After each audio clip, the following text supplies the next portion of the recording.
was truly spectacular. Vancouver Surge now, the respawn game since the addition of Neptune has been tier 1.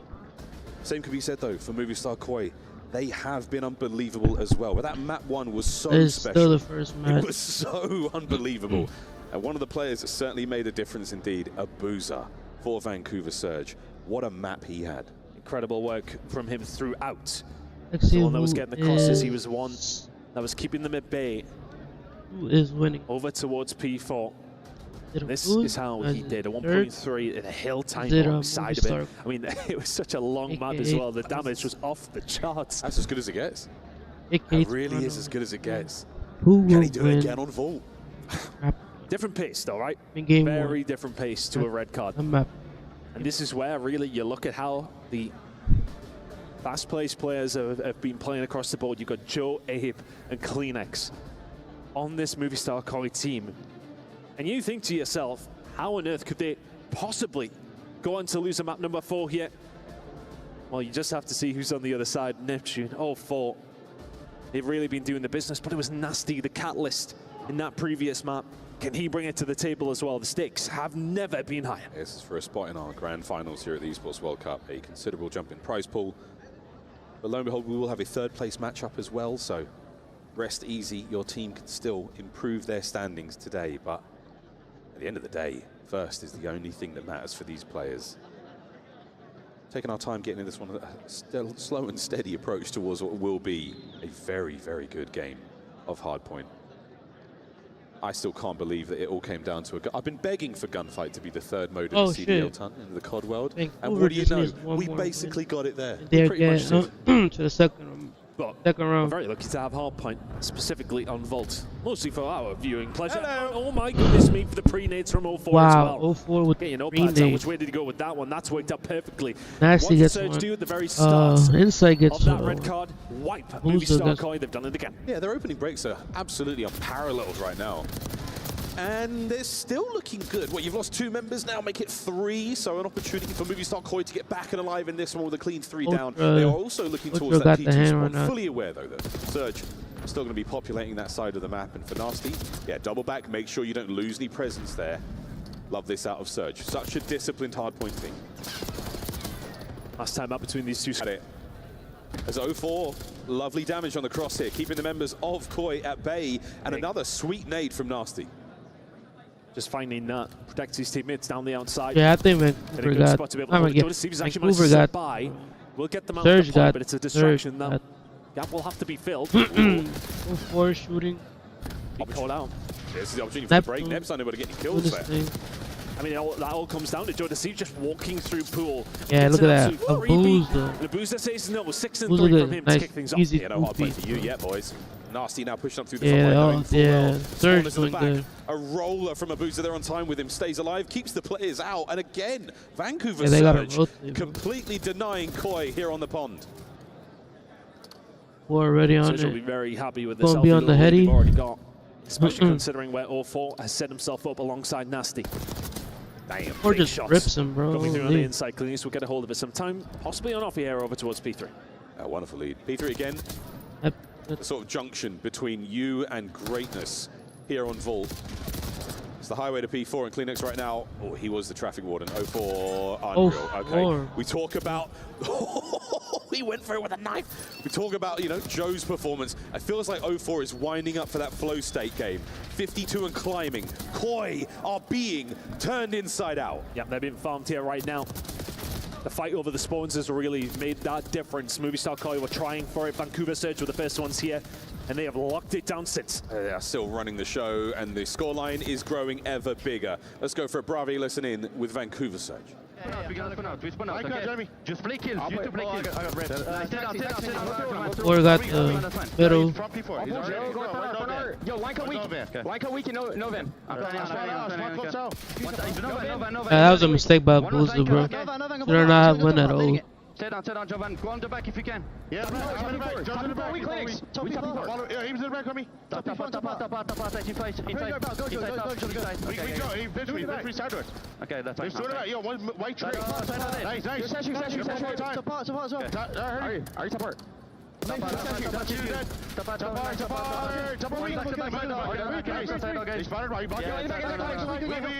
I'm turning. Play that slide. Always disrupts the aim assist. Slides always That's 1 speed line. He's going line. Last two.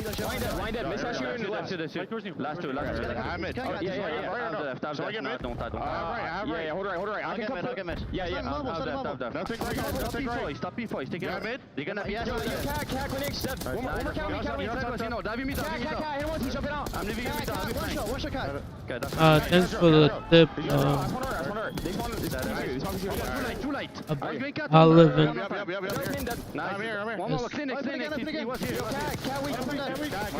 Yes.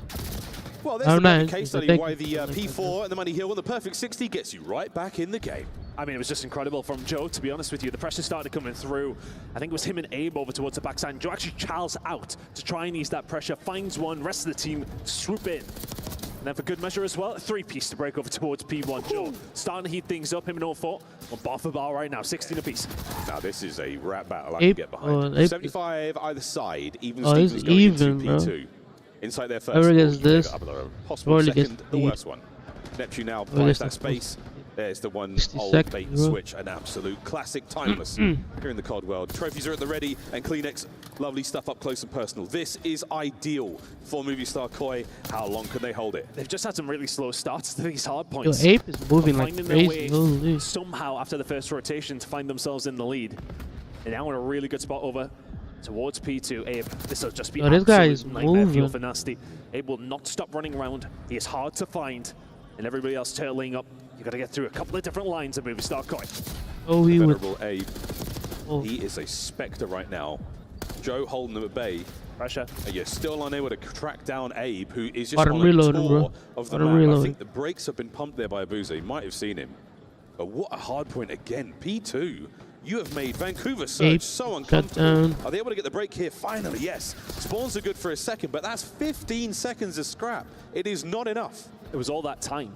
35 seconds. I mean, they get just soaking up for free. Yes, okay, they lose the final 15, but they have now been able to set this stall out over towards P3.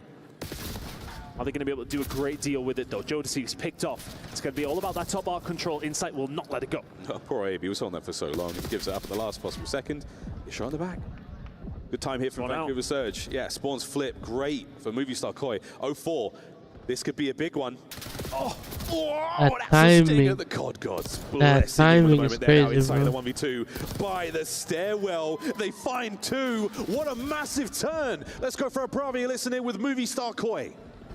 Nice. Nasty. Could be. One more from P3, What time are you? What time move forward? Look for. I need your close right. Top house.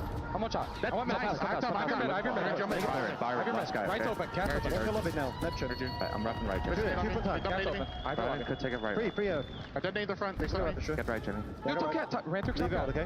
2 minutes. Top cat. Ooh, Ape would have got that. I spawn out. Line. I spawned out. Yo, dirt. Boost on once.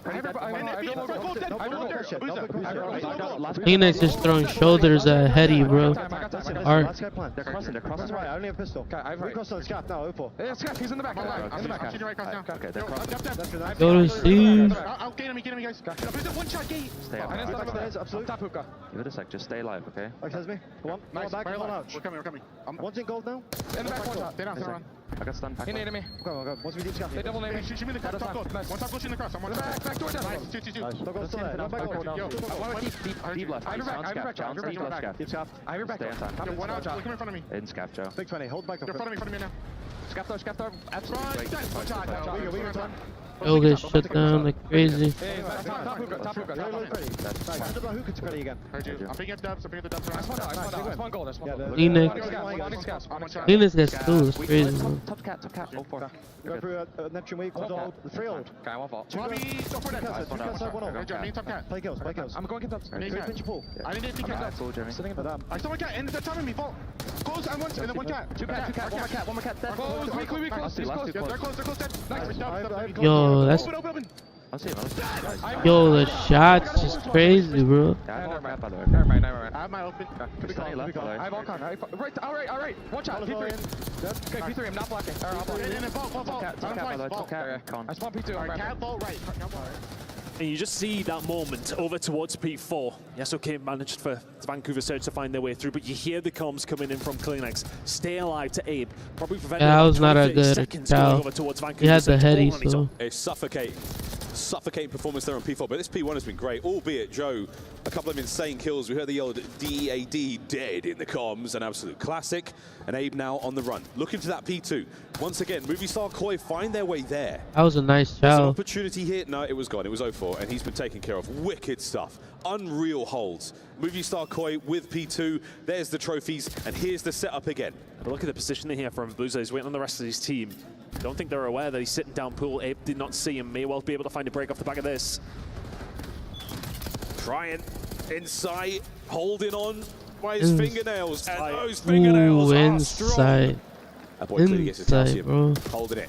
Still there. The trust, the teamwork. Movie Star Koi. All done now with the damage. Over to Joe, trying to get in time as fast as he can. It's not going to be there. Is this the break? Big kills coming in here from O4 and Neptune. They do so well. And this are a good chunk of time, but they're still 50 behind. 20 seconds. So valuable to the side of Surge right now. If Movie Star Koi have a hold of that, they may well find themselves 100 points behind. I want to know how Black Ops 7 gonna be like. This game really depends on teamwork and like coordination with your don't team. forget the Not game like clock. 1 minute, like 20 not like the seconds. past title, It could well where it all happen depends. again. You could just go a little rogue and He's found two over towards Art Neptune to pick up the pieces, but his teammates where they're going to spawn. Depend on Opposite side of the map teamwork has to and stay alive. consistency of that. Knows the pressure will come through, but whilst all this is going on, Movie Star and a Koi just soaking combination up of time for skill. free at P3. Well, if you're getting a good P3, I mean, that's good enough. Don't worry too much about 4. I think this title was what's it called on the Joe. Finding kills from Move within the time. skill Can gap. you get any more out of it? Is Neptune? It just depends on how you've been good you gifted work a with couple your here, team. mate. Number 1 doesn't check to his right. Insight's up there as well. Oh, and Joe wins a fight on time. Vancouver trying to get going. 59 on the game clock. They've done so well to pick up the time they've been doing over towards P3. Soaking it up. Over and over. Vancouver Surge have been able to do very little about it, but now it's going to have to be through the front door, and they just get lined up one by one. 5 in a row from Jones Seas, make it 6. 2:15 and rising. Movie Star Koi's game to lose. This is it. This is it. The P4. 30 points for the win. Vancouver Surge need to get the break, and they need to get it now. Keep Insight suppressed. Keep his head down and get the boys into time. On the outside threshold, here we go. 2 men on the entry. Abe, guns up, hold your iron. Wait for a Boozer and 0-4 to make a play, but they can't. Joe rustles their jimmies, and Abe holds. So close to the win, 10 seconds away. Abe has had an all-timer, and they are running it up now. Movie Star Koi will send us to map number 5. First game of the day. It's been a banger. Holy. The showdown continues. That's insane. Movie Star Koi, tremendous resolve. After losing 3 straight rounds of control, game 5. What a bounce back. And now one last showdown between them here on Black Ops 6. I gotta watch other esports. The hard points have been nail biters. The Search and Destroy, totally different look though. Our final map on its way. And just time and time again, it just felt like Movie Star were coming up with the players when needed. Rotations just on point over the second and third specific rotation of Hills anyway, and over and over again, Vancouver Surge just struggling to break through.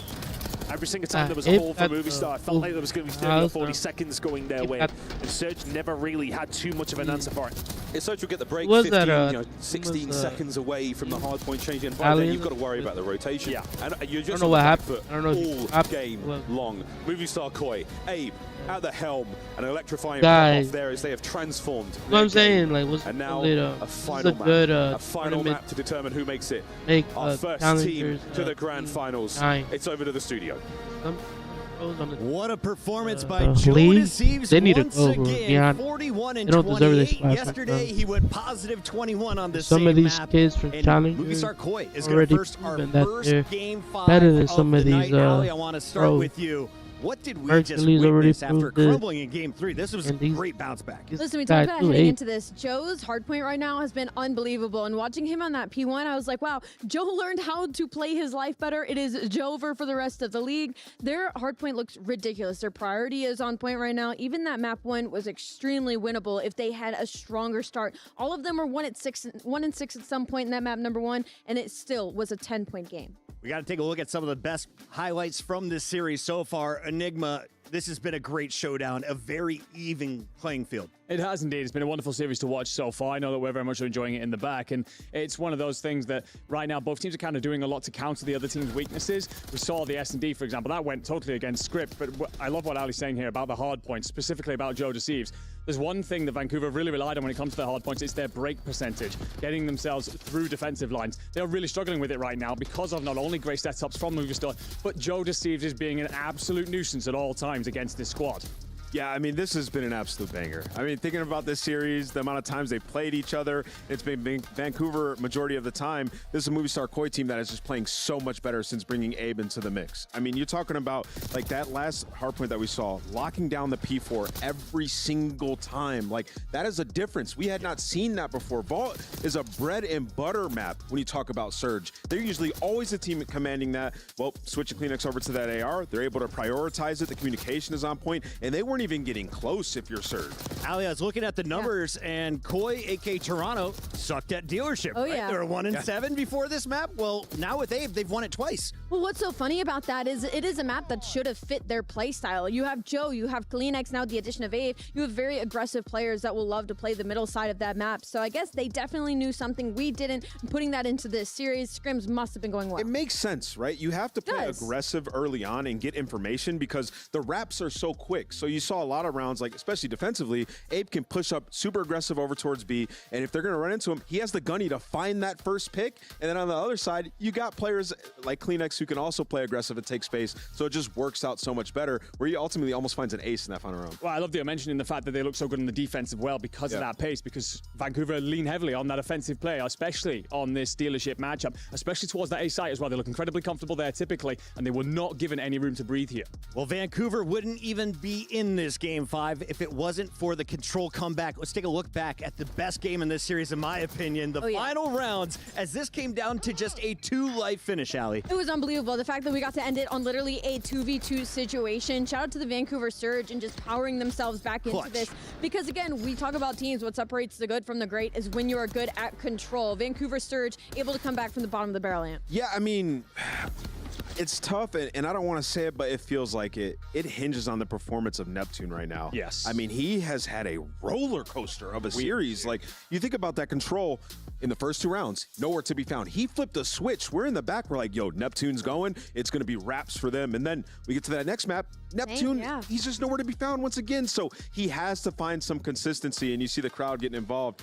A lot of Surge fans at home. This is the showdown I asked for. 0-4, one of our favorites to watch. Joe Deceives, the silverback on the other side. Enigma, who's had the better number so far? So far, it's got to be Joe Deceives. I mean, KD there, 1.2. S&D, of course, that even number. And it's a bit of a struggle there for 0-4 in that S&D that you had there, dealership. But it's also some of the impactful moments, the impactful plays that we're seeing from Joe in that map 4 in particular, in takeover mode. That's the guy who's leading this lineup. Yeah, he's so good on the transition over towards P1. Ali was highlighting him playing his life. It wasn't just that rotation. It was both rotations to P1 where he goes top hall, makes a massive impact play to allow him to pick up a big chunk of time. He's just so special. Hard points are done though, Ali, and we're going into a final protocol search and destroy to decide who is moving in to the grand finals at EWC. Look, when it comes to both these teams, these first bloods, I think, are going to be everything in protocol. Those battles in computer are going to get extremely fierce. You're going to be looking at Neptune 0-4 and Joe and Abe going absolutely Last time we saw Koi win this map, it was in a round 11. It was Joe Deceives pulling out an AR down low. You know that VOD's been watched. Oh, absolutely. The homework's going to have been done. There's no way that you're not getting that, especially Surge, Rambo, Ray. Like, not a chance he's letting that one slip through.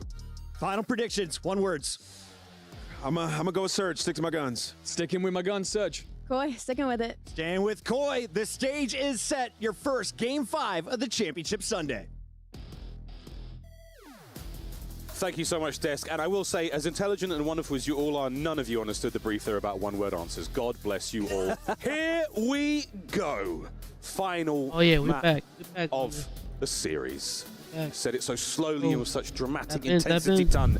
You know it's going to be a good one. I mean, it's protocol coming up as well. And how many good protocols have we had this week already? Come on, man. Give me another. And this one for a spot in the grand finals. All the more important. And by the time the grand finals rolls around, maybe Neptune will truly know how to put his IEMs in. They're definitely not his. There's no way. No, you'll be used to it by now. You're fine. There you go. He's chilling. He's good. He's good to go. That's brotherly love. That's teammates getting each other's trades in and out of game. And Abe, he has been trading ruthlessly well. Stay hydrated, folks. This one's gonna get hot. A moment of serious tension here for Abe.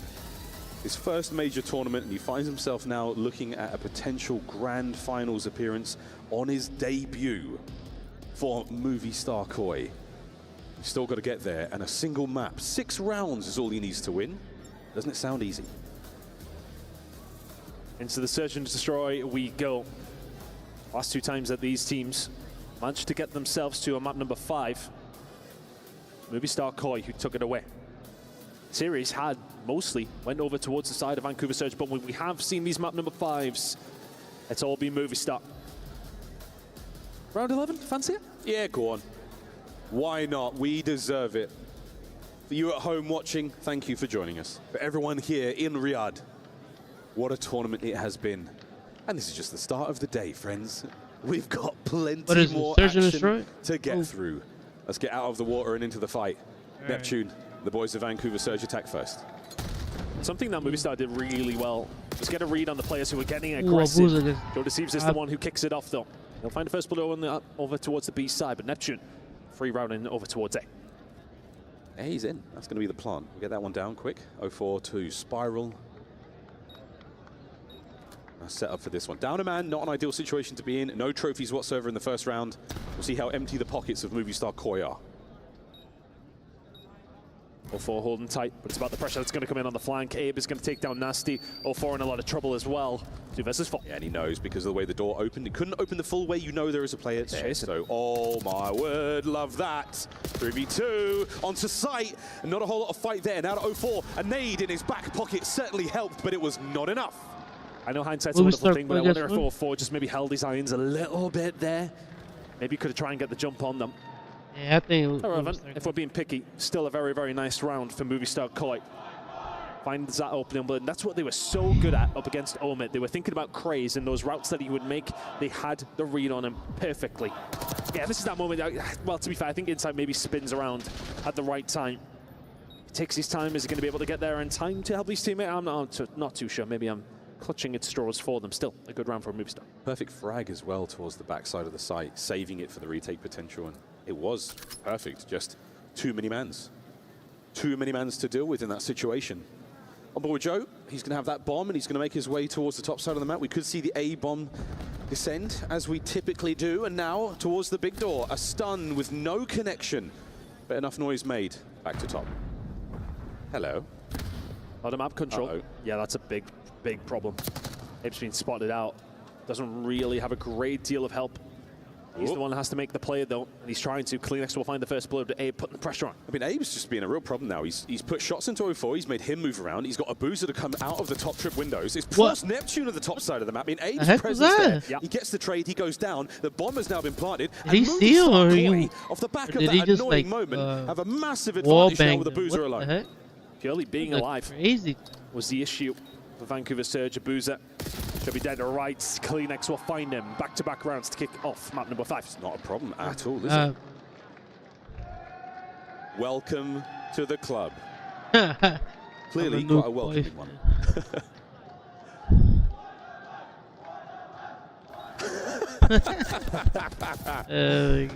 Good job, I love the energy in ECW, bro. This crowd is doing very well indeed, as are Movie Star Koi after the first 2.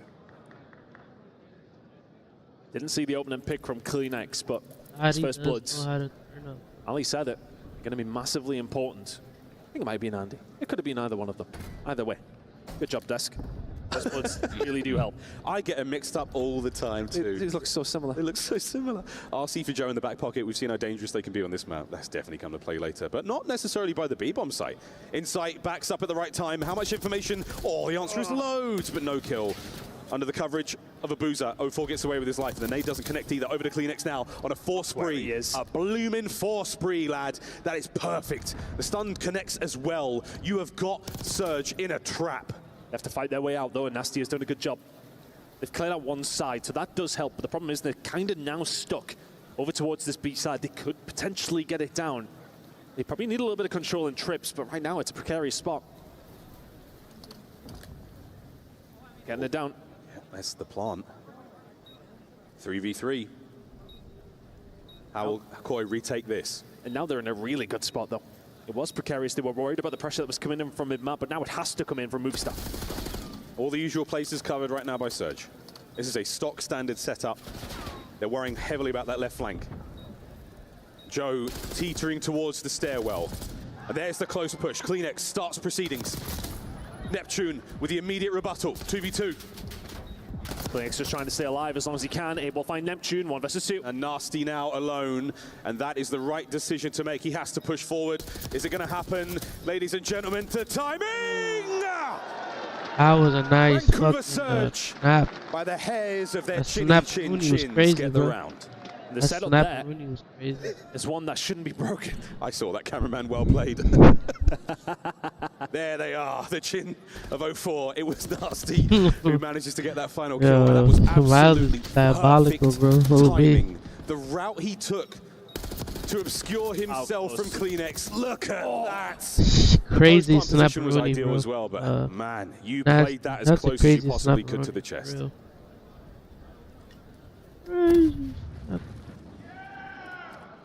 Stun missing almost immediately from Nasty.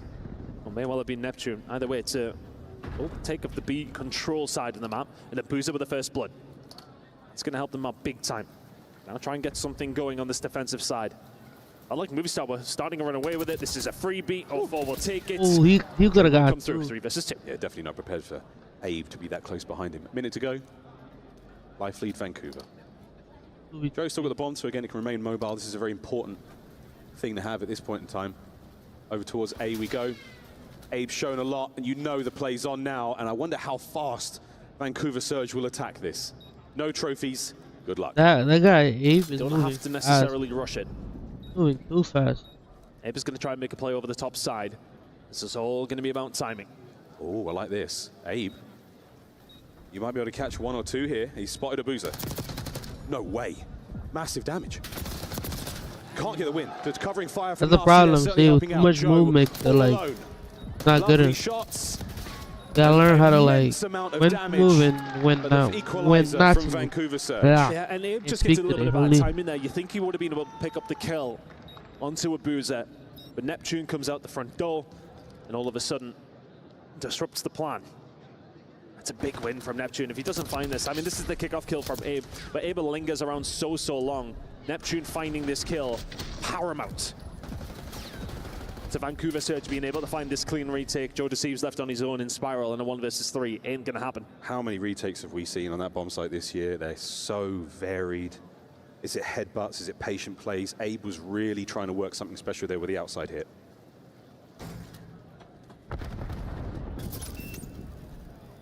Towards the bomb site we go again. Nep leading the charge with a fast plant. Here we go. Bomb goes down. Movistar Koi going to choose to take their time here. No need to rush into it to stop that going down, as Miles says. There's plenty of these retakes that come on through. Joe Deceives. He will fall. 04 will find it. 3 versus 3 is inside. Will find 04. Still a hard retake with 28 seconds to go. CleanX, he finds Neptune. Abuza will find a way through against CleanX. 2 versus 2. Abe finds a way in as well. Now left in a 1 versus 2 is Nasty. This could be a huge round if he can find it. They line up. And Abe will find it. Defuse comes through. 3-2 Movistar Koi. That is sensational. There's the advantage.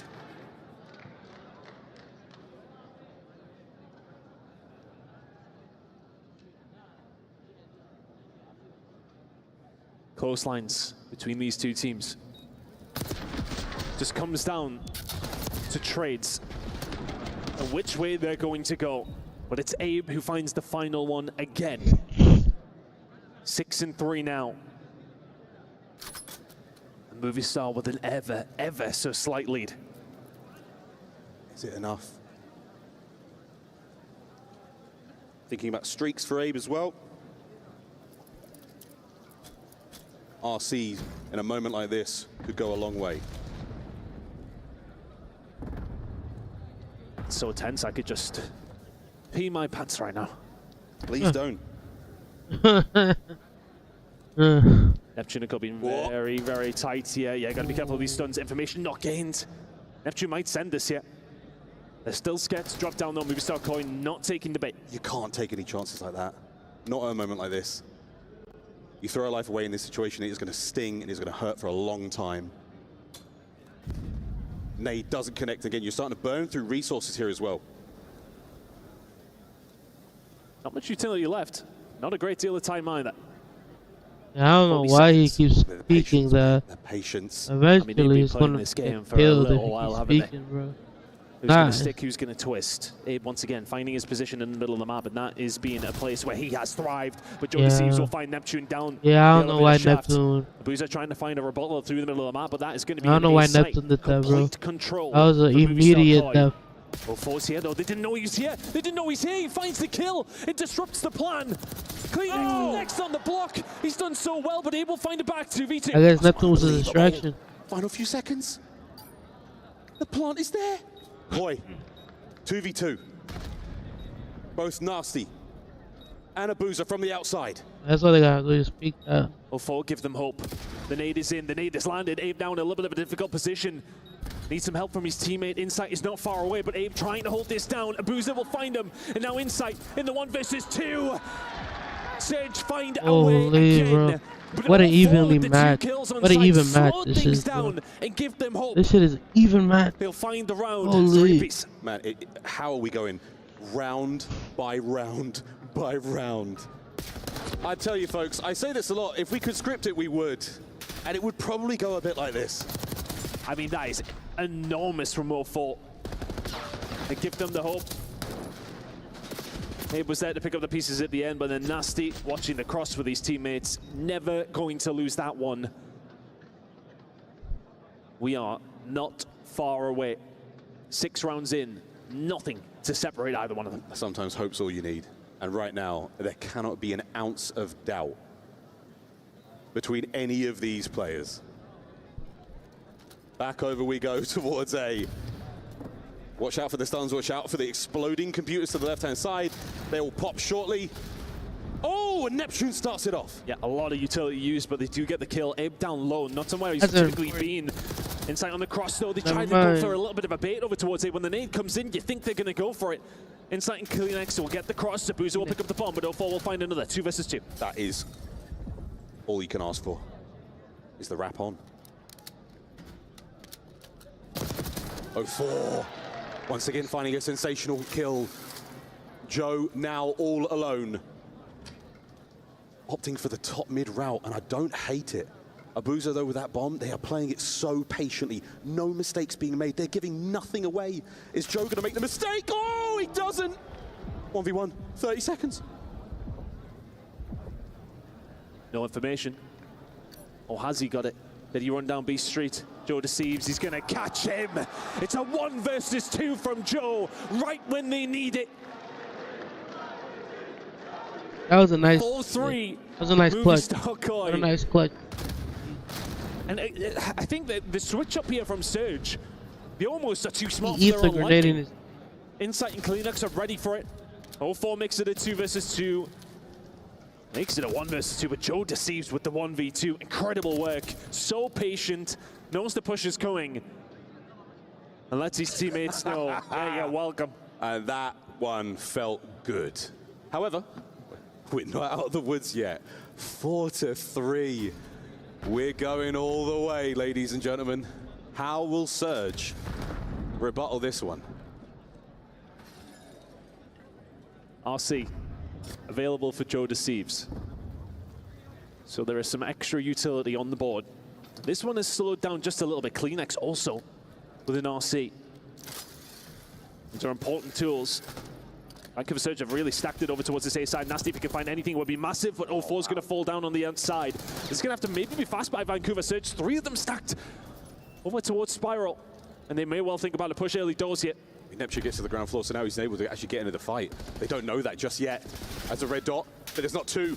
Wait for the damage. And now the 1v1, but he's taken so many hits, he can't get the kills. Abuza and Nasty get theirs. Down to Abuza. As Insight and Kleenex now, they hold it from the elevator room. Oh my word. The nade! They scatter. 1v1! And Abuza, he manages to get Insight to leave, but the bomb still has to be defused. He's holding it. Insight throws the shoulder. Do they know? We've been here before. Insight! Down! Wow. Crazy clutch. What an unbelievable clutch!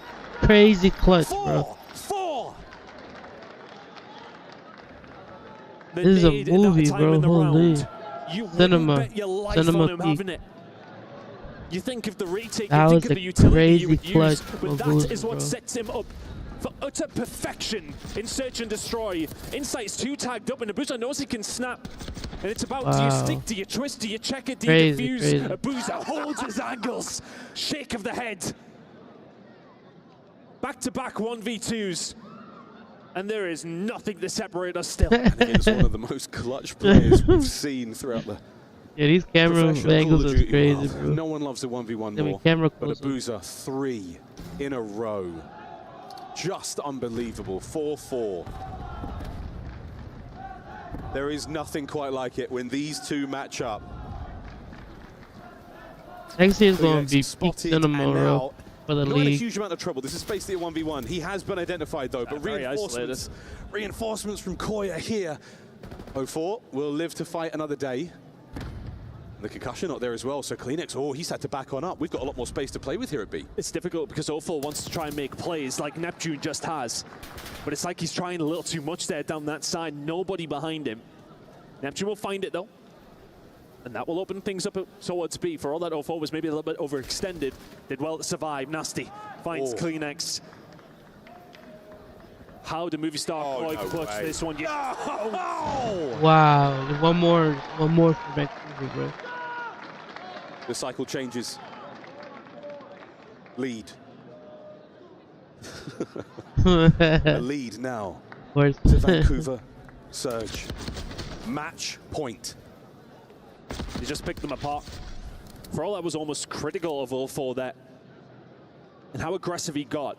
He made space for his teammates to run through the middle of the map to back him up, and he did so well to survive as long as he did. Vancouver Surge, 1 round away. We gotta be going 11. We have to be. We'll find out. Movie star Koi on the attack. All the usual pieces in play. Joe's got a trophy to work with. Tons of intel. Pass it on down the line, and now back to top mid. How deep is the playbook, boys? Abuza lives. No damage just yet, and again, a watchful eye over top mid. What have you got left in the locker? Because you are 1 round away from your season being over. Nasty, he's going to catch Joe Deceives, but he managed to survive. Is the pressure going to come through? The cover is there from his teammates, but Abuza will find Abe. Joe, the back pedal. Away from B. He's pulled Surge. Surge have moved over. Their resources now lie at the B bomb site. And he's in a great position, but he's got the bomb. Any intelligence, any information. 40 seconds to go. Insight trying to make something happen here. The A-bomb might be the move. They're going to make the move, but Kleenex with the beamer, but only 30 seconds to he go. Rips him from that you have to move fast. Their bases are covered. It comes down who gets the kills. Inside! Finds another one on the inside. Yeah. And now it's towards B. Game 11, bro. That's going to be the bomb plant. Neptune alone. Nasty alone. Joe tagged once again. This is round 2. Will there be a winner here? Waiting for reinforcements. Anyone, anywhere, come help find these kills. You need to get there in time. Neptune's covering the middle of the map to try and stop the reinforcements getting here, but they're already there. Here we go. Nasty trying to make a play. Nasty loses the fight. And now all down to Neptune. Are we going to a round 11, or will he pull off something unbelievable? Yeah, Neptune left him to dry, bro. Be honest. Neptune left him to dry. Should have helped. I don't know why he was going all the way in the back. Should have kept pushing. Here we are. Push, bro. Same, mate. Frankly. Same. Kleenex, that opening pick was just ridiculous. Joe, the melons on that, man. To get back over towards the bomb site. And how many times did Joe just survive this slither of health? Dipping and diving, trading left, right, and center. Round 11, map number 5. Here we go. But by the end of this, for one team, ecstasy. Oh, they're going for it. The other, it will be annihilation. Kleenex with an opening 2. Abe on the close door. If anyone goes for it, now's the time. With the stuns, is anyone here? The trophies are good. The damage, RC! Oh, 2v1! Wow. The hopes wow. of rest on Jamie Craven. The Boy just just to call that in, the utility, exploded. Oh my god. And the RC gets called inside They just for the 1v2. self-destruct themselves. Oh my god. Insight now has to win a battle against 2 Insight gotta Jackals. clutch up with 2. Nasty and Abuza. 2v1, bro. Wait for your moment to strike. Throw your shoulders. Here we They just chilling go. up. That's all. Insight opening shots. Oh, 1v1. why? Just chill, bro. It's a mirror match. I don't know why people gotta It's a like reversal. cow that. Just The last time we were here, Abuza walked away. chill. Insight to make the push for the 1v2. Oh, shit. Abuza holds it down. Crazy clutch. Nasty may have made the most outrageous child I've ever seen in my life in that moment, but the RC car for the win.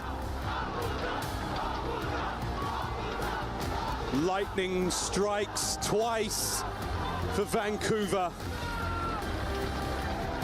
An Crazy match. unbelievable clutch.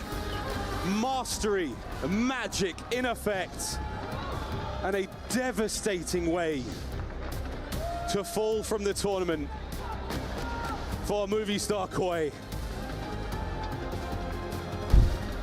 And it might be tears on the stage, but for Abe, what a debut. You still have that 3rd place to play for. And now, for Vancouver Surge, their 4th grand finals on the year. EWC finalists, here we go. You can see It's gonna be like champs again, bro. You can tell there's Surge a bit or of versus regret about Optic. that 1v2 where he goes I for the think talent Optic wins immediately. again, He bro. knows Which I am Abuza's assuming they building will. out there. My word. Thanks, mate. I'll get you a non-alcoholic beer at the bar after this one, mate. Goodness gracious. I wonder if it was a play call from Ray. I wonder if it was do it, just do it. Was there trust? Was there something? But who was the guy? Who was the guy that called in the RC that set that up? It was nasty. My God. Possibly the greatest RC car we've seen in Black Ops 6. And it might not well be the last one. Still plenty to play for here today, but an unbelievable moment. An iconic 1v1. Take your pick, ladies and gentlemen. On stage with Fancy, it is Neptune. Thank you so much, gentlemen. Back on stage with Neptune after a nerve-wracking series. Neptune, I have so many questions for you. First, you joined the team and everything just clicks for you guys throughout the whole season. So what was it that just sparked the moment for you guys? Everything clicked for us because we've just, ever since I joined the team, I feel like we've just been playing super confident. We've been blitzing every single team we play. That was probably some of the worst COD, in my opinion, like I've played personally. And I feel like grand finals, like I'm going to show up for my team, and I feel like we're going to close it out this time. Absolutely. Well, in the grand finals, you're either going against Optic or Heretics. They're watching you right now. What do you want to say to them? I don't care who we play, we're blitzing. That's all I got to say. Absolutely, dude. I mean, with that performance, we have no doubt that you're going to do just that. But you've been runner-up throughout the whole season. But this time, you actually got a chance to take the trophy. Is this the best Vancouver Surge has ever been? Besides that series right there, and I blame myself for that, I think this whole tournament we've been playing insane COD, and even leading up to this tournament, we've been playing insane. This is the best we've really played. Well, now that you won an elimination match, you know what it means. You're going to get to crush your opponent's key. Are you ready to do it? Okay, let's do it. All right, let's do it. Let's move to the key crusher. Vancouver Surge just locked $200,000 and a spot in the grand final of Call of Duty Black Ops 6 at the Esports World Cup. Neptune is about to crush his opponent's key.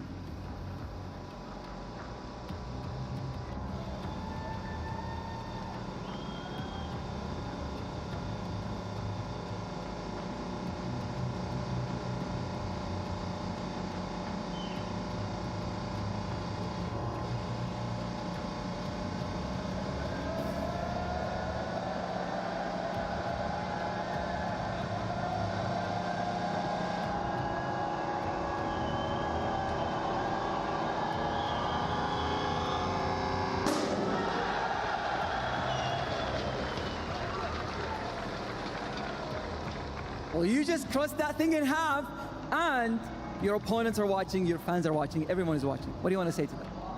Shout out to the supporters. Shout out to my dad, my girlfriend for supporting me this whole time. Shout out to the fans. The fans here have been insane. This is the greatest. This is the most fun tournament I've ever played at. So shout out you guys. We really need your energy for the grand finals. All right, well, you're heading to the grand finals, so I'll let you go celebrate with your teammates, and let's go to Blaze for the exit interview. Yeah, well, I'm here with Joe Deceives. Now, y'all made some noise for the winners, but y'all gonna make some noise for movie star Koi, because they put on a show on this stage today. Joe, is not how you wanted it to end. It was a crazy series, back and forth, man. You know, a crazy round 11. What kind of happened from your perspective on that? Yeah, I mean, obviously, you know, we got the first 2 kills, and then, you know, Toby died to nades. I tried shooting the RC for Abe, and then he got, you know, he died to the RC, and it was just, I mean, yeah, that was just the story of our season, I guess. You know, but the season as a whole, from how you started to how you finished, you guys just got a new pickup within the last 2 weeks, and you pushing these teams to the limits, man. Talk about the positives of the new squad and just how you feel reflecting over the whole season, man. I mean, yeah, you know, the positives about the team, I mean, Abe's fucking insane, you know, sorry for cussing, but he's gonna have the brightest of all futures ahead of him. You know, he was getting a lot of slack because obviously, like, the Mercury's pick up, but I think he, you know, proved himself far and beyond, and I'm, you know, really excited for him. And as a season as a whole, you know, I feel like it was very disappointing. Again, that series was kind of like it just explained our whole season. You know, we couldn't close out when we needed to, and it's just, yeah, I mean, it hurts more than anything. Being that close to a finals, and in my opinion, I genuinely thought, like, if we got to any of them, I thought we could have won, but yeah, at the end of the day, we didn't. You know what, but hey, that's coming to this season. You guys got so much potential, and it's not over for you, man. It's really just the beginning for you. It's so much for you guys to do.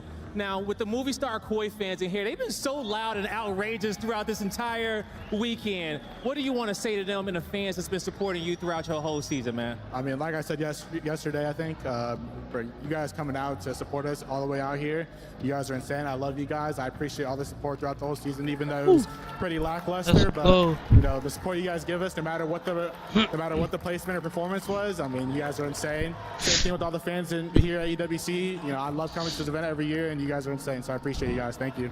There you go, you guys. One more time for movie star Koi. That's gonna do it for me and Joe. Take it away, Chris. Congratulations to Vancouver Surge after 2 picks from Kleenex. The RC car from Nasty evens things up, and then the clutch from Abuza will seal their spot in the grand final. You couldn't come up with a better series. This might be my favorite series on the year. Yeah. I don't think anybody even really realized or remembered that Nasty had an RC car to work with, and for him to pull it out in that situation, the timing couldn't have been more perfect for those trades to come through and to re-give them the control of bottom computers. I can't believe it. I'm gonna watch that a million times tonight. I mean, just so many rounds, like the strategy absolutely on point. You look over at Koi and it's like they're running back the round 11 strat that they had up against Omid. Yep. It works perfectly. 2 kills from Kleenex, and then just some miracles come in. The RC car, the nade comes in with the extra damage, the 1v1 win. As the emotions on stage, you see these guys put their heart and soul into it, and Abe was the right pickup. Koi, you picked up the right guy. You found your 4th, but Surge, they've just been too strong and too icy all year long.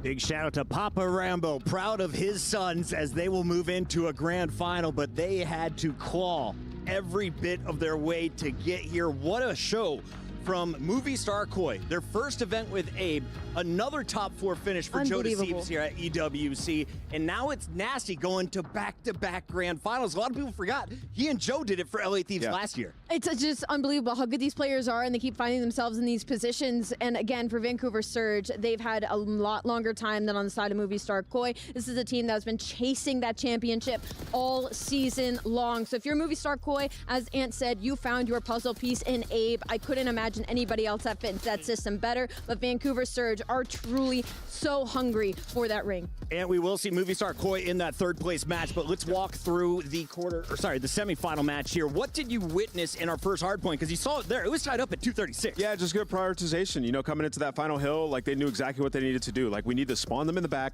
and just make sure they can't win on this. Then we're going to back up, hold new. And it became a fiasco towards the end, but you got a big push out of 04. He's able to maintain his life, move over to this Search and Destroy, and we're thinking, okay, this is where Surge have an advantage in this series. You look at Koi 1-9 on dealership. Well, Koi, they put in that work. They brought the heat, and Abe, and this is what I was talking about. The aggressive early plays, particularly on the defense, gave him the edge here in game 2. Abe had a great showing there in game number 2, and I thought we were going to see Koi looking strong in a game 3. How did Vancouver come back in the control? It's just what they were doing. Neptune got going. I mean, Neptune had a really slow start. He is fortunately and unfortunately the X factor for this. Yeah. I say fortunately because he so consistently performs at such a high level for them, but when he doesn't, you can feel it, and we saw it in that map number 3, but it's a testament to the player that he is to be able to turn it on and infect the rest of his team. Yeah, and to piggyback on that, like, Neptune didn't have the greatest series. He did have he said it was his worst. Yeah, and the second half of the control, Chris, he was phenomenal, but outside of that, yeah, it was a bad series, and that's a testament to the work and the system that Surge has in place, that they can win without him performing. Because early on when they picked him up, it was all Neptune, like taking over games. Got to drop a 1-3 if we want to. Exactly, and these guys have just come so far, and like in this map, obviously he gets away from them. When we get to that game 5, like Koi approaching early rounds so much better than Surge. It took some heroic efforts from 04. We're watching his presence on the map, what he's doing. Abuza finding first bloods, where we saw it on Kleenex towards the end. A big 1v2 from Nasty. Like, everybody on this team has their moments in every single series. And honestly, I want to give a big shout to 04 because I feel like once the tide started changing, it was because he just started letting loose. He started pushing up, getting behind Movie Star Koi, and not only getting behind them, but playing his life as well, just trying to pull some attention. And as I talk about 04 in this game 5, he's also now joining us on the couch. Incredible games out of you. Thank you. We are so pumped to have this young man joining us in just his second year. 04 has pulled off something remarkable. He is now going to 4 grand finals for Vancouver Surge and Black Ops 6. 04, welcome to the studio. How are you feeling after that dub? Crazy, right? That was actually an insane match. Just pumped. We able to get through after playing like a terrible series out of us. Does it feel good to snatch another soul? You know that. So listen, let's enlighten a lot of fans here in Riyadh and at home as well. You kind of came up super quick. I remember seeing you last year, popped off at a Challengers event. Immediately you're in the league, and now you've been consistently top 4. So talk to me about your come up. God bless, honestly, first of all. But honestly, me playing S&D Challenge versus the pros and Cold War in the offseason, which was really a big reason I got my name out there. And then I can't lie, they wasn't beating me then, so I had to get into the cycle, and I got picked up really fast, like you said. Yeah, absolutely. What's it been like trying to gain the respect of the rest of the pro scene and also maintain this level of play? Because you're so early in your career. Yeah, honestly, for me, I feel like I need to stay consistent with my game, with my play style. Respawn, it's my second year. Yeah. So just improving in that and keeping my S&D real tight still. And on top of that, so I want to focus a little bit on this series, because for me, I think this is my favorite series on the year. It was unbelievable. What was it like when you guys went down 0-2? What was the game plan change that allowed you guys to ring 3 rounds off control and keep yourself in the series? What I've been saying all week, we got to start blitzing. We honestly, we gave them too much respect. 0-2, we wasn't playing our game, and then going into round 3, we just locked it in. For sure. At the very end, Abuza, the Belgian, stood up, was pointing his fingers, and he had something to say to the other side of the stage. We didn't have audio up. Can you tell us what he said? I don't know what he said. He probably said, get out of here, his little specialty. But, bro, Jordan's actually the best in the game, bro. He actually won us that series, bro. Clutched up at the very end. And I want to hear from your point of view, what was this series like? Was it one of your toughest? You've been in so many grand finals. Where does this compare to that? That actually might have been the toughest match we played all season. Yeah. But thankfully we had the grit to get out of it. So now we got 3 hours to wait. So what's it like playing against, the Movie Star Core guys, obviously Ultra? You've had so many matches against them. There's so much VOD and so much history there that you play a lot of repeatable maps. What's it like headed into a series like that when you're trying to strategize, particularly in the search? Honestly, it's kind of hard because when we play Movie Star Core, it's like you gotta be your best because it's our best map versus their best map. So it's honestly whoever goes out with a bang. Absolutely. The self-described Pitbull joining us on the couch. I love it, but I got to show you the updated bracket because you are officially moving on to the EWC Grand Final for Black Ops 6 with a chance to earn 1,000 points for Vancouver Surge in the club championship. Movie star Koi can still earn points, but it'll be for third place. There's only 2 teams remaining unbeaten there alongside Vancouver. That'll be Optic and Team Heretics. Who do you think has the edge in the next match? I think it's out there. I think their respawn been really good, and I hope they win because we definitely want a rematch. Absolutely. I can't wait to see that. Talking about that, before we let you go, in that grand finals, obviously it was super neck and neck. What did you guys take away from that in the time for EWC? And those hectic moments, because, you know, Kyler and Aaron are like so fast, like me and Trav. Yeah. Just being able to calm and stay composed while they're trying to blitz us. But, you know, we were able to stop that. Absolutely. One final question I have for you, 04. With the teams that we have left, I feel like everybody's on their A game. What sets Vancouver Surge apart right now in this grand final versus the other 2 teams left to meet you? Our delusional confidence, for sure. Especially after winning that match. Oh, yeah. I think we're good now. I was talking with our audio guy. He said, I knew about Call of Duty Mobile. This was my first time to see the players using the controllers. For anyone who wants to enter this competitive space, you have the best story, the quickest come up. How do I go from 0 to 04? Honestly, just believe in yourself, trust God, and just get in that pit and grind. Ladies and gentlemen, 04 is back. He's on Twitter. Drop a follow. You'll see him in the grand final later tonight. But when we come back, it is semifinal number 2, Optic or Heretic, making their way to the grand final after this.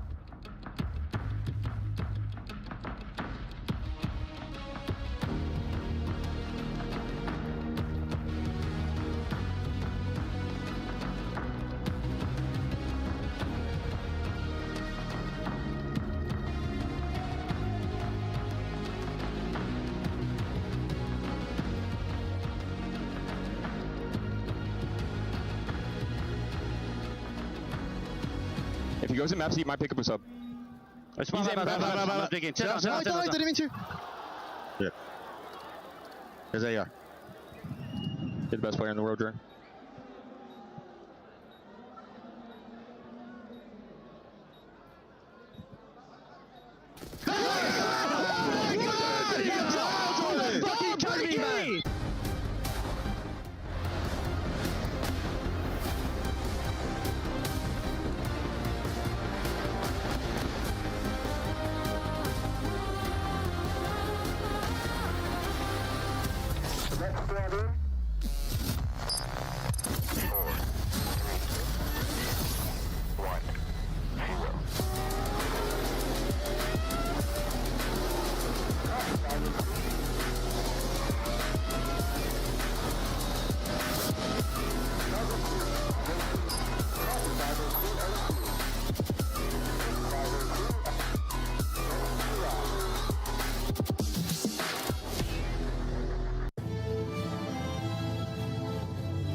What is quickly shaping up to be one of the greatest Black Ops 6 tournaments of the year, EWC has showcased the greatest talent from all over the world. But there's no surprise of the teams competing in our next match.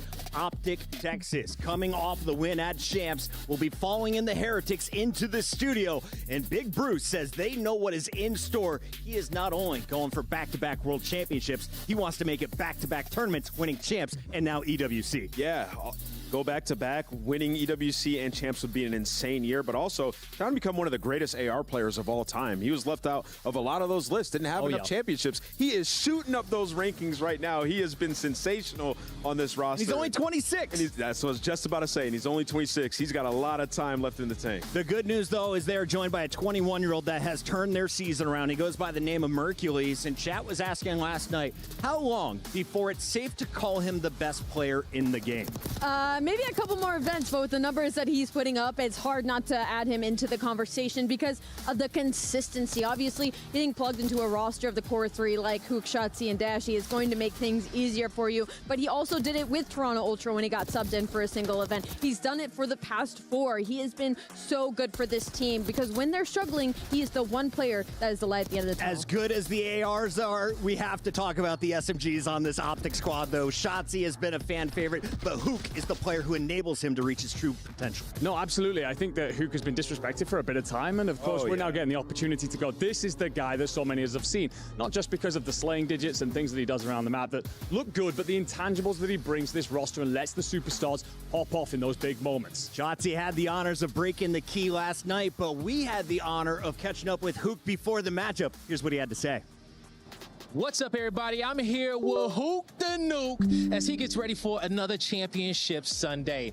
Hook, are you and the boys just as confident as the last championship Sunday you played on? I would say so. Definitely well prepared. We're just going to do our best. Yeah, and there you go. And you're going to have to do your best against a team like the Heretics. They're fast-paced. They like to be up in your face. How do you take down a team like that? Honestly, I would just say play our game, not worry too much about what they're doing. Of course, you know, we've been playing them, even though we haven't played them in a while, we play against them in scrims. So we have a good idea. There you go. And, you know, like you said, just worry about your game. Okay, they're trying to catch up to y'all. They're trying to hoist the trophy there on the main stage. And now you got a bunch of people in the crowd at home who want to see you guys hoist another one. What do you want to say to them? Well, I would say, you know, keep on cheering us on. I mean, even though the green wall isn't all present here with us, but, you know, we appreciate you guys all the way from Saudi. And also shout out the Saudi fan. Hey, there you go, okay? They feel your energy. Keep on cheering no matter where you are in the world. It's about to go down. Fun fact for those at home, that man was born in the Kingdom of Saudi Arabia. His dad, Papa Hook, is on site cheering him on, but he said this is a little different. Not as many Green Wall fans. On the other side, this may be the largest Heretics fan base we have seen attending a live event. Yeah, this is insane. I mean, we thought that they were loud in Madrid, but they have been unbelievable this weekend, and for good reason. Heretics have been playing unbelievable. They've been the most consistent team this weekend outside of Optic Texas, and I think this matchup is really good for them in the sense of these are our two most aggressive teams that we have. Yeah, I was just about to say, this is a really interesting matchup, and I'm super excited for it because Heretics are one of those teams that force you to play their style. They play extremely aggressive. They're willing to give up backspawn, fly at you, then go reblock right after, right? So Optic have not played this roster, right, with this team, with Mercules on the lineup. So, you know, going up against Heretics, it presents a unique problem that is very difficult for a lot of our top teams. We've seen massive upsets. We've seen Heretics take down Thieves, seen them versus FaZe. They've had their number. Like, this is a tough team to beat, especially when you got guys like Super and Search and Destroy you can take over at any moment. Yeah, no, absolutely. I mean, these teams have technically played 3 times through the year, but of course not with these rosters, as you mentioned. And the thing is for Heretics, I mean, I don't know what Spanish is for Wolfpack, but they certainly play like one. Incredibly aggressive. You bring Mercules in now for Optic. That steps up their ability to play at that pace. So it'll be interesting to see how that dynamic plays. But for this team, I think there's actually one player to highlight. 3 of them are superstars. We talk about them all the time. Metals has been ridiculous throughout this whole event. He's really stepped up. He's the old guard, right? He's the man who's been around the longest. He is trying to put his team on the back, but the rookies have been showcasing their talent. We caught up with the Heretics before the match. What's up, everybody? I'm here with Super as we get ready for Championship Sunday. Super, how are you and Heretics feeling coming into today? We are so excited to be playing today, in Sunday, in Saudi Arabia. It's a Championship Sunday, and we play Optic, so yeah, we are so excited to be here. Now, I know you're, like you said, you're super excited to play Optic, and it's going to be your first time playing them on LAN. What's going to be the game plan for you guys to take down these champions? Yeah, so as you said, it's my first time playing Optic on LAN, and our game plan is going to be the same as we play any other team. Just be aggressive, play our game. We know how to play the game. We know how to play every single map, every single game mode. So yeah, stick to that plan. There you go, and it's a fantastic plan. You guys have been damn near perfect all weekend long. We got a bunch of Heretics fans out there right now. What do you want to say to them? And you can speak in Spanish if you want to. Pues lo que quiero decir a los fans de tanto de Heretics españoles como a las personas de aquí, de Arabia, es que sois todos muy grandes, que notamos mucho vuestro apoyo, que os queremos un montón y que vamos a conseguirlo por vosotros. Muchísimas gracias. Vamos, let's get it. Super, as always, ready to take the stage, and here are the 5 maps he'll be playing against Optic. We got Skyline, Rewind, and Hacienda as our first 3, and Allie, you're oohing and ahhing. What are we liking here? I think this is an absolute bang out on both sides. I think the Skyline to start off is really just going to depend on who gets warm the fastest, and then this Rewind, we saw Heretics absolutely dominating this Search and Destroy the other day versus Boston Breach, and that's where Metals found his footing. You start seeing Metals go off in this series, things could get really scary if you're an Optic fan. No, I agree with the term bang out. I think we're going to be blessed with another fantastic series here. Skyline's obviously great for both teams. For Rewind, I love what Ali's saying here about the positives for the Heretics, but for Optic, you've got a ridiculously deep playbook now. Shotzi's flexing in and out, turns them into a real force there. It's that control for me. Very interesting in the way it is. Of course, we talk about it as our swing map in many occasions, but Optic are glorious at it. Optic finding the most recent success, but I don't know if there's a team hungrier in the competition than the Heretics are from Spain. We'll see what they can do as the underdogs in this showdown. We got 30 seconds till showtime, so final answers. Who wins this series? What's the map count? I'm going to go with 3-1 Optic. Optic have looked so strong, and I like the maps for them as well. I'd love to say Heretics is a European, but I'm going to go 3-2 Optic. Oh, this is so hard. I'm going to go with Optic Game 5 as well. Heretics, vamos! But after last night taking down LA Thieves, I said I will no longer doubt him. Optic Texas is moving on to your grand finals. Are we wrong? Let us know in the chat as we send it to the stage.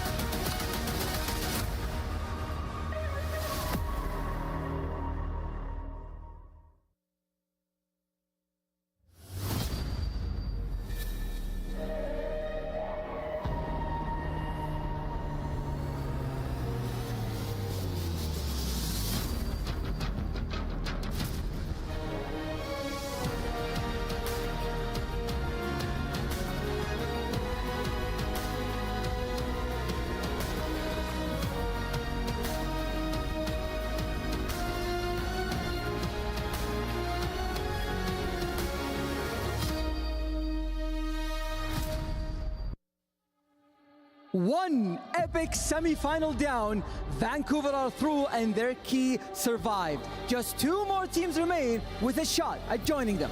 Opportunities like this do not come around often, so when they do, you've got to grab it with both hands before it slips through your fingers. A win here is worth $320,000, but of course, it's not all about the money. it's about securing that spot in the grand final and proving that you are best in the world. This is a heavyweight clash, a rivalry of styles, and just 2 more teams remain. So Ian, it's time to welcome them. The fan favorites, the Green Wall.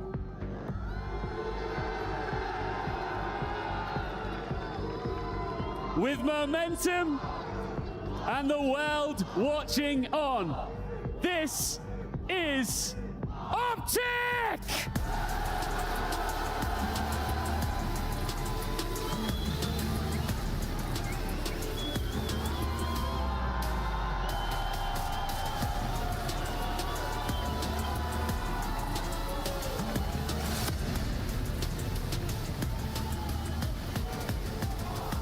But across the stage, the Disruptors, unpredictable, unrelenting, they've made this bracket their playground.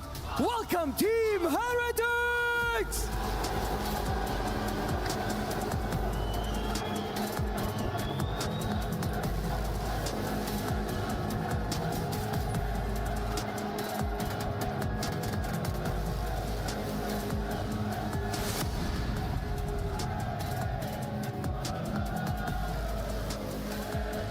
The last spot in the grand final is on the line.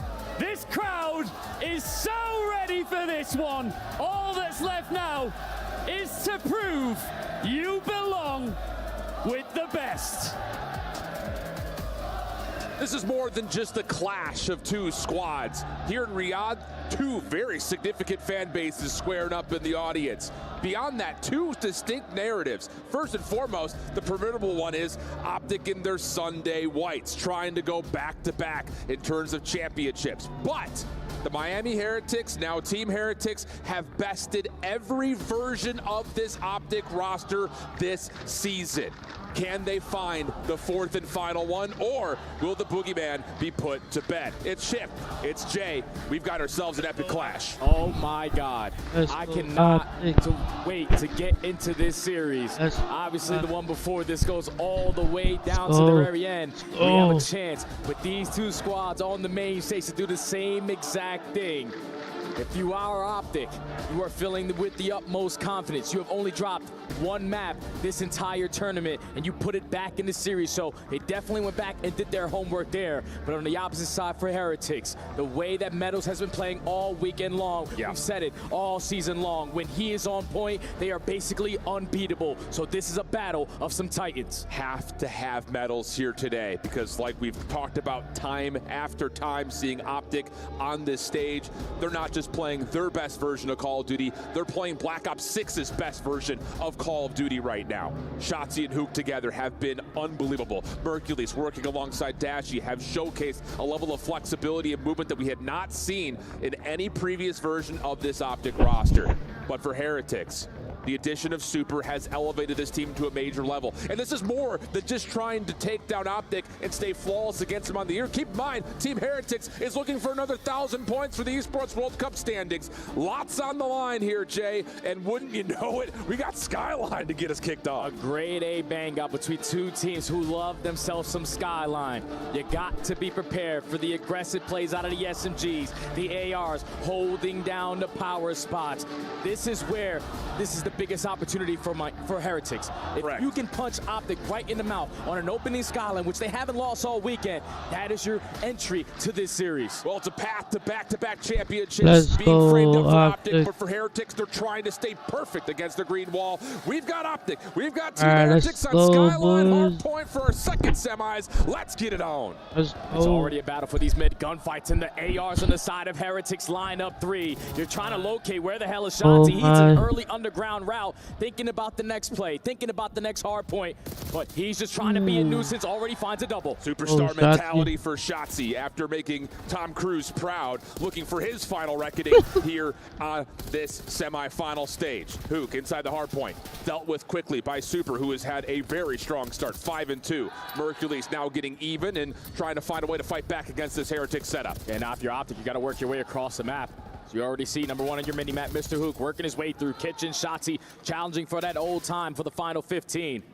But a lot of pressure already through Piano. These gunfights are massive. Goog's able to win a one-on-one, trying to go for a two-piece, but instantly gets shut down by Super. A perfect start for the young man. Super looking for more, trying to chase down Mercules. Mercules will drop, and the follow-up from Super is good. And this will set up Heretics rather nicely over towards P2. Moment of contest, but we swap over to listen in with the Bravia listed in with Team Heretics.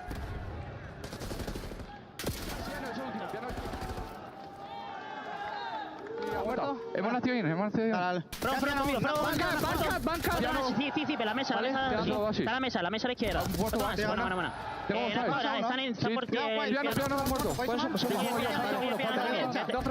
Real, that was a nice movement. Real. Hago el front. Piano, un tiro dashi. Un tiro dashi, piano. Un tiro, Uno para white. Va para el siguiente cara. Y otro más. Anterior de Dashi, ¿vale? Sí, vale, otro más de cara, más de cara, puede ser incluso. Sí, va a saltar otro más de cara. Ha Fireplay, creo. Sí. Ander, Chema, va para sigue. Está al lado. Tú, va a pinchar el... No está en punto. Voy a abrir P1, ¿vale? Voy a abrir P1. Cuidado que no se pushe en la maceta. Estoy pinchando el... El Jim, uno vale el Jim. Van a ser muertos. Falta los del curro. Dos tiros. Roca se barra. Ha nacido piano. Vale. Tiene una bala, muy tocado. Medio. Bueno, acaba abajo. Vamos a intentar limpiar macetas. Se nace por medio. Entiendo por medio challenge. La barra así. Y Roca, se me punto y otro. 18 segundos. Va de frente. Buena, de frente ya. Te tengo al medio. Te tengo otro más muerto.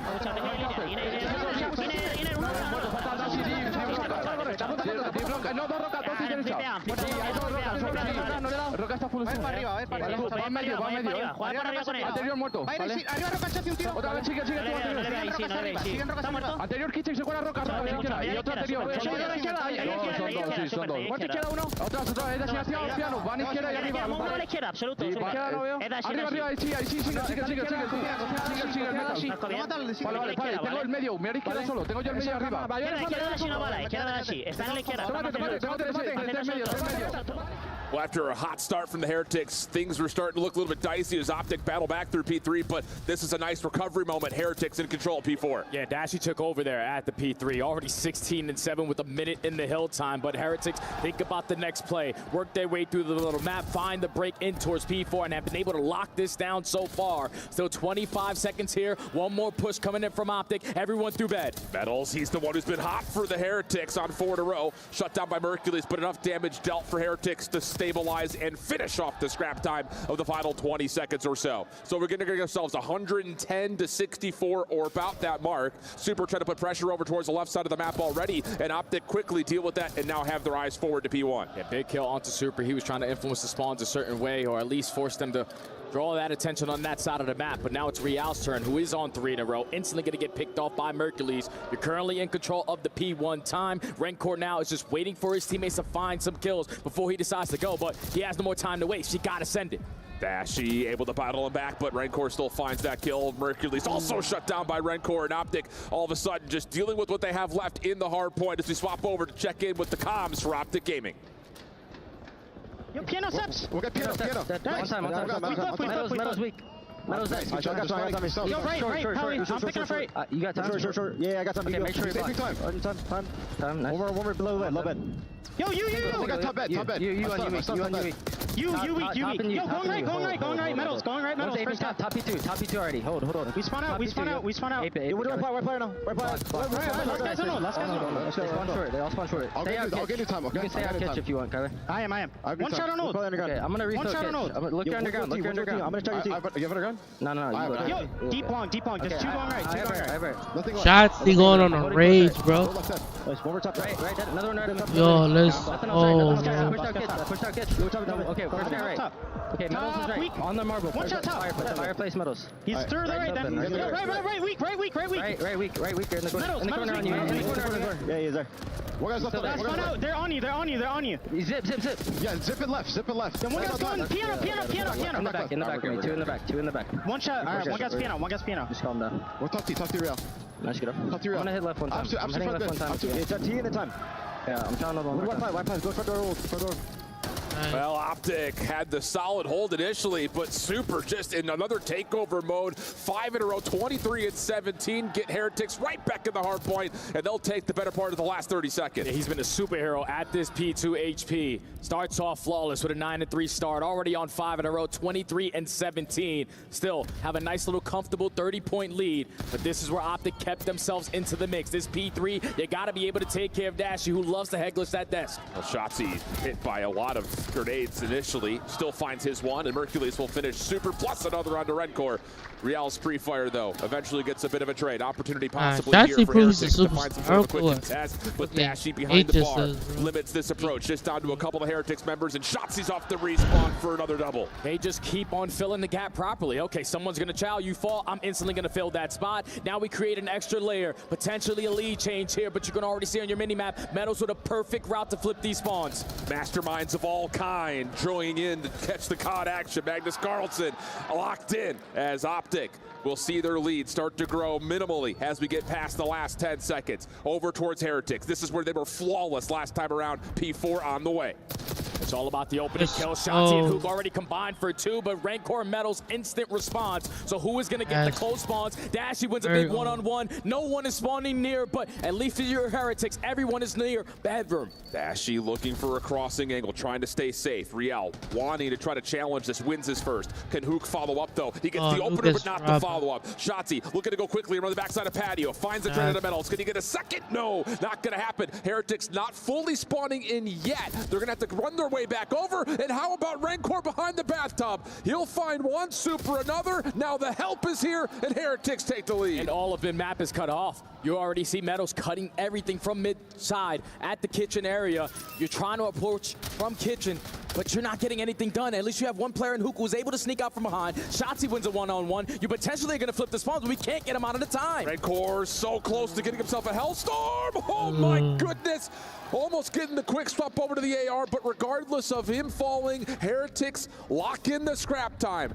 209 to 170, back to P1 and back to the focus of Optic trying to lock the time down. P4 has been their bread and butter this map, #1, but Optic now have the side of the map that they want. It's all about the slaying. And already with Real towards top hallway, he is causing them problems. Right now, the pacing for Heretics is too much for Optic to handle. Shotzi wins a big 1v1 though in the hard point.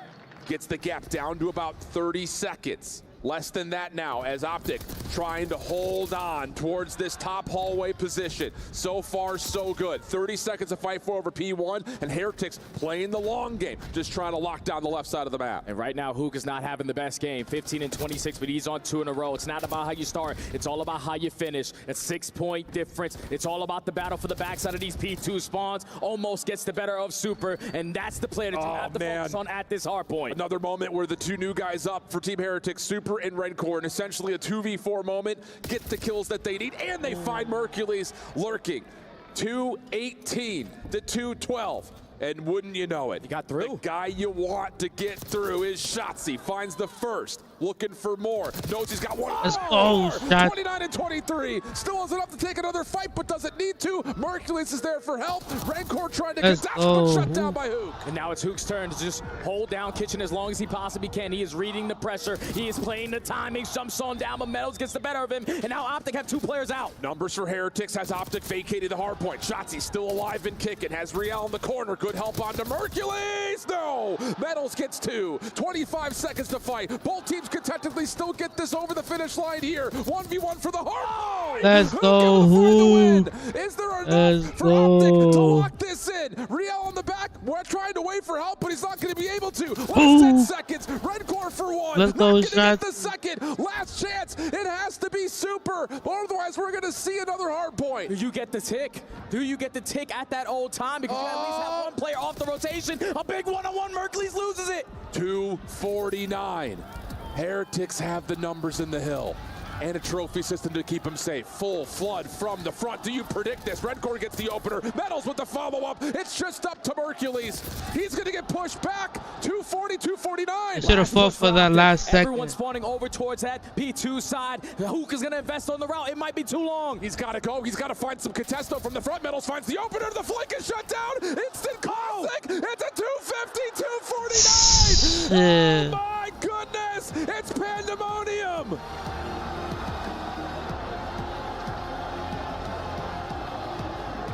Super doing super powerful things, looking superhuman on the map, was the X factor in map number 1.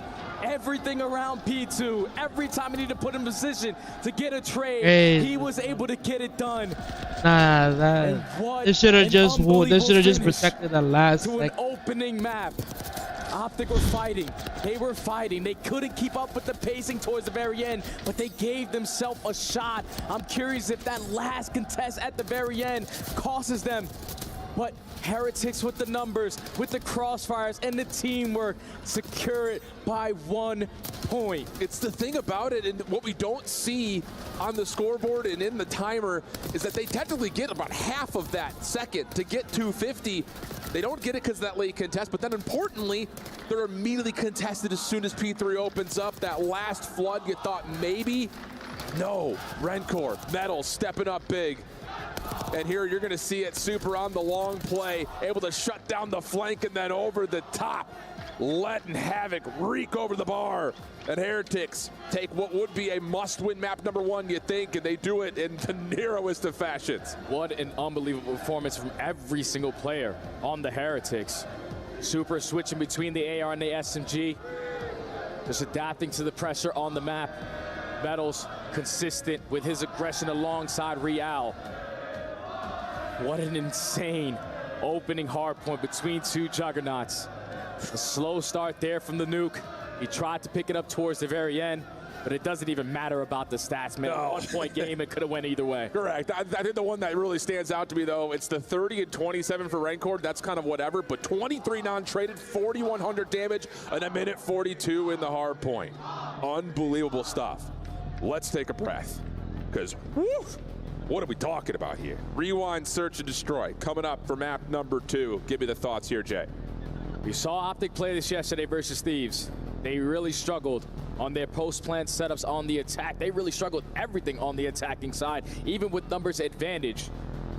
And what Miami were able to do yesterday versus Boston was absolutely stunning. Non-stop aggression, taking map control away. Metals having an unbelievable performance, dropping double digits. And with all the momentum on their side, I think if you're Optic, you got to shut them down early. Agreed. You got to force them to turtle up in their setups. The other thing that we really talked about a lot in that Thieves-Optic matchup was that Mercules, on both sides of the bomb, is having a really tough time by himself playing over towards Burger Street. Well, Heretics kind of used that as a bit of extra information off the VOD review that I'm sure that they were able to put in and say, hey, if he's going to keep solo playing on the barrels either side of the street, maybe we could just bully him out like Thieves did, use that as, you know, a huge point of control on the map, and then just play retakes, essentially what Thieves had done, especially when they're on the defensive side, obviously. Strategies here. Need to be able to play your game. But when those mid-round adjustments come in, the adaptation needs to be on point. Real and Metals are going to do everything they can to dominate in towards mid DVDs. Rencor going to hold down the mid street, and Super's going to put himself in position to watch over that B site. This is where Shotzi and Hook can set the tone early on. Forget about that map number 1. Indeed the case, and Shotzi's actually going to take an aggressive route off the rip over towards Burger, whereas Heretics immediately into Gens and through it. Hook in the way, but immediately counteracted. No problems there. Just a couple more delayed nades and stuns, and Dashy will be affected by that. So Heretics going to rotate their efforts back to A. And now this is all on Shotzi. Yeah. He's thinking that the play is going to be over towards B, but they are still playing it very patient. They know that he's going to try to make a play, and Real already opens up a 2. And now it's just down to the last 2 players, both holding ARs. Mercules, a couple of shots, gives away his position over the top of B. Stun just to check to see if there's any sort of force towards the B point. Not going to happen. Real already in towards Shelf, tag, down to low HP, trying to find a kill as Merc. He gets 1, gets 2, oh, and he gets out of there. 2v2 situation, bomb on the ground, quickly recover, but 35 seconds, gotta make a play. And they're both just ready to go. They are waiting, they are pushing their way through mid street. The bomb goes down, Mercury's in the perfect position. The jump shot not good, the reach out not better. But it's a 1v2 now. And he sees Super over the top, clean shots to the 1v1. Free HP. He gets away and resets for the 1v2 and the ace. Both players waiting. Here comes Merc. Rancor in the corner. Has he seen him? Now surely he has, looking for the perfect angle. Merc's gonna hop on, and Rancor's got no problem popping out and finding the freebie, but wow, did Merc give him a chance. Oh, that round should have not been that close. You turn it into a 4v2, the guy walks through glass, and everything there is wall bangable. But he was able to get out of dodge and almost clutch up in the one-on-one, but this is what caused them problems in map number 1. The aggression on the side of Heretics. Everyone committing, knowing what Optic like to do on their early rounds on defense, which is a spread, set up, watch every angle from a corner, and just sniffs out Hook, plays for the playmaker on Shotzi. And Rancor, the Rookie of the Year, clutches up for round 1. I love that out of Heretics, just to, again, keep Optic on the back foot, just like Thieves had done yesterday. Same offensive setup here for Optic. Putting Mercules over towards that street side. Super's already crossed. Ashy playing a little bit more passively. Backside P2, looking to see if he can catch Heretics for a quick play, and he very well may. Yeah, Metal's going to give the effort. Is there enough help here to push out Dash? He's down to half HP. Help on the way, though, from Shotzi, but he can't finish the kill, and first blood goes to Heretics. I love the non-commitment right there from the Heretics, because you know if Shotzi's backing up, someone is going to try to assist them. So you get the first blood. Still a lot of pressure over towards B Street. You can potentially isolate onto Dashing. That's exactly what's going to be here. Can he win a gunfight? No, he does not, but it's a 2v2. Map resets just a touch. Mercules working his way back over. Here's the door pop. First clean shots. Oh my goodness, Merc! Put that away. There are ladies present. Ever since he has entered the green wall lineup, he has been non-stop. And what he wants to do on the map. Takes so much space through mid-street, flanks through blue, and even in the man disadvantage. With Heretics again striker for the first blood. He locates 3 on the round. He is unbelievable, man. Yep. Gonna say that again. 6-1 start for Merc. Nades over the top towards courtyard here for the Heretics. Trophy system gets down to the place to keep the defense concealed. Shotzi once again through street side. Merc peeking forward towards the front doors. Cheeky setup here for Optic's defense. Yeah, Shotzi's taking a little page out of Scrap's book yesterday. He's going over towards Burger, watching that cross in towards blue. Force him to work through B Street. Battles is able to get out with 9 HP, and that forces now the repositioner from Mercules. Yeah, they know that Merc is playing forward here, so this may be a rotation over to Dashy's direction, which is exactly what Dashy wants.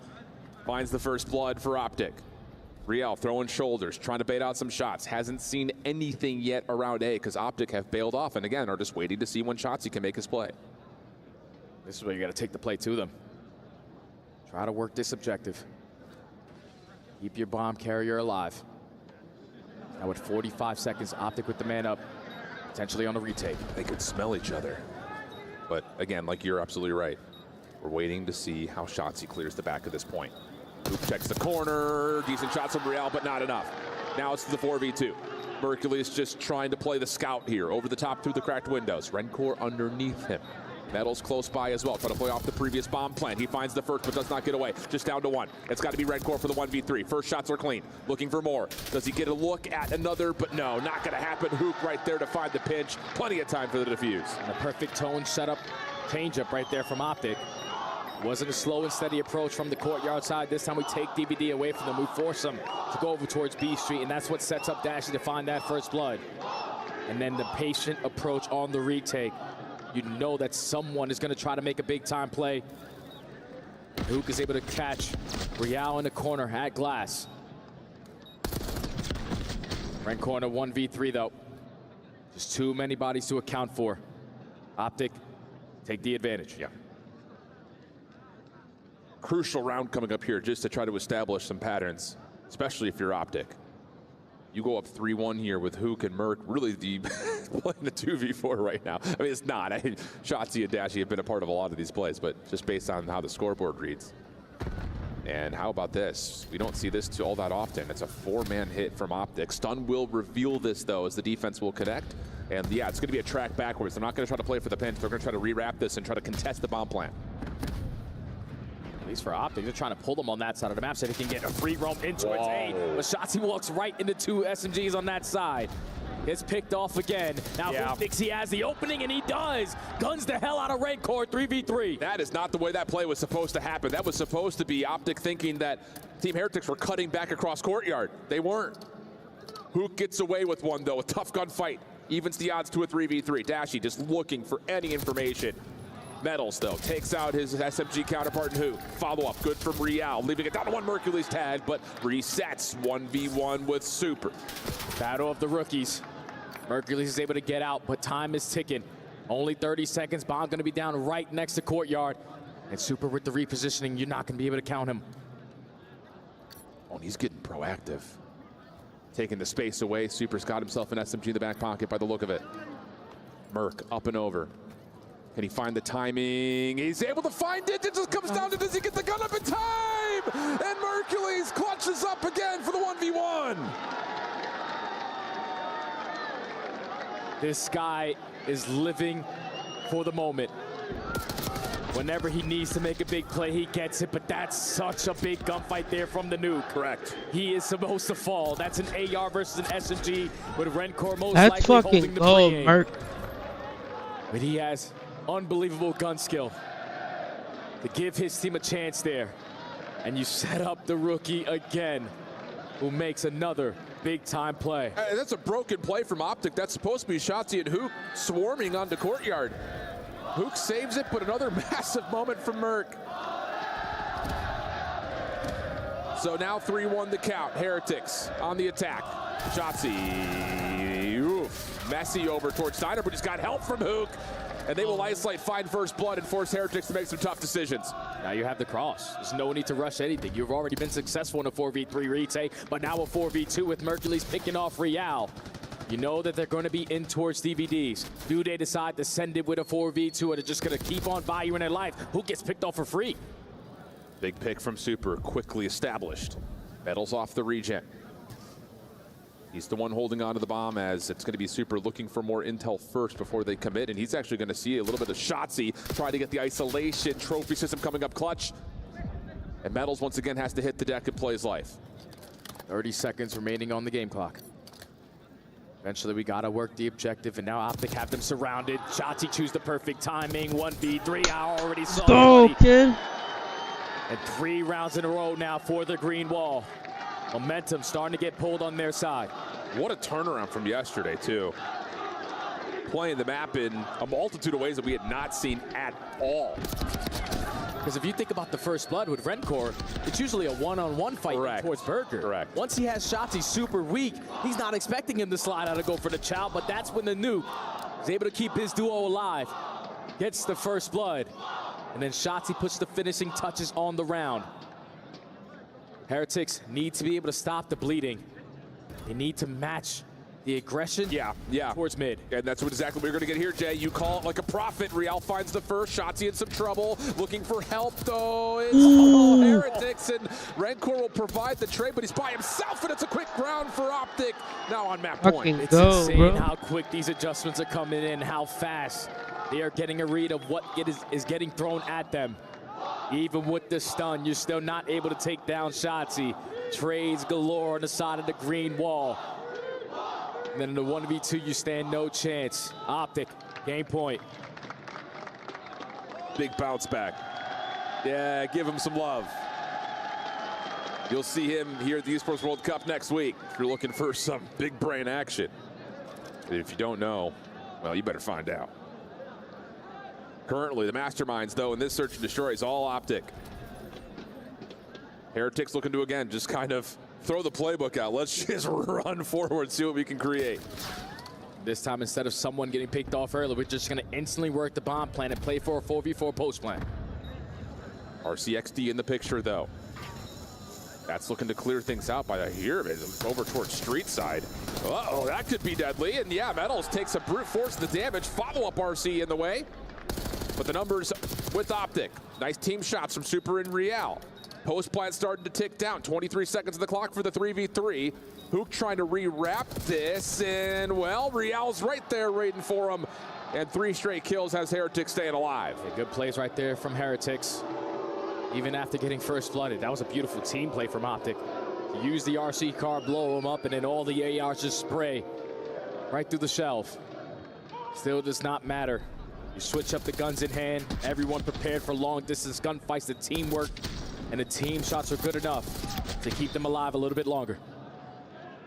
Is it enough, though, just to hit these hard, heavy attacks to change how this map has gone? You would think probably not, especially with Hook and Mercules just kind of outgunning Miami right now. But I don't know. Is it enough for EJ? We're about to find out.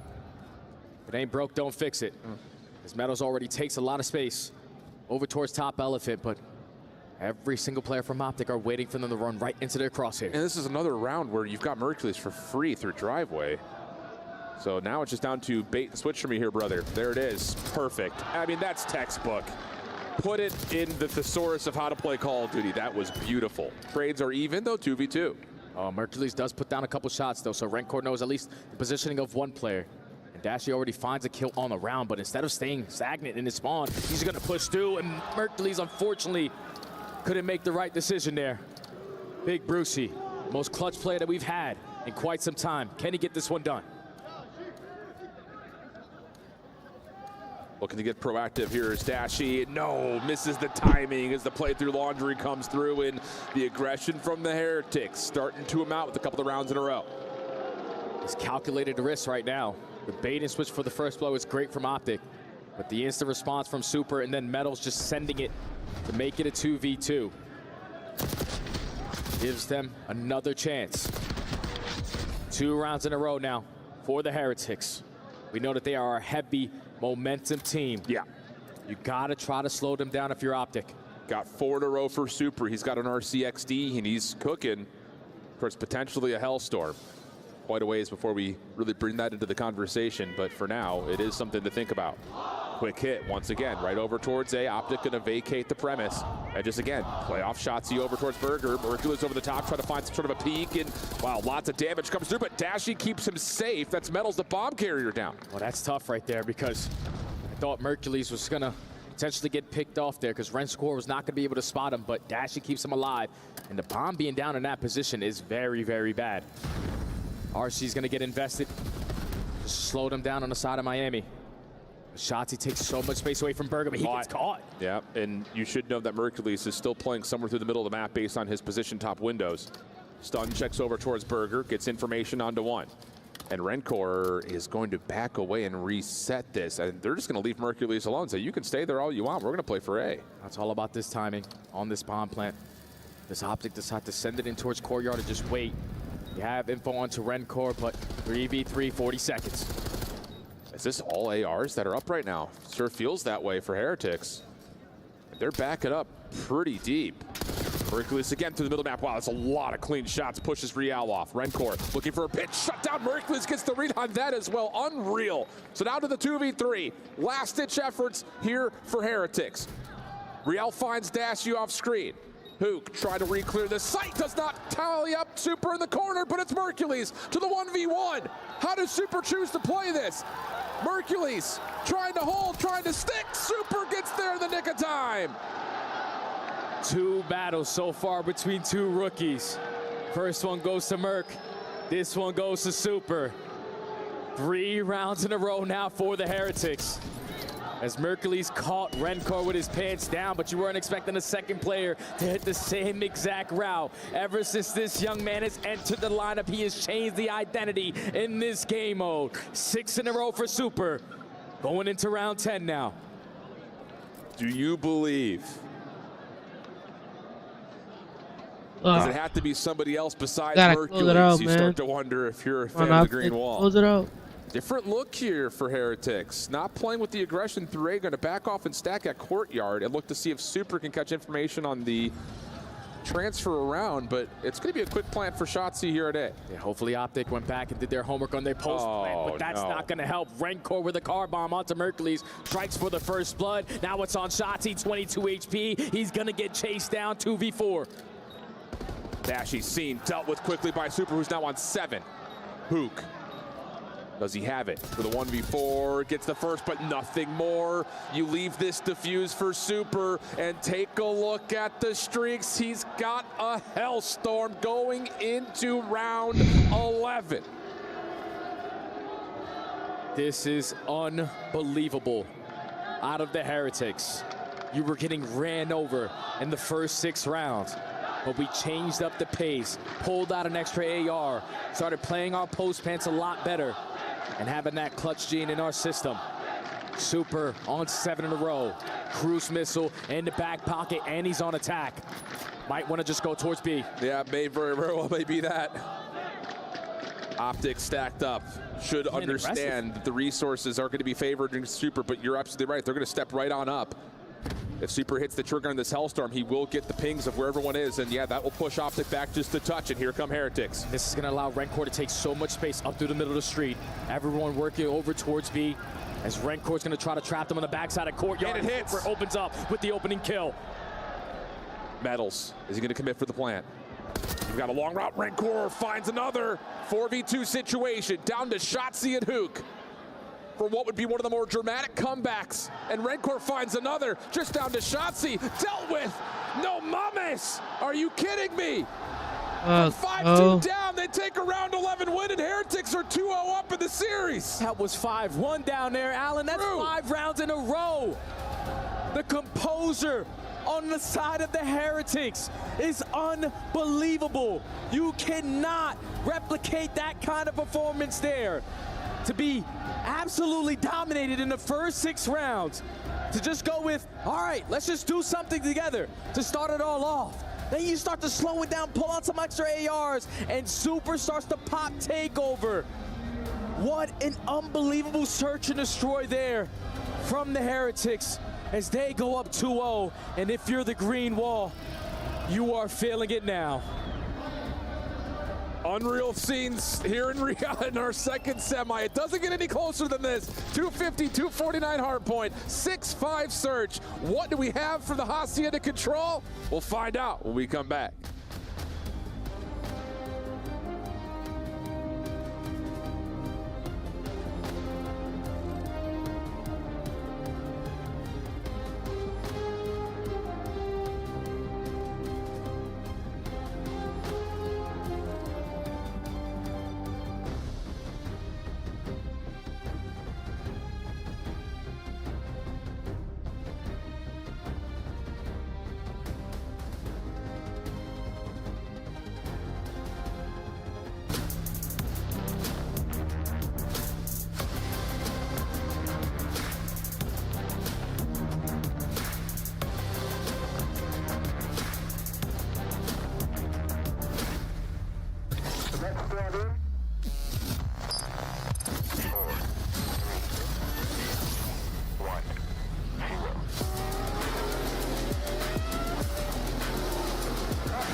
If you haven't been watching, what the hell is wrong with you? 250, 249, 6-5. Both comeback efforts by the Heretics.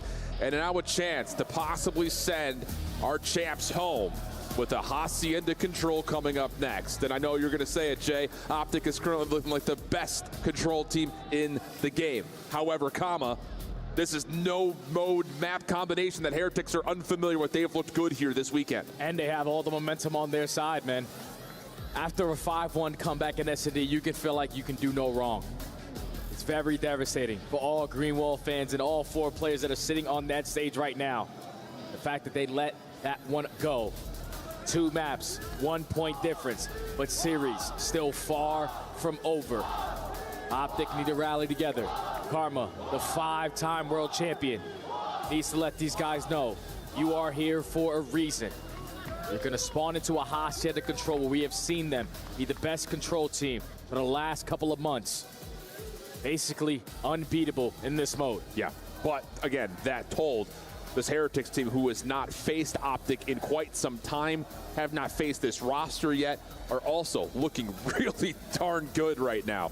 The only real kind of caveat is that they have not looked as strong defensively as Optic has, which, to be fair, when you're looking at a Hacienda Control, that's, I won't say as where the map is decided all the time, but definitive defensive stallouts are what Optic have been great at. And so it's going to force a level of the bar being raised that Heretics will maybe have to match early on. See what we get. The ARs need to be hitting diff. It was Dashy and Mercules who carried them through this map yesterday versus Thieves. When those guys are frying and opening up lanes for the SMGs, it could be nuisances in the back of your spawn. So Heretics right now have an opportunity to walk away with a 3-0, move on to the grand finals, have a dance versus the Surge. This one, we gotta lock in for. Opening break off over towards A. Sebtex connects onto 2, plus a stun check also lands. So Heretics, full information on what Optic's defense looks like. But Hook somehow miraculously pulls off a double. Shotzi's going to get over into position to try to block off some spawns, and it's going to leave Super by himself. Yeah, and that first segment doesn't get locked too. So Super's behind enemy lines the same way Shotzi is on the opposite side. Heretics are not going to even contest the work through lobby. Everyone owing to rock. Optic are not going to be prepared for this. Hercules the one trying to be responsible for the open hallway. He's found the first one, but looks to be pretty cleanly, and then Super gets caught by Dashy with the pistol out. Metals following up, has his trade. But the play from behind here for Heretics is limited. Just 2 players, and of course Optic know where they're at. Metals feels like he has to force himself into a gunfight, but then gets onto the zone. Stops the clock at 41 seconds. Dash, you have Spawn trying to challenge this, and there's really no help here for Metals. Hook follows up Optic defensively, keep the clock ticking. But Heretics are out of their spawn, so they have a lot of opportunities. You're trying to time this pinch if you are Rencor. One player coming out the respawn, but Mercules catches him off guard. So already starting off with the initial gunfight, but Super again lines up a double, almost makes it a triple with Mercules having a misplay, but the first segment at A is already done. And you got a little bit of help from Metals right around the corner. Super coming off spawn quickly through Secret. Mercules trying to decide how he wants to play this, goes down low.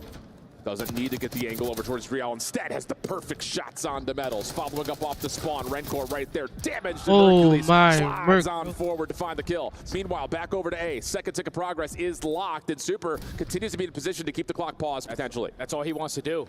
Just stall out time. Allow for his teammates to come off the respawn and open up with some gunfight. And that works out to perfection. Now you're jumping back on A to work for this third segment. Shotzi, not the preferred weapon for the occasion, and time is going to be extended. Quick rotation from Heretics through connector. They take care of Dashy down low.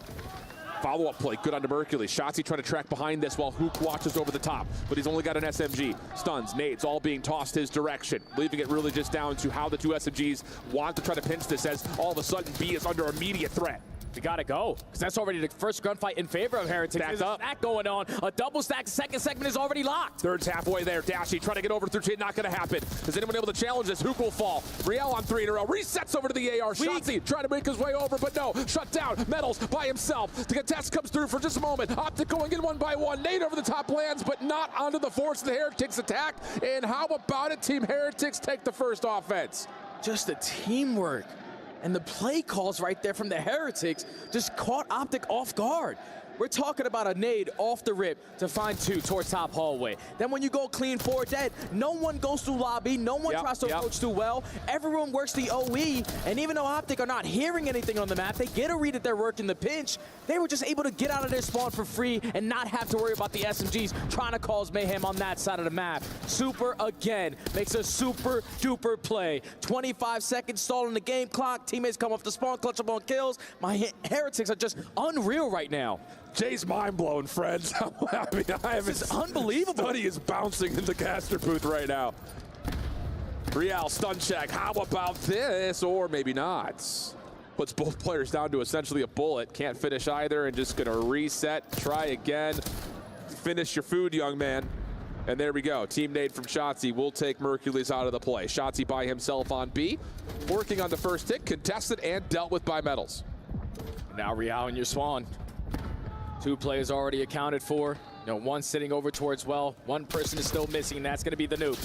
Trying to find an opening, 2 top secret. The player's off the to get a trade, but Super again lines up a double. The life is getting sucked out of the lungs of Optic right now. You can feel it as Redcore just holds down the trigger and finishes off Dashy. 25 plays 21, and this just feels like Optic are out of sorts right now. A lot of individual gunfights not going their way. They will be blessed with 3 players spawning on each other, so now a chance to try to work something around the OE. Real already gets a read on it. Now Redcore setting up for the rat back. Real wins a one-on-one and just gets out of dodge. Only 30 seconds left. You're gonna have Mercules hop on the objective, but the nuke finding a double is gonna give them another opportunity here. Redcore try to watch from window side. Waiting to see when he wants to peek this. Stun check will reveal his position. Second member on the zone. That's Shotzzy. Mercules pushing forward, only finds 1. Second tick gets locked up. Hook cleaning out the window. Clean for the first. Tries to drop down low into connector. Good read. That's now an opportunity to get the extra 60 seconds, and Hook is already putting pressure onto A. Shotzzy with the repositioning. I'm gonna be top office. He just saw me at 10. No, the movement too good.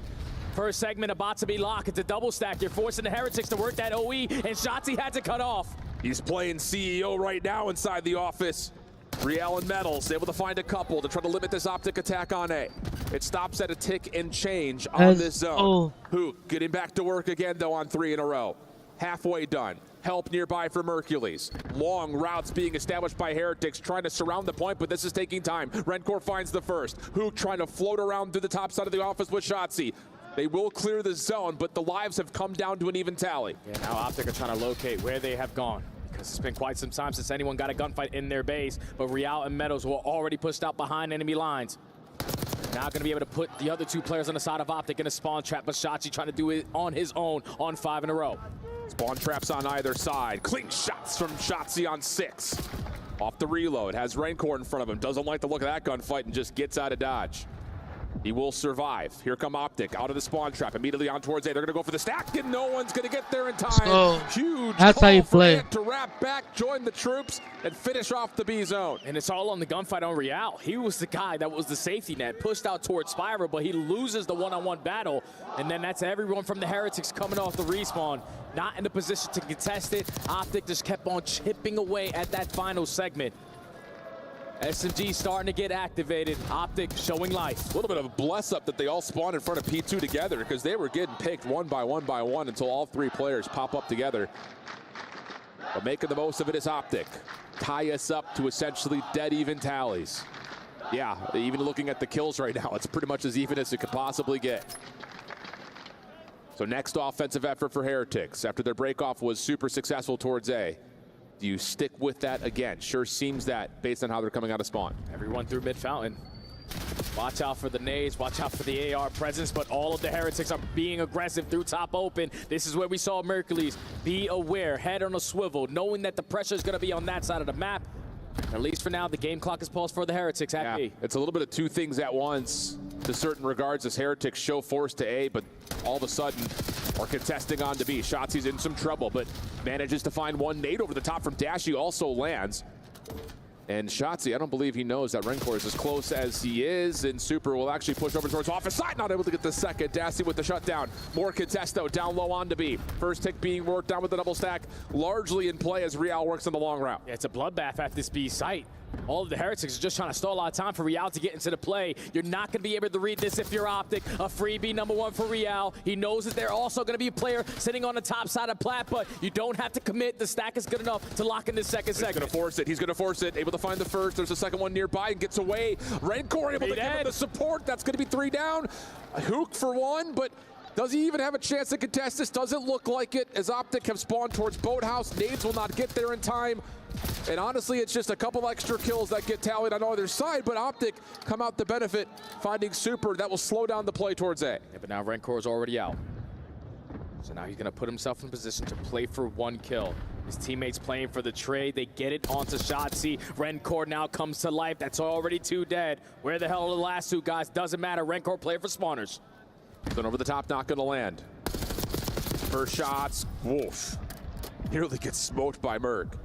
Looking for the trade for a moment with Shotzi, and will find it. Optic now taking your focus. Back over to the front as Shotzi gets to work with the Shiv. And Hook will just play kind of lineman here up top, setting up Dashy. Absolutely the case for another double, and we've got an even life count again. All tied up at 14. 1:10 on the game clock. Last time I caught you off guard when Heretics are going to work this rock route, but you're not going to be expecting Rencor to be swimming. Now, if you're Heretics, you're going to take your time on this approach. Allow Rencor to get behind enemy lines again. With Dashy, you can see him, #4 in orange, is just scouting, trying to find if anyone had gotten through, but Rencor gets his kill, gets away, heads back over to the zone where Mercules is waiting for him. 13 plays 11, 43 in the clock. Super, seen up top at open.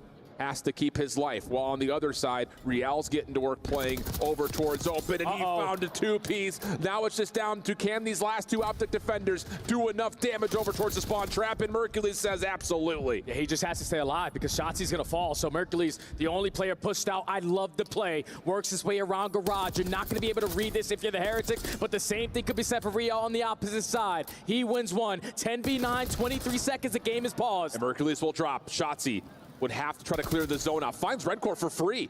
That puts pressure onto the clock for a moment. 22 seconds is where it stops at. Who can find Super for free? Now it's just down to who can actually touch this. Metal's on the jump.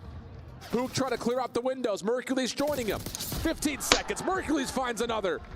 And it's the last couple of lives here for Heretics. They're going to have to try to wait best they can for all 4 to get back onto the zone. They just need 1 person to pause the game clock, but the 2 initial kills, making it the 3 initial kills, lead to no more respawns for the Heretics. Optic are showing life 2 rounds in a row. What a sweaty game, bro. This is a sweaty game. That get earned from Heretics. That's second, not over the finish line. And wow, a number of flanking plays from Heretics where you think, whoa, here we go, until 1 more member stands tall for the green wall. And it was Mercules and Shotzi that round, who just kept on finding openings, either through bottom mid or top open hallway. Because when Real flanks through top plat and finds that double, Mercules instantly responds with 1 and values his life, and gives his team another shot. So now Optic only have to go for 4 segments here if they want to go on defense, just in case it gets to round number 5. Oh, you got to be thinking, though, Optic are like, let's get this done here, head to a rewind hard point, take care of business, and see if we can get this thing to 5. Good start here for Optic as Mercules finishes off the kill through the wall. Super up top scene, dealt with by Hook. Good team shots in play. Second tick of progress looking like a guarantee as Hook's on 5 in a row with the killing spree. He's looking for more shut down. Second tick locked though. And how about the quick transition? Optics say, hey, look at us over here. A little sleight of hand trick. We're back over to B, but Heretics right there. Lock in step with them. Find at least an opportunity to contest, but she's still alive on the point, trying to get the first tick done. Contest in, dealt with, and depletion will come through. That's already 2 segments locked on the side of Optic. Currently up by 2 lives. You still have players like Hook trying to put these players in hell in the spawn trap. Rencor is going to win on 1-on-1, stop the progression at A. You're finding trades in the kill feed, back and forth you go, but Optic are out at well. It's mixy, it's chaotic, but Rencor finds a little bit of damage, trying to make Metal's job a little bit easier over the top of the heady. That's clean, but Mercules able to find at least 1 trade. Keeps the Heretics back a touch from being able to establish any sort of a spawn trap. But Optic spawning well, will have to make a decision. Do we cut through connector to get A done, or we just head over to B? And that's a big win right there from Real.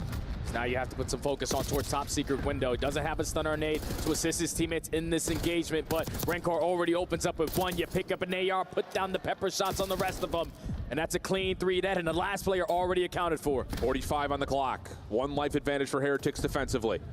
Optic resetting their approach off this spawn. 2 players up towards top spiral. Riel in the way. Metals also getting the job done down low. And that now all of a sudden has Optic reeling back at their spawn. And again, accounting for that 4th player. You know, all of Optic are basically in their spawn. Final 25 seconds. Oh, mercy. You need 1 more segment to guarantee yourself defense. Oh, what a look at this from our ops team with the free cam. Metals is just foaming at the mouth. He's found 2. He's gone rabid. Looking for the last one. It's Shotzzy trying to keep the clock at a pause over towards B as soon as he feels like he can get on. Metals in the corner, though. Oh, Metals! Are you kidding me? Almost leaves planet Earth with that last one. But Shotzzy stays alive.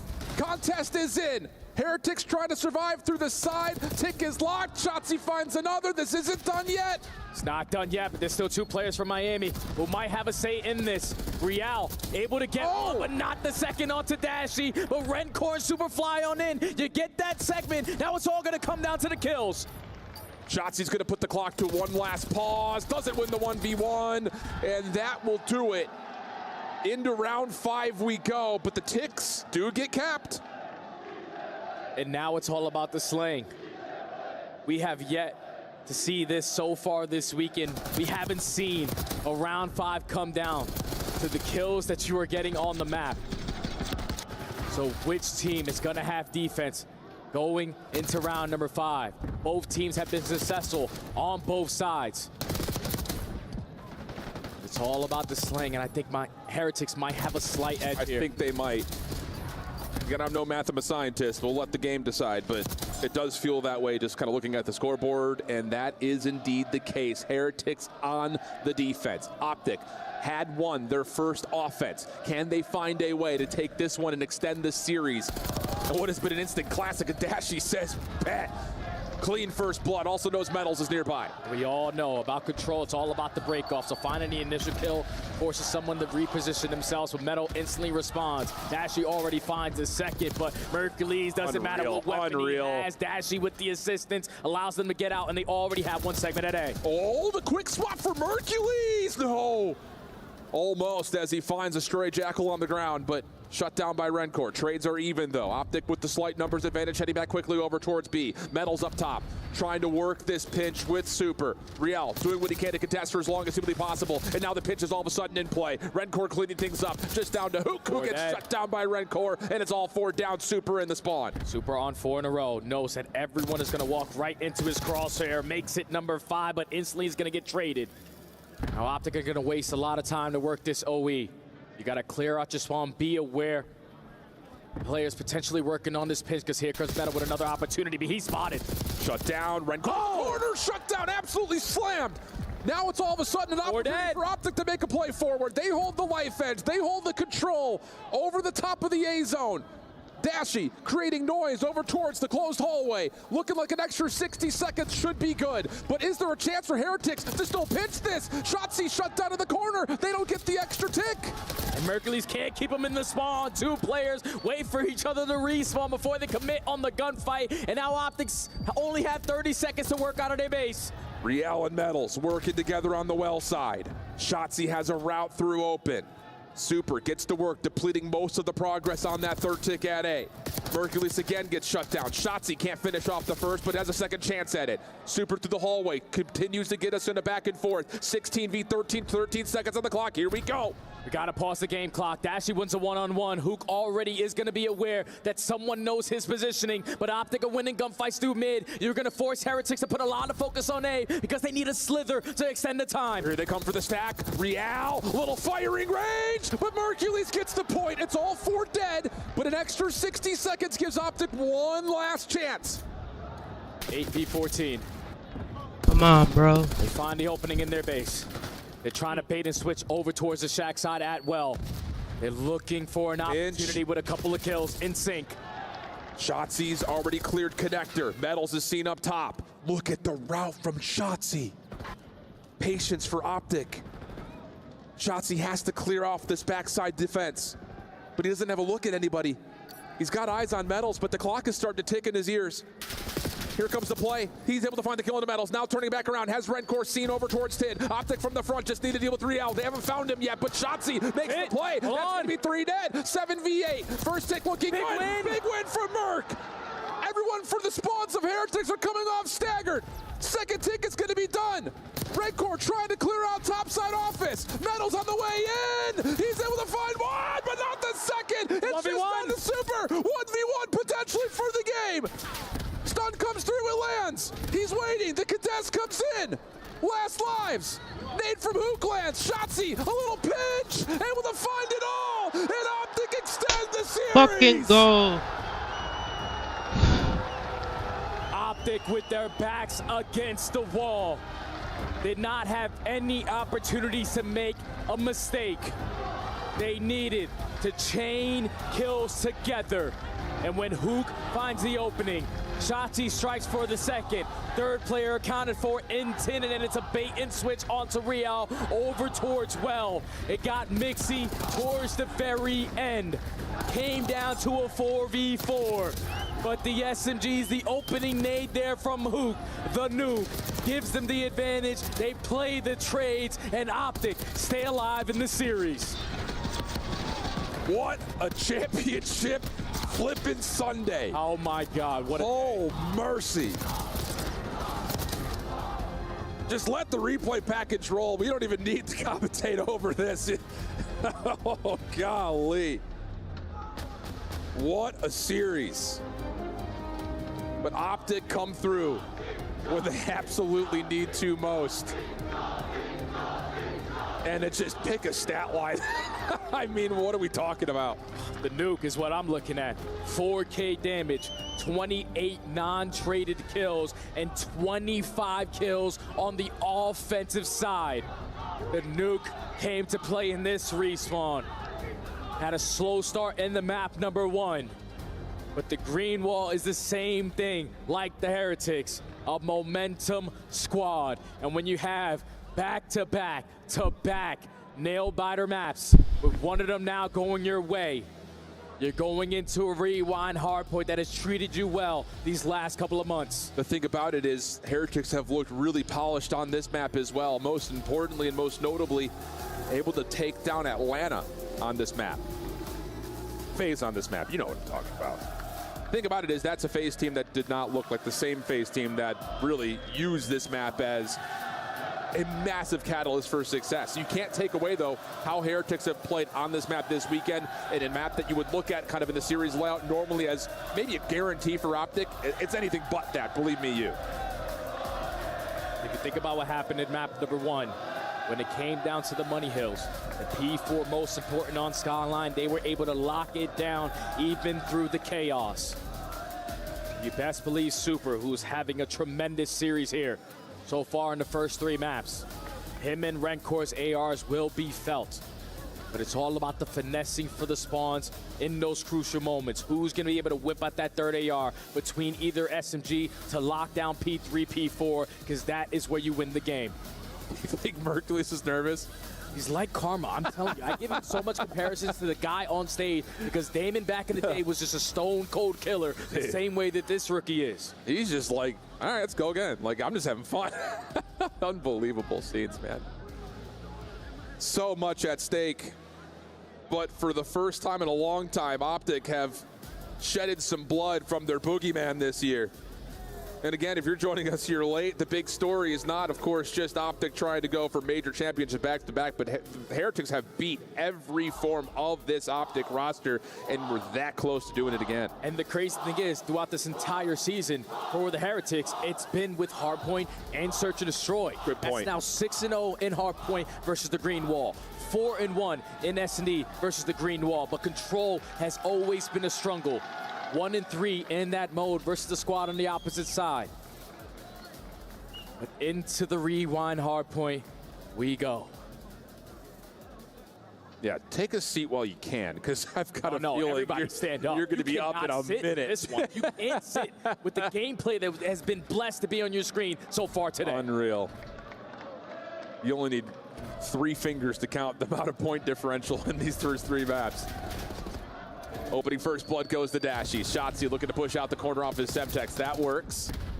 Rencourt trying to work with Super to try to battle back as his teammates are coming off a spawn, but staggered kills coming through as Dashy is just in the firing range right now, and Hook will force the issue forward. And this is the perfect break off there for Optic. You're spawning on the preferred side. Dashy locking everything down through the mid-street.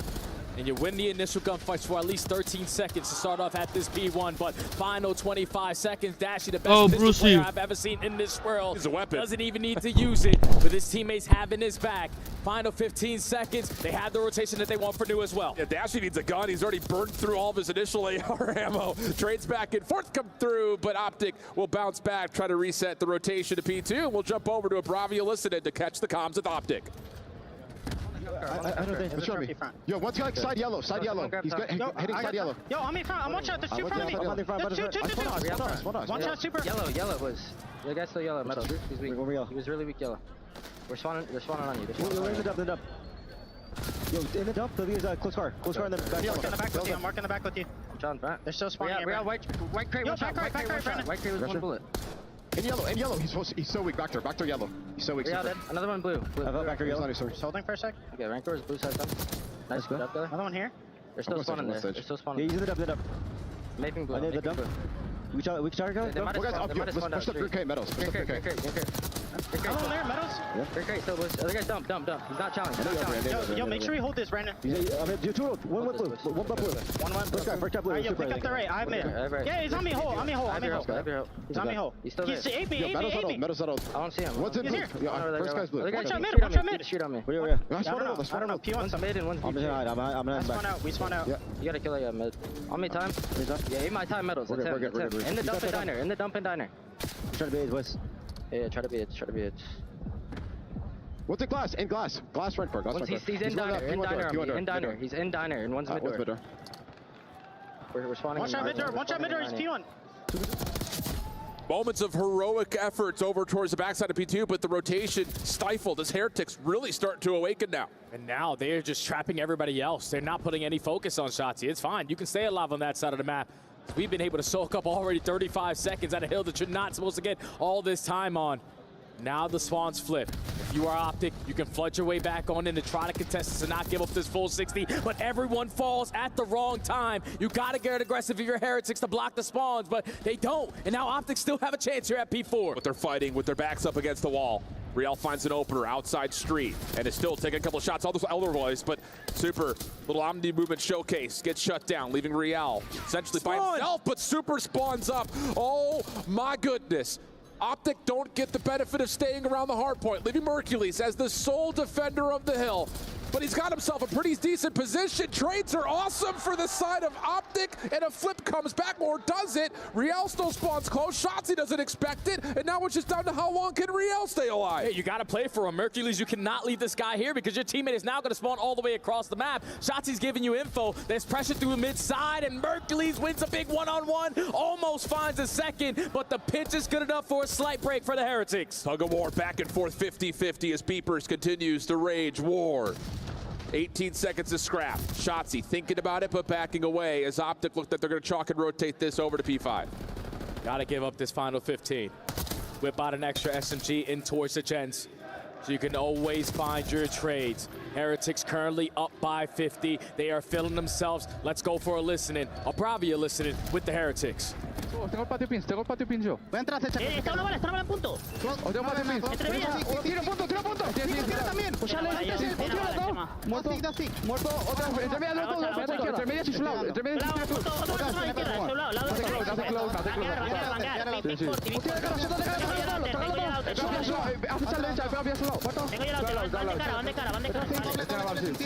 Dos de frente, uno te la derecha. Son dos. Me quedo tumba con la derecha. Voy tocar, punto. Una bala. Te van ganando la izquierda, Chema. Izquierda, son dos. Punto y su lado. Izquierda otra vez. Derecha. Sigue bancando, tengo pin fuera. Tengo pin, tengo pin fuera. Falta uno.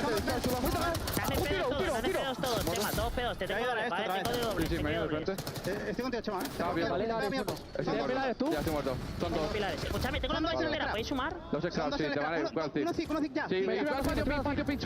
Sí, azul, chavales. Sí, patio. Doble, muerto, otro más. Punto y dos, azul. Punto y azul. Ábrete izquierda, metal. Punto y azul, ¿vale? Está en patio, Chema. Te está chuzando todo. Dos medio. Dos medio, vale, voy por medio. Ve tú por el patio, Well, we've got ourselves a bloodbath here on Rewind. Optic trying to control the pace, but flat out, they're not able to. Super is running rampant, 18 and 10 so far. He's destroying in these hard when it's still a 50-point difference. And now Optic are playing from the back foot. Spawns flip. Heretics just want to play keep away, and Real with the reaction gets the better of Shotzi. But now it's the second gunfight. That's the most important. You don't want to give up this time. You don't want to die in this situation, because then you're going to spawn all the way across the map. Rancor able to find one to keep the hard point open for a time being. But you can see the play for Heretics. Playing the long game, rotating over to P2. Shotzi up towards Jens. Maybe beats the timing here of the nade. Metals doesn't see him laying prone. Mercules finds the kill, and now Shotzi can make a play forward. On the backside flip, can Shotzi get two? Oh my goodness! A little pirouette for a double. And Optic will immediately flip the spawns around to Shotzi, get information on another!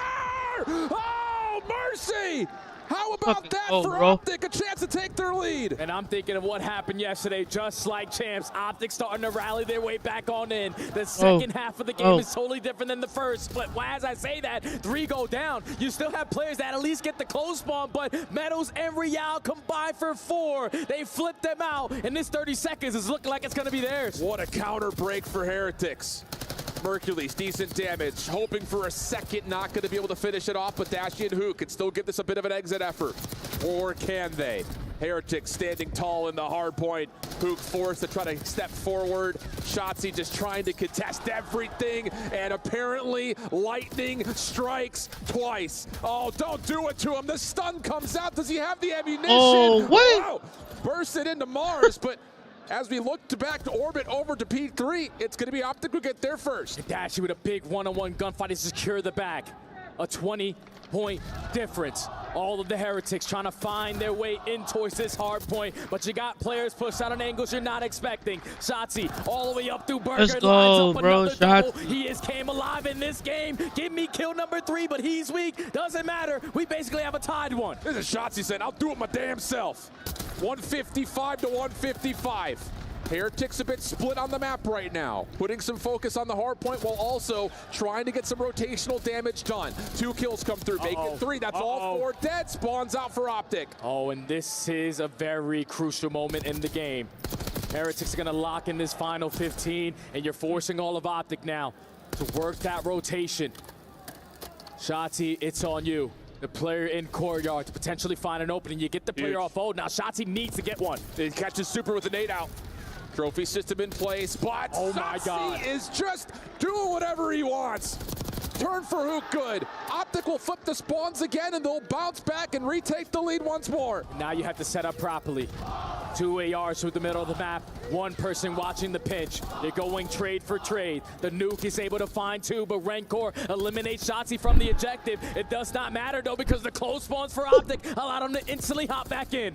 Hook looking to finish off Metals. Toe taps with the pistol will work. First significant lead for Optic in a while. But Heretics aren't done yet. Hook putting them in their place. Follow-up, good for the ARs of Optic. They're going to break the 200-point threshold. This is all their time. Now you're going to the contest fest at P5. Oh my God, bro, this is so nerve-wracking. Heretics last time really couldn't make up in a difference. It was a 50-point lead when they left P4. It was a 50-point lead when they left P5. You need a good chunk of time here. You need to find kills in chain. Long route from Shotzi, but he has an AR. Has to be careful with this, as again, it felt like all of Optic were running the AMS right now. Hook's got an SMG out. Shotzi will pull one as he comes back off the respawn. Mercules in the corner, able to find one. A little damage under Rencor. Hook trying to follow off of that, trying to get the double, but no. Dashy inside, not able to tally Rencor. Hook's good for 3 off the reload. No, doesn't fully reset it. Shotzi takes it out once again. Superstar. Mercy, someone put this guy down. It's the last guy in the hard point for the Superstar, Heretics. It's going to be superstar. Metals. He's going to fall. So Optic now have the spawns that they want. You trap them over towards Green Crate, and you already have a player working on the pinch. You got to slow it down if you're the Heretics. Heretics are in some major trouble, though. Mercury's showing force over towards the RV. Still in the hard point is Optic. Cannot win here, but boy, can they get close. Nade for Super connects. Shotzi is off the reload, though. Not able to take down either member, though, from the we got Heretics. this. And now we take our focus back over to P1, but Mercury's playing through the exit. They got looking for everything, but Metals will back down. They only need 14 seconds. Heretics have one last hoorah push, and then initial gunfight goes to Dashy. Mercury's backs away. Optic still in the hard point. Here comes the final approach. Mercury's finds the first shutdown. Super's got to find a way to get in. You want him at 5? Let's go again.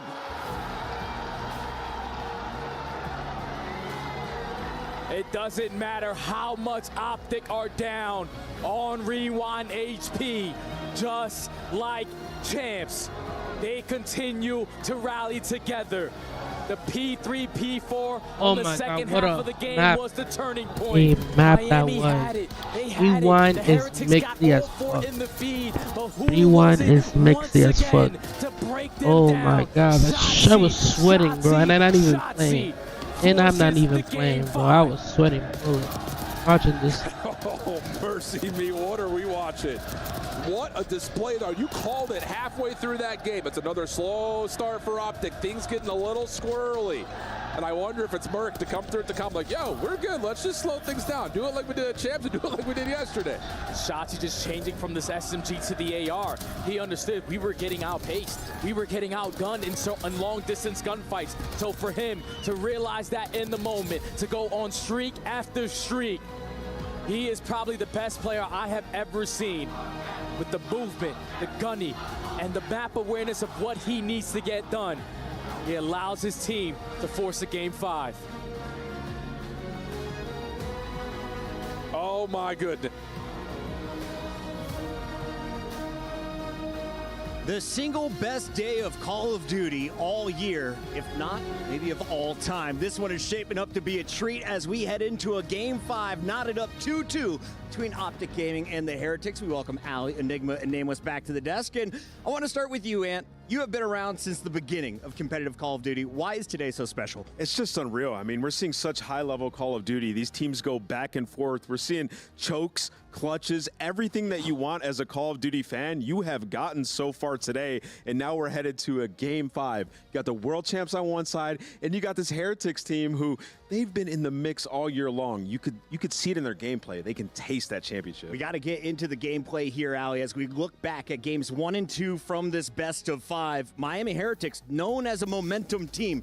But how do you pull this off? Not once, but twice through the hardpoint and search and destroy. Excellent comebacks. Listen, it's because of the pace this team plays. I was talking about it earlier. Our top side of the bracket is our most aggressive, high engagement teams that we have in the league right now. For our Heretics, it was just a bunch of heroics. They got hot very early on, and then of course we get all the way down to the wire where we think Optic Texas are going to get that final half tick, and Super makes an insanely risky play. He goes for that contest. He leaves his team 3 people on the rotation, and it ends up panning out. We have been blessed today with so much good Call of Duty. As impressive as the hardpoint comeback and finish from Super was, the S&D broke my brain. We are not used to seeing world champions crumble, or if you want to tell the other side of this story, a ridiculous 5-round comeback from the Heretics. Well, the whole story about them has been the brotherhood, right? La Familia, the whole unit that they have there. And when you're able to reach out and touch your man next to you and say, look, we have still got this. We are still in this fight. We know we can beat this team. It does unspeakable things to you, lifts you to a whole different level. And we're getting to see that here today. Yeah, and the way that they rallied back, I mean, it was 5-1. Optic was doing whatever they wanted. Well, what they noticed was like, okay, Dashy's playing over towards the street. Let's just kind of leave him alone. Let's get bombed down inside a DVD, and then from there, we'll let Optic kind of come to us. You couple that with a few mistakes by Optic, and you find yourself in a 5-5 situation with the streak, and I don't even know if Optic knew that window was there. No. It was 1 round in search and destroy, 1 point in hard point, and 1 round in control. Shift said it best. You can count the points between these two teams on 3 fingers. As we went into that final game 4, though, who was the difference maker for Optic to get them to a game 5? Easy answer, Shotzi. obviously. yeah. I mean, the second he pops a 3, it's like it ignites something in the rest of the Optic camp, because once he does that, it's almost like we can't be leaving Ant to do all of the work anymore. Then you start seeing pieces from Dashy. Mercury starts to get going. Even Hook, and it wasn't even just in that one moment. Shotzi closed that game out. He called game to force that game number 5. Now we're going into a game 5, and if you've been watching the Heretics all season, this is a team that does not shy away from search and destroy. Optic, they've been hot or not in this game mode. If you look at their numbers so far this weekend, Heretics 8-9, Optic 5-5. Game 5s have been rough. They have indeed. I mean, it's one of those moments where you start to stand up if you are some of these superstars, right? We've talked a lot about their top players, and this is one of those moments where you cement your legacy well and truly. Yeah. But when we're walking into this protocol, you're looking at a lot of the different strategies. Optic, if they want to quell those nerves and start to get through this Game 5 situation, very good with their set nades, very good with their breakoffs. They've got to continue that. Big shout out to our graphics designers and our stat wizard, Easy Mac. Both teams on a 2 Game 5 losing streak. They haven't been able to go this far and walk away with success. One of them will, and they will move on to the grand finals. Who's going to do it? How do they do it? It's going to be Optic. It's going to be Optic. I mean, they folded in that game, too. A lot of mistakes. They had numbers in a lot of those rounds. It just gets away from them. I don't think that happens again. Optic win. Enigma? I got to stick with what I said initially. I think I'm going Optic 3-2, as much as that pains me, but the momentum's with the green wall. Both teams are heavy momentum riders, but unfortunately, I think Optic edged them out just a little bit more. I think it's green wall in the game 5. Optic has had the momentum of the last 2. Heretics stole it away in the first 2. If we are going to tell the comeback story, the underdog story, as Spaniards are looking to secure a first appearance in a grand finals, how do they get it done? They get it done by Metals. We need another Metals masterclass of what we got yesterday. We had the interview earlier on. They said when Metals is taking over, literally no one can touch them. I think he's their X factor. We're surrounded by legends. You are witnessing some on this stage. And here's another one. He goes by the name of Ian Chambers. Thank you very much. Talk about a crazy, unbelievable, unforgettable knife edge semi-final going the distance. Who will lock in the spot in the grand final for a shot at this? Let's check with our live crowd here in Riyadh. Who's taking game 5? Is it going to be Heretics? All right. Is it going to be Optic? One more time. They can hear you. Heretics! Let them know, green wall. Optic! This is it. This is what we live for. Game 5 is right now with our casters. The motto of the entire event is nothing is granted, everything is earned. And we've got a map 5 in a series that, again, like Ian Chambers said, is on a knife's edge. Throw out the numbers, throw out the stats. This is flat out who wants it more. Pressure has never been at this level. You have yet to be tested in a game 5 with Mercury's on the lineup if you are Optic. But you bring in Super on the side of the Heretics for moments like this. Search and Destroy wins you championships, and it's one map, potentially standing between both of these young men. Everyone on that main stage have a dance in that grand finals.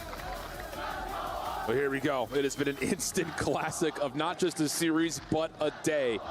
So what do we get to try to elevate it to the next level with a protocol search and destroy map 5? Miami, a major comeback in map 1, a major comeback in map 2, but all of a sudden Optic come to life. Can they find a way to start us off with something hot? Map 5, here we go. Gotta believe that Optic have already been in a position like this. World champions across the stage.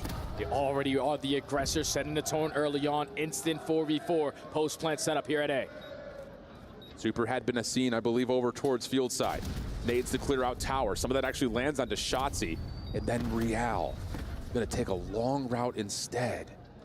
Being watched by Dashy. Proactive play from Shotzi, finds the first. Help onto maybe a second as Rencor stuck over towards Spiral. You need Real. You need him right here, right now. He only finds one though. And now the focus goes back over to Super. Only 20 seconds left. It's 2v3. Both players from the Heretics trying to work through big door. Shotzi's gonna be out of the play. You have to contest these fights now. What a reset. Shotzi's way out. can just come back over as soon as only 7.5 that are left, but Shotzi's able to find the first. No time to defuse. Super just playing for the final kills. Can't even get those. Optic strike first. I love the initial play call there from Optic. Even though they are feeling the pressure here in the game 5. A tone-setting round to just instantly get the bomb plant at A and play their post-plant setup to perfection. But I also love the play call there from the Heretics. There was nobody on the bottom side of comms. They were banking on their stuns and nades to find an opening, but instead of them initiating the play, Shotzi says, no, I'm taking it into my own hands. He secures the opening round with 3 in the feed. Unbelievable calls on both teams. But here we go. Reset. Heretics, their first offense. A little bit more pause, a little bit more patience. A little bit of pre-fire coming through for Metals. And Shotzi is just saying, I want it. It will take over Elevator. That is a bold push through. It's going to work out nicely for the Optic defense. And now this is going to waste a lot of time for the Heretics. As the AR is watching across through the middle of the map. Making sure no one's going to edge out over towards that B site. A minute left to go. You get information onto Mercules, but the jump peak is good enough to spot the guy close mid. Yeah, he sees Riel down low. So mid-map will be open. Metal's able to find Dashy, and Mercules is in some trouble now as the B site is wide open. Shotzi also dealt with on the long play. So it's just up to Merc. Can he delay this plant a little while longer to get Hook into the play? Oh, find one. So still a 2v3. Bomb is going to get planted. See Super. Trying to isolate onto Super, set up Hook potentially for this one. They know that Renkor's over towards Heli. Can't find him. Renkor finds the easy first, just down to Hook. Had to be a 1v3 in the ace, but Renkor just playing the spectator over all of this. A little bit of team fodder coming through. The team shot's perfect, and Heretics respond. Yeah, and that was the answer for them in the map number 2 comeback. Just slowing down the game. Playing for that opening kill, forcing the playmakers on Optic to think they found an opening. Once Dashy falls, Sachi tries to set up on the pinch. He gets caught. And then you already have all the presence around that B site. Slow and steady wins the race. Tied 1-1. If you do like stats, one of the big brains that are out there, something to keep in mind is that for the Heretics, they are the second best team at securing post-plant win percentages. So long and short of that is, if you're Optic, you don't want them to plant. Metals quickly through big door, has the defense pushing forward towards Elevator. Once again, Optic playing back here though, and a little bit of delayed hit up towards mid. It's all about calculated risk at this point. None other than Shotzi. Already putting himself in a very good position. Rial strikes with the first blood though. Yeah, that's bomb player. Yeah, Shotzi's gotta go quickly, and old Rancor's got a knife out. It reacts perfectly. Merc with some of the numbers, a little bit more manageable, 2v3. And Dashy will collect the bomb. And maybe get to work over towards B, where it is relatively open at the moment. The Heretics are just not going to allow them, even in a man disadvantage, to get the bomb at A. So 35 seconds ago, Mercury's trying to locate potentially where Renkor is. The bomb is now going down. Finds Super for free, 2v2. Breaks the glass. Rial will drop and join Metals to retake over through tower side. This is a bold challenge though, especially with Mercury still in position here. Rial will go up top. Metals will wrap around the sidewalk. Dashy has backed up. This first contact is everything, and Mercules has the freebie. Sure does. And how about it? Dashy follows up behind it. A massive bounce back 2v4 for Optic. Unreal. Out of a rookie and one of the most clutch players we have ever seen in the league. You just take your time on your approach. It's Mercules who finds a trade over towards tower. It's Mercules who finds a second kill as well. And then Mercules finds 3 on the round to set up Dashy for the final. A massive swing round there in favor of the green wall. Slight lead now. Competing chance here in Riyadh. Stuns, nades, moving over towards mid-map. Nice shots from Super. Mercury's still alive, dashing in some trouble. And finally, Riel's able to find the first blood. But a bit of pause here. Heretics really can't step too much further forward. They're trying to get towards B, but there's still a lot of Optic members that are flooding the middle of the map. And Shotzi, he feels like he can make a play here. He knows that he has to make a play. In the man disadvantage, the bomb most likely going over towards that B site. Just going to play it patient on the pinch. Keep Heretics thinking. Eventually where the retake is going to come on in. The objective is going to go down. Hook trying to be the island player. And he's trapped him towards the back. Bomb planted. Optic have to essentially retake their side of the map as they spawned in. Hook doing the dirty work by going deep. Mercules finds another one for free. Knows that Super's pulling in the corner. The hit markers are decent. He wants the pistol, but Red comes to supply the support. Hook around the back now, working with Shotzzy. Both SMGs in play. And this is going to take time. And no, Real meets him there. Shotzzy able to find one, but not the other. Super clutches up. Big round out of Super to just stay alive in towards the heli side. I love the play call there from Optic to just play for the first blood. That's why Dashy gets aggressive, because my Heretics love to attack through mid-gun. So he puts himself in an angle, just not able to finish the kill. And Shotzzy with the SMG, not able to keep his teammate alive. Heretics tie the game. Critical round, I think, there for Heretics, just in terms of controlling the chess game, of being able to work through mid, too. Keep both bombs as an option. That's the last thing you want, is for Optic to keep dominating you over the top of mid-gun. This time, no wasting. Bloodbath. Yeah, Trophy System does deny the stun, leaves Shotzzy and Dashy for the first two. The play for the defense through mid-door not going to work out. Shotzzy also reveals off of a stun of his own, but Super still finds one. Difficult, though, for Rencor. Seen already over towards backside stairs. It's going to be a 1v3 A plant. No stun, no nade. Rencor's not going to stand any chance unless they give him one for free. Nope. And it's just another one of those, all right, you're throwing a couple of jabs at us. Here's our haymaker. Hit it with a little bit of tempo, a little bit of speed. I think just most importantly, that's the value of getting the trophy system down immediately upon dropping into their elevator, because otherwise Heretics have all the perfect nades that they want, but none of them land. And a perfect play call to just match the aggression on the round. Inbound adjustments have been the difference so far in this series. Optic just one-up them there. Again, up by one. Back on the defensive side. Not afford to give Heretics that first blood. Yeah, very similar offensive look here for Heretics with Metals. AR with the bomb. Trying to peek over through the bottom side of A, but Shotzzy just gets isolation over towards the top side of the map. Hook was there to supply the support if there was an AR to check, and it's now all of a sudden an early 4v3 for Optic. Yeah, Real there was thinking that Super had his pinch. He had the tower control, but he was playing it real safe in the spawn, and now you got it. Shotzzy for a double. Insane. With the way that he is playing in these last couple of maps, give him the ace. MVP Shotzzy is on point. Just a perfect play call from Optic. And this is where experience comes into play. Keep in mind, they were just in a grand final a couple weeks ago. They are not afraid to make plays. You got Heretics taking a slow and steady approach, which worked for them on map number 2. But when you're giving up all that space, Shotzzy's the type of player, he's gonna always take it.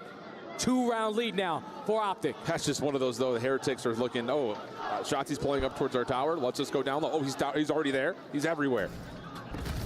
And now, potential for maybe a bit of a quicker hit out of Optic over towards the middle of the map towards B. Heretics have the same defensive setup through mid-door. But a stun from Hook, no, does not actually, I think, get out of the elevator shaft. So no information in terms of Heretics playing with aggression until that little step up. Well, you have the info. They're going to be on the bottom side. Just going to go back and forth, slow down around, and this is what's keeping Heretics on their toes. Sometimes it's fast, sometimes it's slow. Now this forces the defensive setup to switch up a little bit. Yeah, to be fair, though, I mean, the Heretics are going to feel pretty comfortable with this setup. Metals is watching the elevator. You've got a really safe position for Super. The only thing that's really open is this route, which, oh my goodness. You give him an inch, he'll take a mile. Metals comes back over to the play, though, finds the trade and an extra. Rencor there to supply. Another elimination as it's just down to Mercules. Finds the first relatively cleanly. Pistol out. No, cannot get back to the bomb. And Heretics respond again. Just patiently waiting for what Shotzzy is going to do. Even though he opens up with the first blood, we instantly find the trade, and Metals gets activated on the bottom side. Shotzzy was just waiting for his teammates to drop down at Zip. He just took way too long, allowed that trade to instantly come in with no damage as well. Yeah. The Metals will prepare for 2 gunfights at the same time with Ook being weak. Stop the bleeding. Now we're going into the swing round. And just a good micro decision for Metals as well. As soon as you start to see that there is a little bit of action through mid door, you got to get out of elevator. You don't want to put yourself in a spot to even go 1-for-1. Just keep your numbers. Well done. Defense for Optic. Going to pull a page out of the Heretics defensive playbook as they try to hit their big door. Super delayed play coming on the backside of it. Finds the first. Dashy still trying to hang on towards this trophy at tower, but Super. Oh my God, bro. Proactive as you could ever imagine. Oh, finds at least one trade. Now has an SMG to work with. Tries to change things up. Has his health back and will reset the fight to the 1v2. Head on a swivel now if you're the Heretics. The bomb is going to get planted. Does the rookie have an insane momentum? Nade over the back. Not going to tag. Has he beat the timing here? Finds the first. Looking for the 1v1. Once again off the reset. It's over! 3 for Mercules. Unbelievable. He does not shy away from the moment. He is here to be in it. A rookie who was added to the team a couple months ago, who put himself on the map a couple months ago, pulls off a 1v3 with the pressure at its highest. What an insane play. The way that he values his life, the way that he repositioned himself. Game point, Optic. What an absolute mental boon now for Heretics. It's the same setup. No trophy this time, though, for Optic. Stuns are going to land. Metal's trying to play a shoulder. AR's pushing him back, and Mercules continues where he left off with another first blood. 4 in a row. Shotzzy weak, and Optic say, yo, back up. Let's play the numbers. Reset it. 4v3. No need to take any more risks. Rial already putting out shots against called by Shotzzy. 4v2. Let's get an A. Absolutely the call. It's down to Super and Rencor, and how often have we said that? The 2 new guys in. The change in entire franchise. How do you work through this? With now 40 seconds that you have to try to battle against. Dashy, couple of shots, but Rencor's out. Follow up from Super, just trying to make some noise over towards Big Door, but these are both players using ARs, if I'm not mistaken, and Shotzi's got the freedom to make a route happen. 28 on the clock. Super and Rencor trying to work their way together. Hook finds the first. Rencor shut down, and Optic have a chance for glory twice over.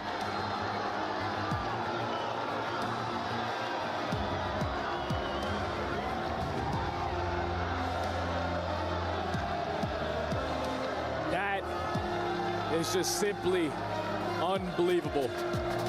Optic were at their backs against the wall. Every single one of those first 3 maps is a 1-point difference. But then they start to gain momentum. Rewind Hardpoint has treated them well all weekend long. But then the experience came into play here. A 2v4 clutch, a 1v3 from a rookie is the difference. And Optic move on to another grand finals. Heretics will still have one more chance in the 3rd place matchup. Not just for a benefit of an extra boost into the pockets, but of course the organization is still looking for points for the Esports World Cup. But that feels like a footnote right now, as Optic are looking to do the unthinkable. After at one point of the season being 0-18 in map count, to once again surprise the world of the World Championship, and now a chance for a rookie to have one of the most dominant career stories in the history of Call of Duty. And wouldn't you know it, it's Mercules on stage with the one and only Ian Chambers.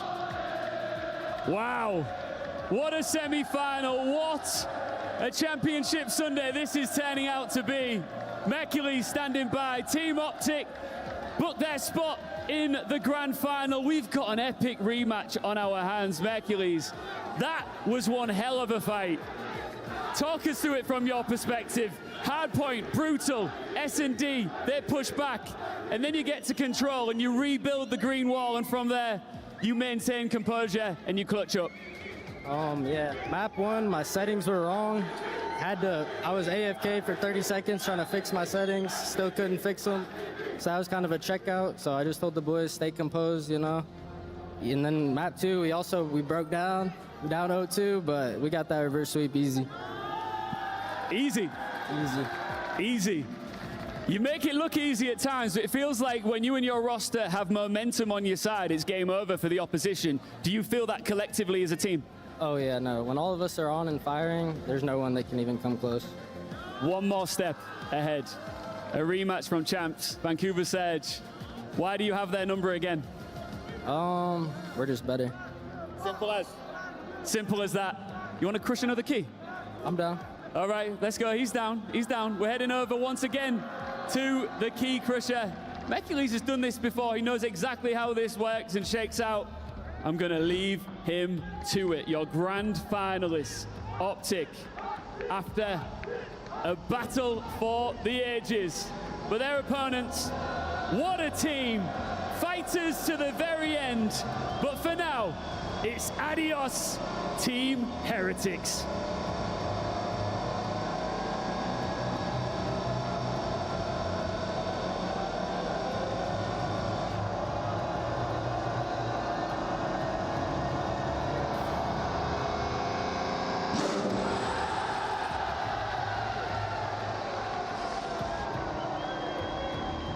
As that key crush then, you didn't flinch a bit, and that was a loud bang.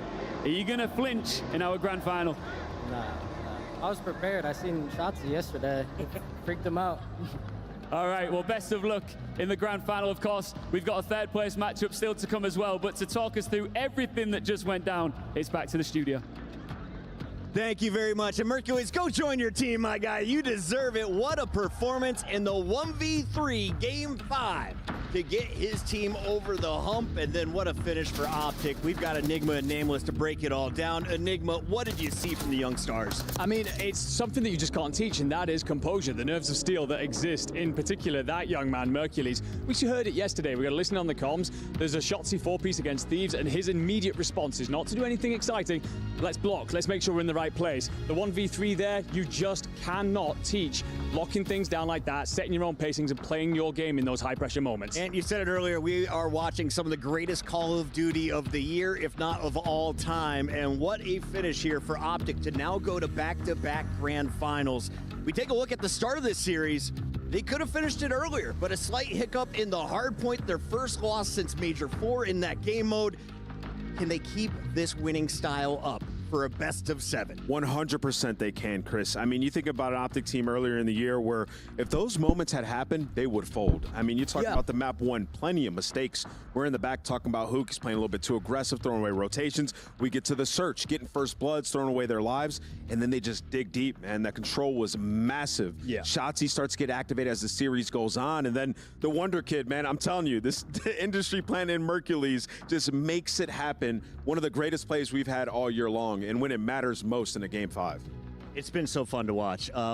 We have 2 semifinals in the books, but Heretics are not done. Unfortunately, they just lost, but they'll still be playing in our third place matchup. What did you learn about the Spaniards this year? Because you were telling me, I'm cheering for the Heretics because it means not just something to Spain, but all of Europe. Yeah, no, 100%. We in Europe have a ridiculous passion for Call of Duty. We love it to death. It's why we stay up for the early hours and we sacrifice so much to make it happen. And all 4 of those gentlemen have done that for years. You're now at the very pinnacle, sure, but to get there, you've had to do so many things. And to see them up on that stage, we're all incredibly proud as a region. What they do have is great heart, passion, that blood inside them that says that they will come back firing on all cylinders, and very much so looking forward to seeing them take it. Of course, it's heartbreak right now, but I have no doubt that these gentlemen can clutch up and take home 3rd place. Yeah, I just love their play style, right? They play their own version of COD. And, you know, picking up Rencor, awesome pickup earlier in the season. Kid's absolutely insane. Then picking up Super was the final piece to figure out that search and destroy, where once again, their own style, they're able to adapt to situations, and only teams like that can come back from 5-1 in a search and destroy. Like, you have to know you adjust, we get this bomb down, we're going to play together and just make things happen. I mean, there was a moment in that hard point that we saw where Optic clean break, 4 dead, in that back P2 for the rewind, and they instantly came straight back at them and counter broke. And it's things like that where it's like other teams would be stunned by that. They'd have to figure out exactly what they want to do. And Heretics stick their chests out, come out swinging and say, we're going to fight you for every second of this. And another thing you just can't teach. Yeah, it's like they can get like coordinated pushes in back-to-back faster than most teams. And I mean, you've seen it in the control. It comes down to like a 1v1 at the very end on the fence line. Like the Heretics had no business even being in that round after getting blended. You had players up top. You were getting spawn trapped. There's nothing you could do. They still just fight tooth and nail, but Optic are too strong at this point. This Game 4 comeback from Optic set up the Game 5, the second Game 5 of the night. But this time around in Search and Destroy, Optic does not allow Heretics to stay toe-for-toe with them. The ace from Shotzzy, the 1v3 from Hercules was the exclamation point on this series. Oh, 100%. I mean, we talked about it before coming into this. Superstar moments turn up in superstar players, turn up in superstar moments and deliver huge plays. The 1v3 is one of the most ridiculous things I've seen. We were in the back, we couldn't quite believe it. I'm shaking, having watched it, how he has locked himself in for that without blinking and pulled it off. He just made every right decision. He like disengaged, he waited a second, and he knew done. Exactly. He knew that they were going to be in there behind the computers. He's like, when I get inside, I have to close this distance. Plays it close, finds the first win, and then repositions for the next chow. Like the kid plays like a vet with the gunny of a player that's up and coming. It is insane. There is the veteran on Optic, Shotzzy and Dashy, the original core of this roster. They bring in Hook, they let him go, they bring him back. But once they found Mercules, they found their form, and now they're headed to back-to-back grand finals. I got to ask about that man, though. Fans love him. I love watching him. The only ace in the Search and Destroy that we witnessed. Is he playing as the tournament MVP in Shotzzy? 100%. I mean, Shotzzy, if they win this tournament, he has a claim to be the best player on the year. He has been insane these last 2 tournaments. He's such a massive impact, and you just know, like, when Shotzzy finds a couple kills, the entire team is focused on him. He pulls that focus, and it becomes hectic for the other team. We saw it on the rewind. How many times do we get over toward generators, and Shotzzy finds a 4-piece? Yeah. And he can just put together these special moments. We get to the Game 5, he's getting loose. You got to account for him, and most people can't. I mean, no, you just can't. I mean, what did he finish with? Like 11 and 5, 12 and 5, crazy. Something like that. Ridiculous performance. And the thing is as well, for his year, obviously it's been tumultuous in terms of results and stuff. It's been incredibly up and down. And yet he has maintained himself all the way through that, but steps up big in these moments, especially when we're talking about huge championships and such. And that's how superstars are born. And I don't know, just getting to see him hit that kind of level. Of course, not the only player to do that, but he has been phenomenal. Lights out this whole tournament. 24-year-old Rancor, his rookie season, super nearing 25, but this man is 26, and you've been around the block since, what, 5 years, 6 years, 9 years? How long has it been? Next year's my 9th year. Yeah, since IW, yeah. We were supposed to team, remember? Yeah, we were. 9 years. Nameless, looking back at it, how does it feel not picking up Dashy? It's almost like Zuma just letting Mercules go. I wish we were a team. This kid's absolutely insane. Dude, how do you guys keep doing this? What is going on? I got to give credit to all my teammates, man. They're all insane. Ant's making plays left and right. Mason's 1v3ing like he's in the Matrix, you know what I mean? And Kyler's just full control of the game. I mean, it's insane just to... I mean, that series was it didn't even feel real. It felt like a movie series. We're choking map 1 and 2, and then third map, we stayed resilient, and then obviously just map 4 and 5 we won, so pretty crazy. I mean, you go in 2 down. You've lost in the round 11. You've lost by 1 point in the hard point. What the hell do you say to each other to bounce back like that? I mean, it's definitely tough in the moment to just be like, put those 2 maps behind us because we know that we should have won both of them. You know what I mean? Right. But you really have no other choice. You kind of just have to just play in the moment and then just put those maps behind you and then just proud of the boys for staying resilient. Bruce, keep it real with me, though, because in the past, Optic would be in these situations and fold. You guys would just not come back. What is different now? Is it a different voice? Is it having a coach behind you? What helped you guys stay locked through that Game 3 and Game 4? Because those were brutal fights as well. Yeah, I think it's just experience. Like, over the years, you kind of understand that it's just Call of Duty. Like, you're going to lose maps you're supposed to win. You're going to win maps you're supposed to lose. You just got to kind of just move on from it. And also helps to having a DB5 behind this. You know what I mean? DB5 is always good. Definitely helps. Yeah, you know, I want to talk to you a little bit about the Game 5. I mean, obviously, it's a tense moment. It's 2-2. You guys are trying to go for the back-to-back.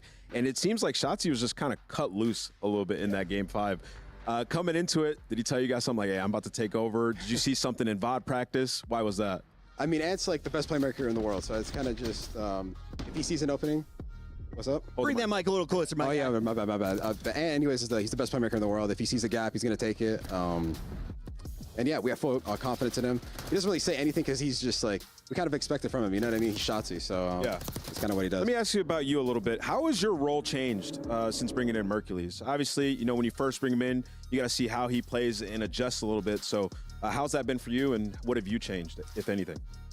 Maybe just focus a little bit more on my slang a little bit, just because I understand now that, I mean, all three of my teammates are legit insane. So yeah, just soaking up hills, capturing points, whatever they need me to do. If I got to pull out a 4-sub on Proto, you know, get in the mix, get active, then I'll do that.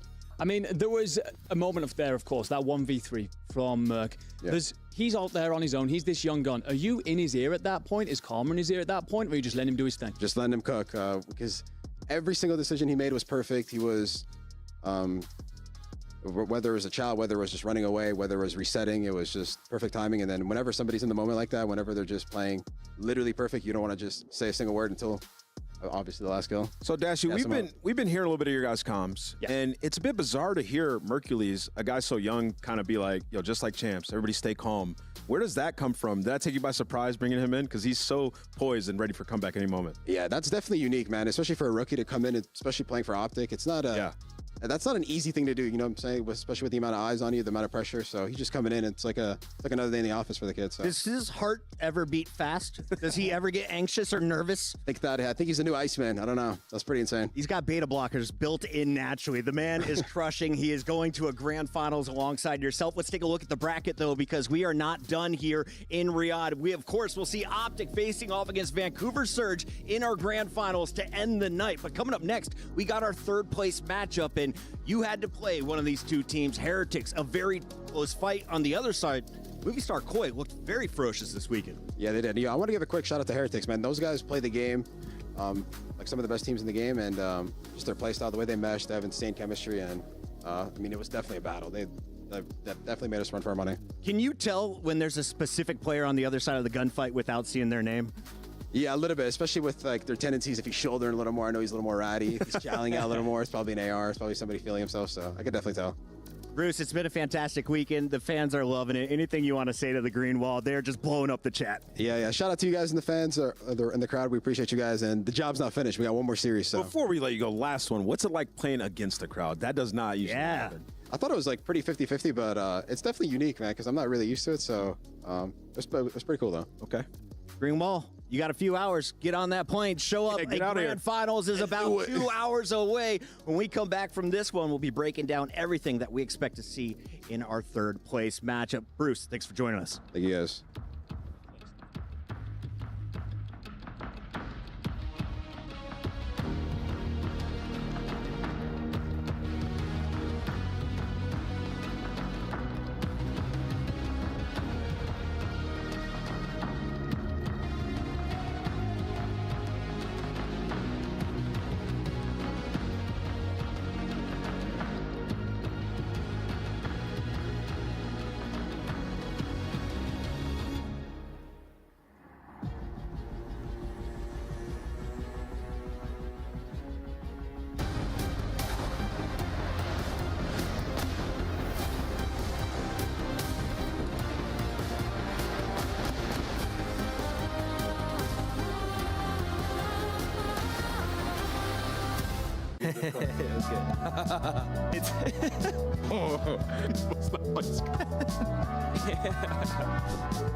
This is a unique. Who is that? That's not a person. That can't be. That is insane. That can't be real. Now that is Xnid and wow, who is that? Xnid and wow, this is a hard one. Neptune? Yes, because I saw him in the lobby, so I was like, wait, you gotta. Okay, Ghosty for sure. Oh, Ghosty and Abuza. I can tell by the glasses. Oh, that's Abuza and my boy Dan Ghosty. Wow, wow, Abuza makes his face look really small. Okay, this one is Abuza and Ghosty. It's Ghosty and someone else, man. I gotta give up on this one. Oh, that's Ghosty and Abuza. Okay, so this is Scrap and Celium. Don't ever think about this haircut. I don't know if I like that. It's Celium and Scrap. That's my AR duo with someone I don't with, so. Scrap and Celium. That's a good look. Scrap. Listen, Scrap, if you want to have this hairstyle, I'm for it. I'm so there. But this is Celium and Scrap. Oh, this was Scrap and Celium. Honestly, maybe if he got a little perm, he could probably pull it off for sure, but it would just be blonde, which I honestly think it won't be that bad, honestly. Okay, I'm not gonna lie. Is this me and Sid? Kenny and Sid? Yeah, that jaw is crazy. Dashie. Oh, Dashie and Kismet. Dashie and Kismet. Wow. That looks like what Celium looks like now. Hi everyone, Ginny here. I'm Quickshots. And we're at the Boulevard in Riyadh for the Esports World Cup, where there is so much to do more than just video games. More than video games, more than tournaments, more than just the EWC. This is like a theme park for nerds. There are activations from WWE. There is an anime park. There's a retro gaming park. Wow. There's a VR thing. There's carnival games. I mean, and there's go-karting. There's go-karting? There's go-karting. Can we go go-karting? Yeah, let's absolutely. go go-karting. Oh, wait, come here, this way.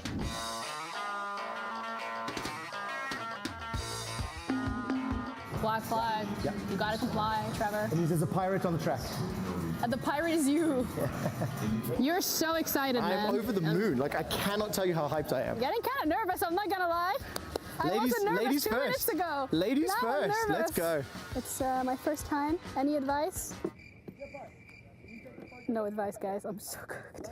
Let's go. Let's go. Okay. Wait, it's so slow.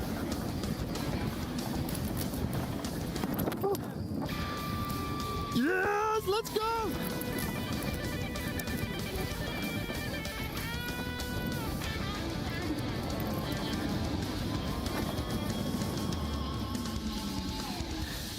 Oh my god, that was so cool, man. So what did you think? What did you think? Awesome. I need to get my license. I saw you drifting around there. Yes. Now, of course, I won because my lap time was 3 seconds quicker than yours. 105 to 108. Oh, maybe this is my new You colleague. nailed it. You With nailed my new it. colleague, this was so fun. I'm going to beat you harder next time. We've done go-karting. We've shown you the theme park games. We've shown you all the activities. Yeah. But there's also sim racing. There's also Formula 1 exhibits. There's also Formula E exhibits. Have you heard of those things before? Yes. I Great. actually have. Okay, great. How about I challenge you to join me in a team and to change a Formula 1 tire? Deal. Let's go. 3, 2, 1, go. Whoop. It's okay, it's okay, it's okay, it's okay. Where's the bolt? Yep. Oh, I used the same bolt to put it back? Yeah, that's why I told you to hold it. Is this the right way? Yep. Yeah. Yeah, yeah, that's good. All right, I believe in you, Trevor. Okay. Let's go. See, Yes, sir. See, that's the move. Lower. That's good. Yes. Got it. 3, 2, 1. Yeah, faster. Ooh, too much.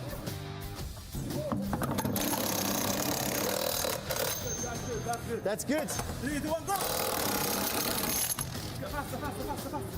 Almost lower, too much. There you go. That's awesome. Woo! Thank High five. Yes.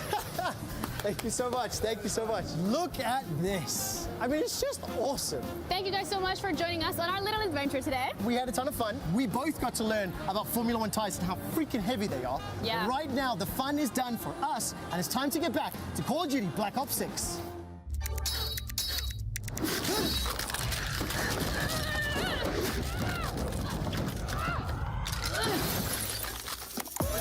Reach your impossible. Lenovo Legion.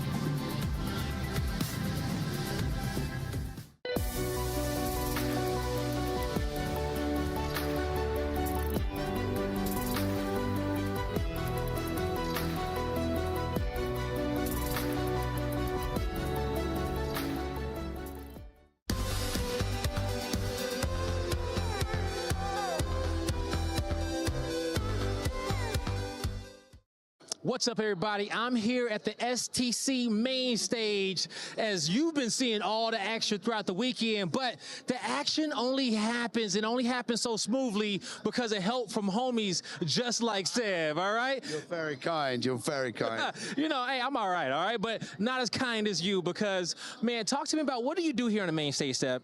Well, it's my job to facilitate all the action that the viewers back home see on this stage, as well as this incredible audience that pop off every time we have a match here. Oh, actually, one of the most important things is to create the environment for the players so that then when they hit their seats, they're in peak performance at exactly the right time. Yo, and I know the players appreciate you for that one because they want to be as locked in as they possibly can be when they are on that stage. But what is it being on this side and seeing this amazing crowd? Well, you know as well as I do, when you look out at this crowd, you know without any shadow of a doubt that you are at the dopest esports world championship that the planet has ever seen. Yep. Come on. Come on, baby, all right? It's Call of Duty, and we're here at EWC. The action isn't over just yet. Once upon a time, there was a tournament that shined above the rest. It was a spectacle to all who had witnessed its glory. Players such as Mamba with an unbelievable clutch, Andy and Brack, veterans in their own right. The guy with the glasses, and that guy with the hair.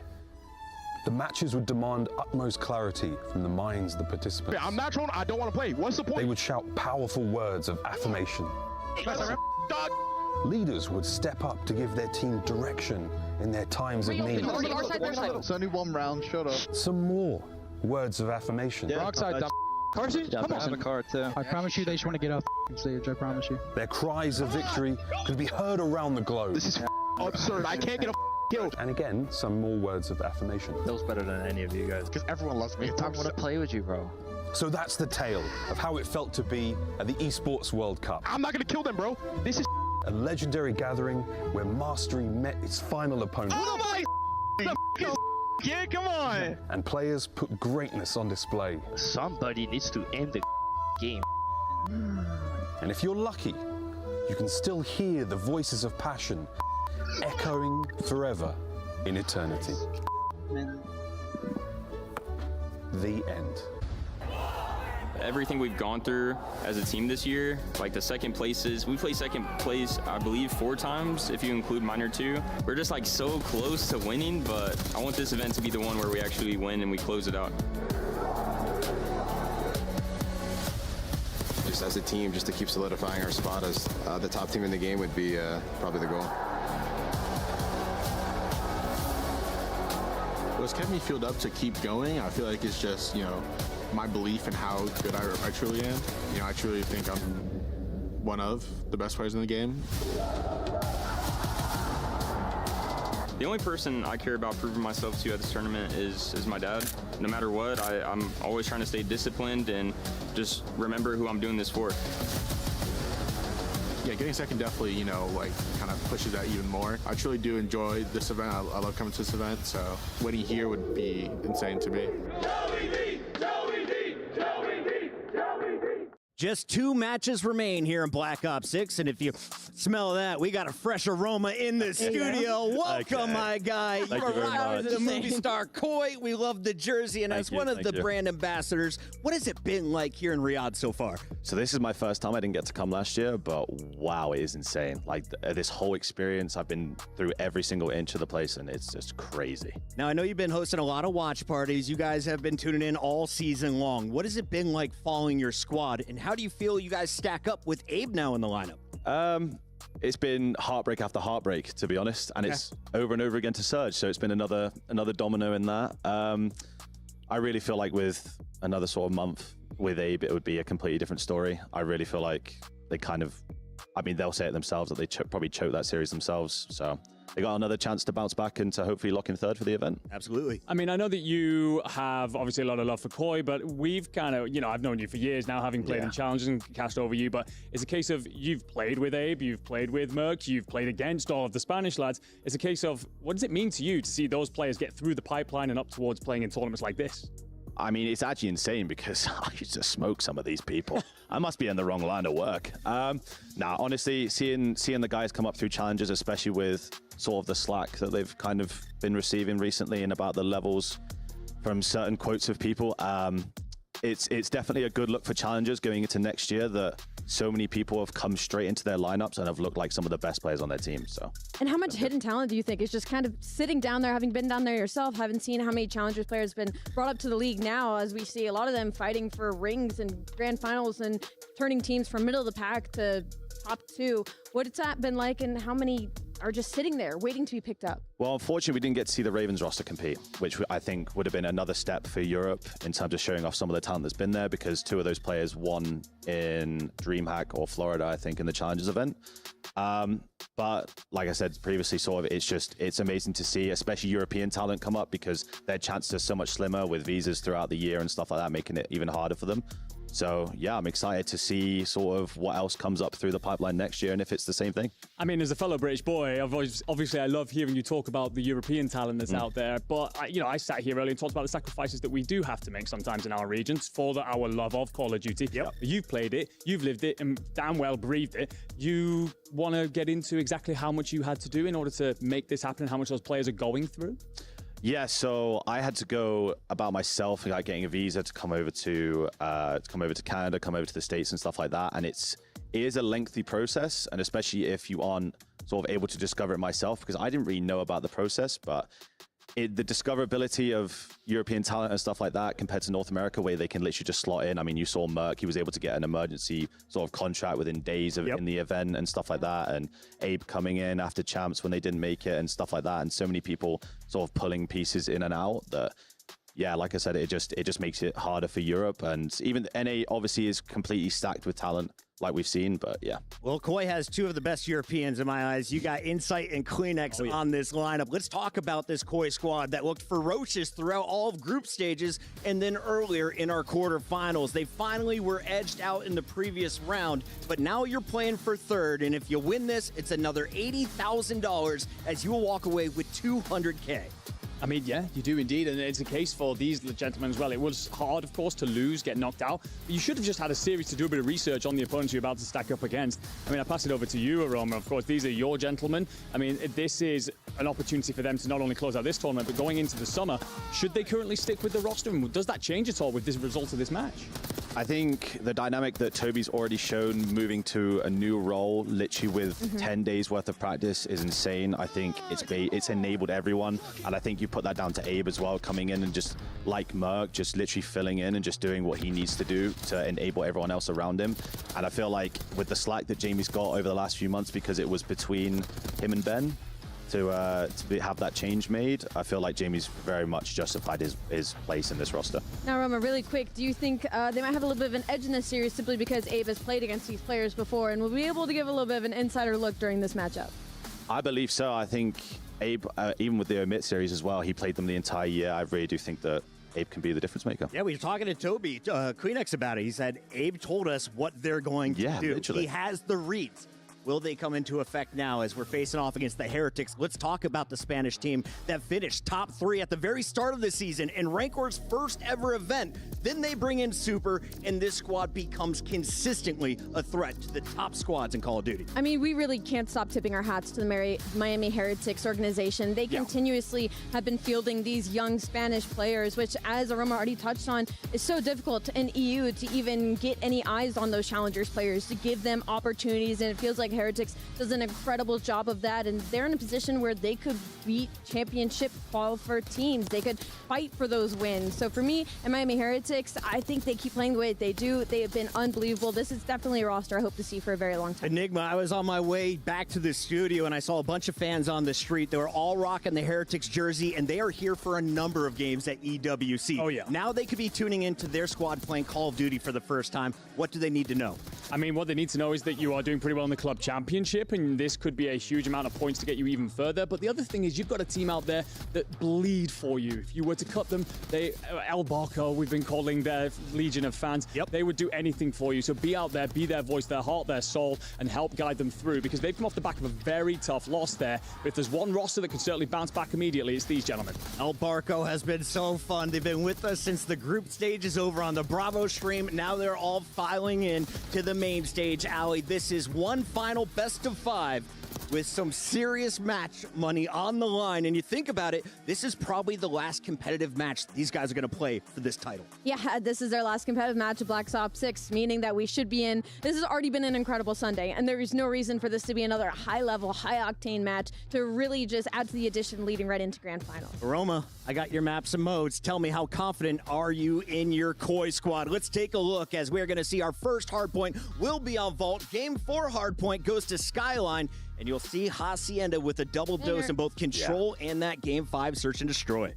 Yeah, I mean, depending on the mental state of how Miami are feeling after that loss especially, I still can see this going 5, genuinely. I think they've just squared up on each other's maps and just go for it at that point. It's an interesting one, really, with two Haciendas in here. I become a little bit concerned for the Spaniards, but we've seen them multiple times on some of the other maps, especially that Skyline. And even though it's close, every time they eke it out. So if they're going to get off to that hot start, can see them closing it in 4. Yeah, I think 1, 2, and 4 is great for the side of Miami Heretics. I think they love Vault. They could love to get comfortable earlier. We saw them in Skyline earlier and how close they were able to play Optic Texas and able to steal that away. So I think for Miami Heretics, they love this. But for Toronto Ultra, when we talk about the history between these two teams, I mean, simply in the head-to-head, it's been Movistar Core that edges them out just a little bit, and that's because they are incredibly good at starting. They are great at map 1s versus Miami Heretics, and they're incredibly icy at closing. They're also undefeated in Game 5s versus the Heretics. Look at that difference in margin, though. I'm looking at a 81.8 from Movistar Koi to 13.3. Is that a testament to the competition they played, or just how tight the Heretics games have been? It's a very fair question, because Koi did arguably have an easier run into this portion of the tournament, but I think a big factor in it is Joe deceives. Like that, I don't know if that guy's doing a double espresso before walking out the series or what, but he's frying map 1. 40 bombs. Yeah, that guy's the Vault Reaper. I don't know how people keep letting it in, especially with the way that they've been playing the map. I mean, you look at the way they played against Surge. That map was a bit close, and then it just wasn't. So I'm very surprised that I know Miami do like this map.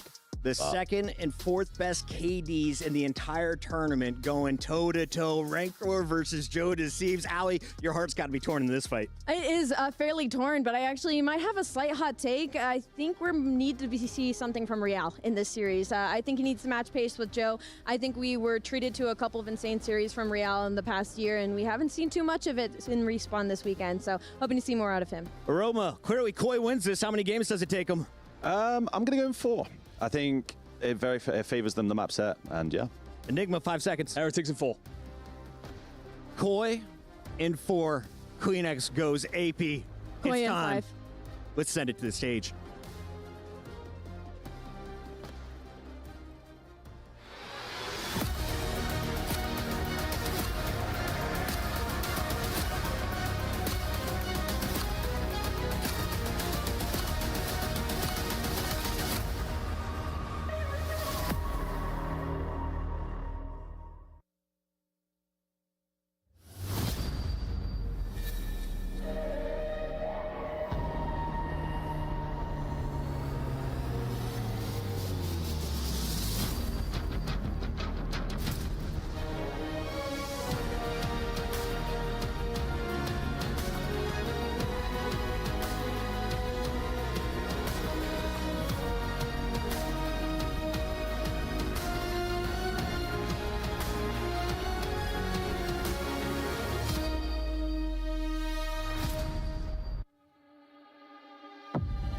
They came this close, just one win away from a grand final. But for these two teams, the story's not finished yet.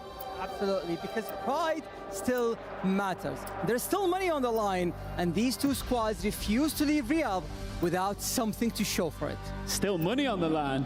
$200,000 if you finish in 3rd place. They might not have succeeded in the semis, but they want to make sure that they leave Riyadh on a W. Absolutely.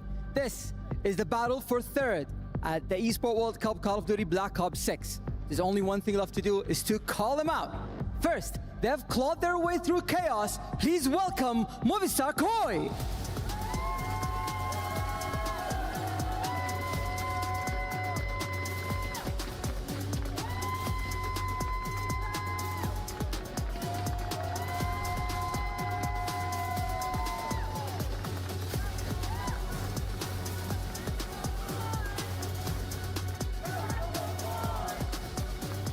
Their opponents just pushed the champs to the absolute limit. They go again. It's Team Heretics!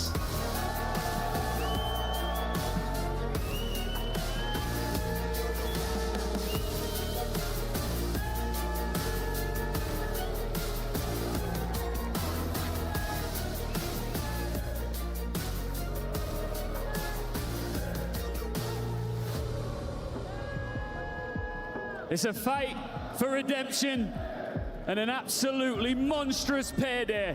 Who's finishing on the podium? Let's find out. Shift with you again, this time with Mr. Christopher James Dunn. Is that your middle name? That is. Was that a guess? It was a complete blind guess. Wow!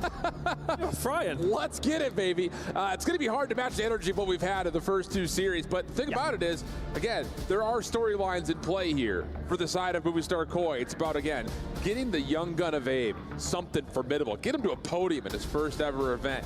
We're on the other side for Heretics. They're trying to reach a podium of their own, not just here in Black Ops 6. There are some critical Esports World Cup points available for the organization as well as the cash that's here on stage. Yeah, that would be massive for the side of Heretics specifically to get those points. They are very much in the running. Plenty of teams in other games. The points will be important, but Pride is very much on the line for one of these two teams. And, well, quite a fair chunk of change as well. Yeah, absolutely the case. The biggest question mark is, has the time in that last best of 5 allowed this Koi team to kind of reset after an emotional series of their own? Whereas the Miami Heretics, with the Heretics here, it's just about how quickly can you wipe that mental slate and get right back into business. You've got all the crowd here with you, giving you all the chance, all the energy. You need to feast off that, I think, if you're Heretics. Yeah, I think it's a mental battle for both of them, right? I mean, one of them went out on a game 5 round 11. One of them just got reverse swept by Optic. That is, well, the ultimate time to try and regain, as mentioned, a lot of money on the line for both these two squads, and that is something that has to be relevant, right? And I think as well, for both these two teams, a top 4 finish was, well, at least where we probably would have put Heretics. I think with Movistar Koi, you know, they question marks. Yeah, no, there would have been question marks, but it's not a surprise either at the same time. So for both of them, one step further would be quite lovely. Exactly the case. And no, you're absolutely right. I think, you know, you label out how this tournament was going to go. There was kind of a question mark for teams like how good were FaZe going to be? How good were Thieves going to be? How good would this Koi team be with a recent addition of Abe? Like, there was just so many things, especially in the format of a single elimination. You just never know what you're going to get. But regardless, these two teams will share the stage once more with still lots on the line before we get into our grand finals. Movistar Koi, Team Heretics battling for a spot on the podium. And like we continue to talk about, there's a lot of money on the line still. Well, here we go into our map set. Vault Hardpoint is where we will be kicking things off. We had a couple of good Vault Hardpoints today, haven't we? Yeah, 1 or 2. Yeah, there's been a couple of good games, and hopefully a couple of more. Very well may have it. Again, this is all about trying to get the energy right back up, I think, for both these two squads. So let's see if they can provide it. It's your 3rd place match here at the Esports World Cup featuring Black Ops 6. We've got Movistar Koi. We've got Team Heretics. Let's get it on. Let's see how things are going to go down. Last time around when these two teams did play each other, we went all the way to a map number 5. Well, Vault was, well, very much in it. And Metals, are we actually in this game? Or it looks unlikely by the sounds of things. Sure does. Heretics have been on the backside of a couple of resets in the last couple of days. Well, let's talk a little bit more about this map set here just kind of briefly, because as you mentioned, we just got off seeing Vault very tight, about as tight as it could possibly get. Dealership search and destroy in the middle, which again, it kind of brings up a little bit of trauma, I think, for those Movistar Koi fans that have seen their squad really struggle here. However, and it is a big however, it's been a really solid map for them as of earlier today. So seems to have figured it out quite a bit when it comes down to trying to counteract some of the aggression that Vancouver were throwing their way. And you have to assume that Heretics are going to do a lot of the same, which that was one of the things when the dealership got into the pool. Heretics showed us very early on how to play that map quickly. Quick little reset, yeah. Got things rolling. No play into the Vault again. Just to kind of reiterate, I mean, these two teams actually haven't played each other for, well, quite some time. No. All the way to 27th of April, 4 days after my birthday. What did you get me? Nothing. Nothing. But it went to a map number 5, as mentioned. So that was, well, pretty much back and forth all the way through. First hard point on red card went to Movistar, SMD, then Control went over towards Heretics. and then Hardpoint and S&D went to Movie Star. So, I mean, it's just a split of everything down the middle, really, in terms of how things did go. Hardpoint, really, though, that has been the side of things for the Movie Star Koi, but typically that has been the case over the season as well. 62 for them overall up against Heretics. Yeah, and that does come after you know, the swaps with Super being in the roster as well. It's not just exclusive to playing them early on in the season for that. No one's letting you know about that, brother, I'll tell you that much. But taking a look over at, again, just the exclusivity of this particular series, the only shared map that these two teams played the last time they did was the Vault, and it was tremendously close. So I know it's going to be difficult for us to try to reproduce the energy that we just got off of from our first two semifinals, but let's be honest here, friends. We very well might still have more electric content. This is building up to be one of the best days of Black Ops 6 yet, if ever. It's been one of the best Call of Duty days, full stop, so far, right? That's I mean, bold. like, well, it's bold, but I mean, let's be honest. Like, we went 2 map 5s, reverse sweep from Optic. We've got a banger final incoming after this game. It'd be nice to have a good 3rd, 4th place as well. Let's see who really wants it more. I'll be honest, this little tech pause is actually, I think, going to really benefit Heretics just to get settled back in on the stage again, because it's tough. I mean, you blow up the balloon to capacity, and all of a sudden you just feel deflated, especially sitting in the same seats that you were just in. So a chance to kind of, again, get yourself reset, both physically and mentally, about getting back into this series. So, big ask here for the Heretics to come into a very gritty map that often has led to drama and cinematic finishes, to try to, again, be composed, be cool, trust the process, and forget about what just happened in the last 2 hours. I think it's just a mental reset. I mean, you have to imagine as well, like, 4 days of competition, all the games you've went through. That big moment for both these two teams. I mean, you almost do feel for Heretics having to jump straight into this one. Of course, they literally will have to go backstage, but okay, well, what you ban on map number 1? Exactly. So, like, there is that reset that has to happen very, very quickly. Well, let's not forget, it wasn't just map 5, it wasn't just around 11.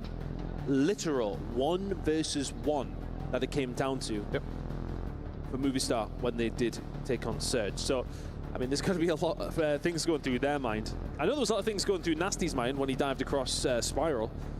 At the end of that map, that was an interesting move. I was told that he slipped in his hand. He didn't realize. It's an accident. He didn't mean to do it. Just an incident. Just dripping passion. We saw a couple of fist bumps come through. Looks like we're getting pretty close to jumping back into the action. And yep, there's the bumper, there's the transition, and here we go. Once again, into our 3rd place matchup. Movie Star Koi, Team Heretics on the Vault. Let's see what we get. I'm curious to what kind of game we are going to get. I mean, it is hard for them to reset that energy. But I think once you get the first few kills out of the way, things start going in the right direction. I worry about momentum for one of these two teams. I think, you know, realistically, whoever comes out with their first map and starts playing well, will there be dejection? Will there be sadness for the opposition? That is something that could come into play. Yeah, I was going to say, it really just kind of starts with a bang, I think, if you're looking at this. And if you were to look at any particular player to provide that for Heretics, it would be this guy right here, Rancor, almost able to take over individually, but his teammates will still have a chance to fight over the top of P1. Rial working on the rotation over towards 2. Just a touch, knows he's got a couple of battles in front of him. Decent finesse. Sees that Abe has backed up, but no, can't beat the Rook, as Abe will find the double and lock down the rotation for Movie Star Koi. Yeah, and Abe's really impressed me over the entirety of this week. You know, I wasn't sure what to expect from him coming into this. It was a big step up. Look, I mean, Abe wasn't at the tippity top of challenges throughout the year. No, he wasn't. He was kind of in and amongst it, don't get me wrong, but he wasn't necessarily like winning event after event. It wasn't a case of like Mamba and Craze on Omit. He was very much just a very, very solid player who just seems to have fit the role perfectly for Movie Star Koi. Right now, though, Insight trying to do his roll over towards the backside. Him and Kleenex been flipping around what they're trying to do. Especially when it comes down to Vault, though, the pace is paramount, and right now the pace is being set well by Movie Star. Yeah, I was about to say, this is Rancor with some serious individual effort early on into this hard point, whereas on the other side, it's been the Abe and Joe Deceive show time after time on this map, and you're getting that early, but Movie Star Koi trying to fight around the back still, as Heretics very comfortable inside the hard point. And how about Rial popping out, finding a double, leaving Abe essentially to fight for maybe a little bit of scrap, but no. Going to decide to play for the rotation instead, and Heretics will hold about a 20-point edge. Take those from Heretics. Got their 2nd best. This is a nice setup here from Movie Star. Insight couldn't quite get across, but the trade will be there. Super gets taken down after finding 2 of his own, but the outside spawn now coming in for Movie Star Koi. Can they manage to keep Team Heretics out of this point and continue to hold on to these spots? Well, so far, so good. Time good to go the way of the Heretics over the top of a very mixy hard point. Movie Star Koi being patient, and it works out for them until Super has something to say. Double for him, opens the hard point back up once more. Abe trying to find timing on this pinch. 5 in a row. Working for potentially more on this potential same pinch. He's got Joe on his close caught. And yeah, this will work out. The SMG is just willing and just wagering that Heretics have to come their direction, and Movie Star Koi rip them apart. I think Movie Star Koi just are a team who are very adept at handling the middle of the map. How many times have you seen Joe Deceives dropping in towards P1 and just dipping and diving, finding 3 or 4?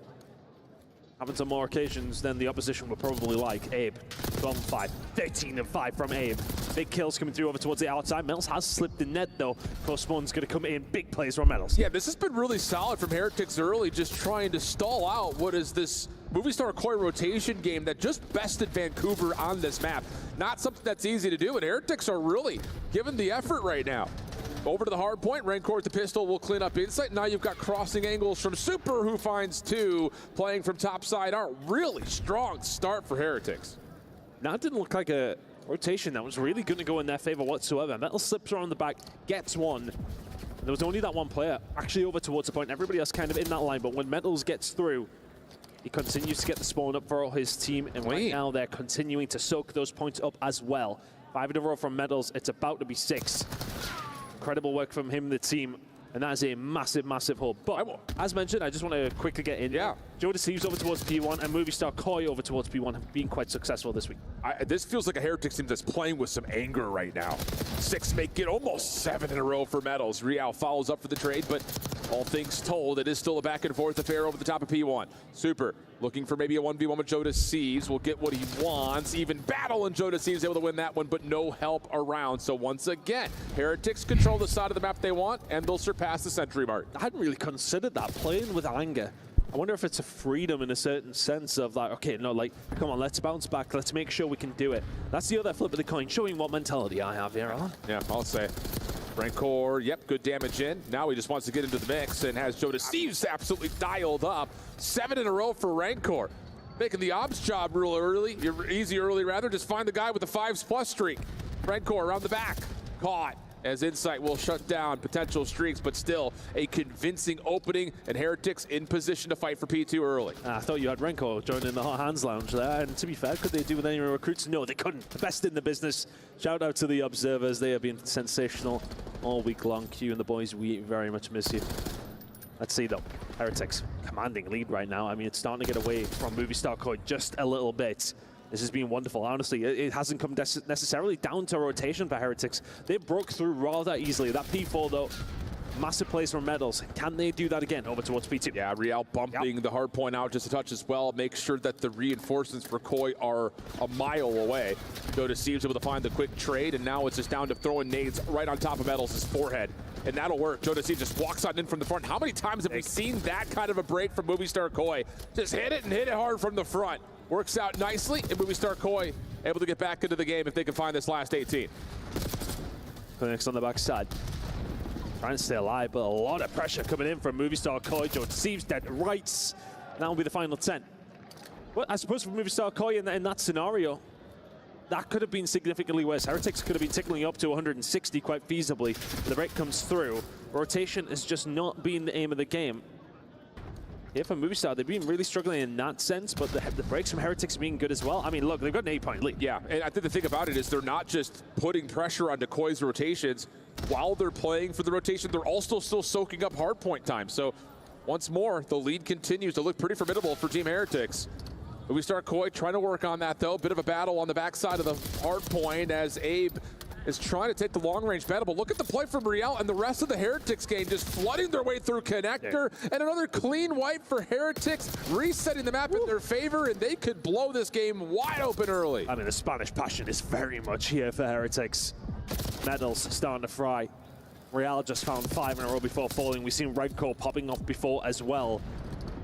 And I suppose there's the other flip side of the coin. How warmed up do they feel? They literally just came off having to try and deal with Shotzzy. Yeah. So, I mean, I would probably feel cracked, although I probably would have died about 43 million times. Irrelevant of the point.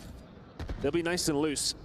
Feels that way, that movie star coin maybe just coming in this one a little bit cold. Yeah, Metals 20 and 14. What a play off of his stun to get another and lock down the spawns. Rancor able to support from inside the hard point, and now Metals will get to work right again on the cross. Unsure if anyone had slipped around the back. Not the case. So a momentary pause as Riel's nade just kind of Jengas around the back door.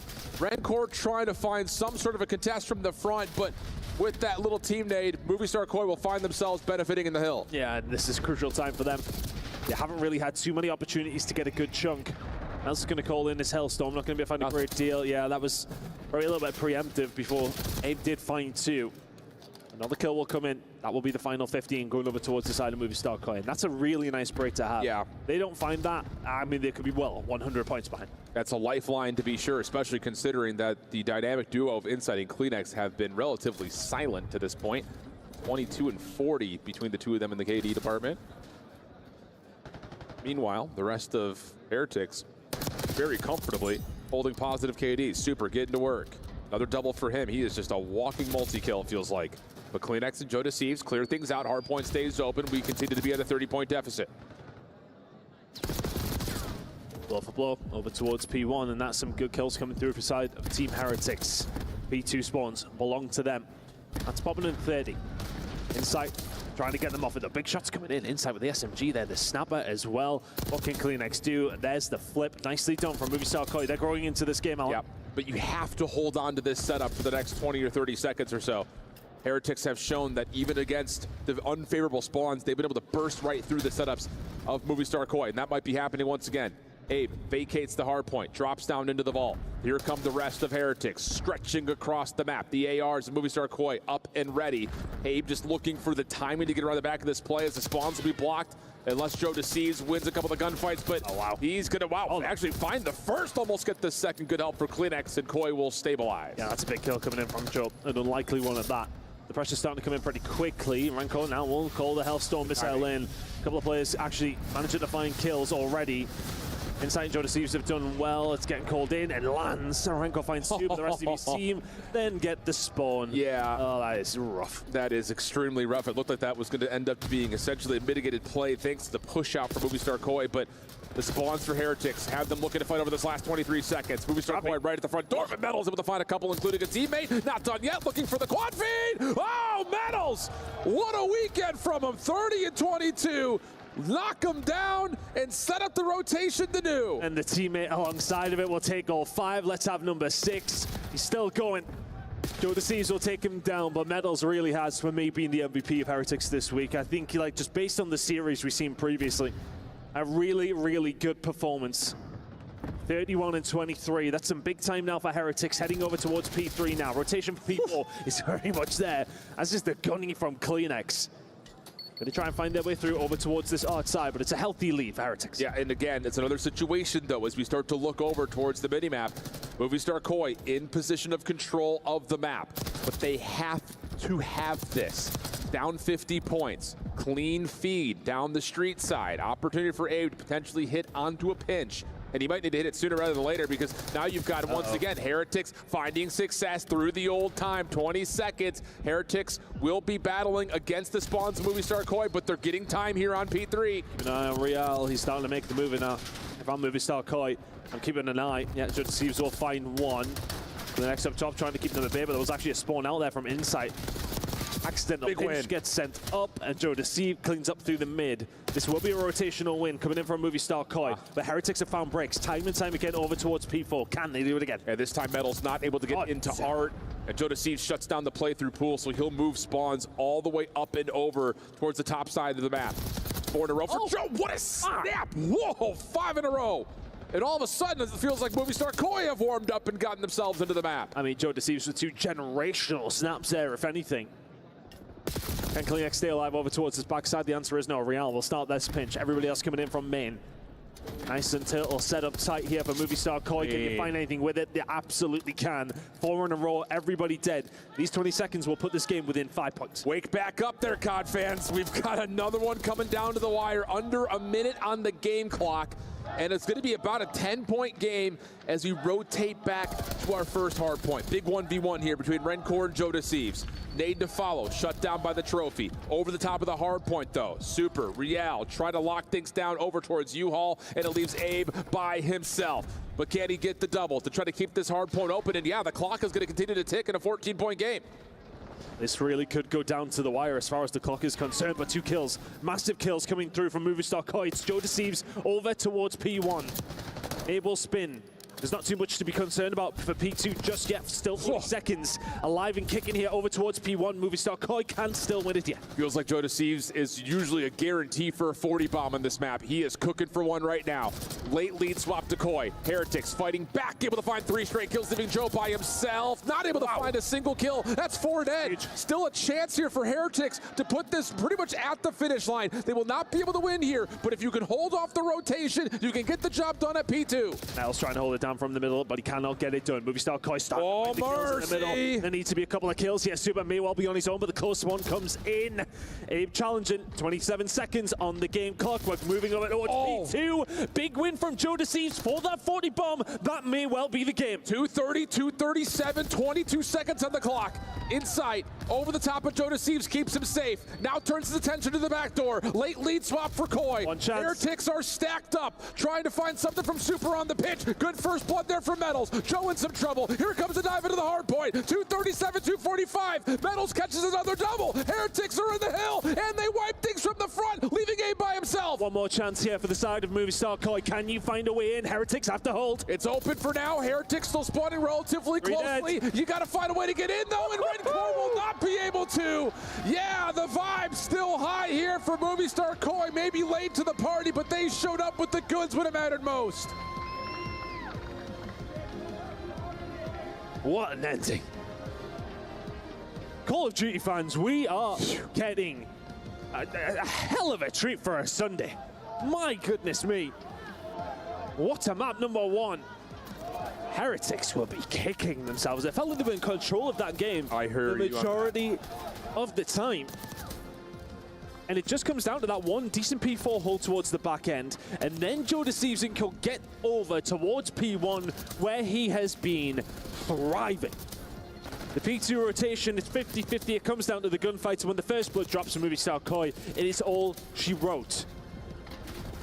But how, especially with the plays that Heretics were making, yes, I'm trying to compute in my mind how they did not win that game. No, it really comes down to me, you know, for Koi, they missed out on the first P2. Yeah. They don't get rotations over to 4. So many times. You reset once again. They split the difference on 2 when they rotated early, which is like, that's not good.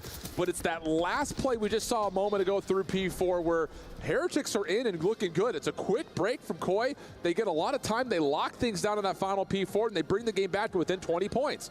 And then, of course, you see the action. It just comes down to a level of who's got the hotter sticks. Over the top of P1 and that last rotation back to 2 with Heretics still spawning close. And as mentioned, another 40 bomb for Joe Deceives. 32 of them non-traded, 5,300 damage. Lord have mercy. Whew.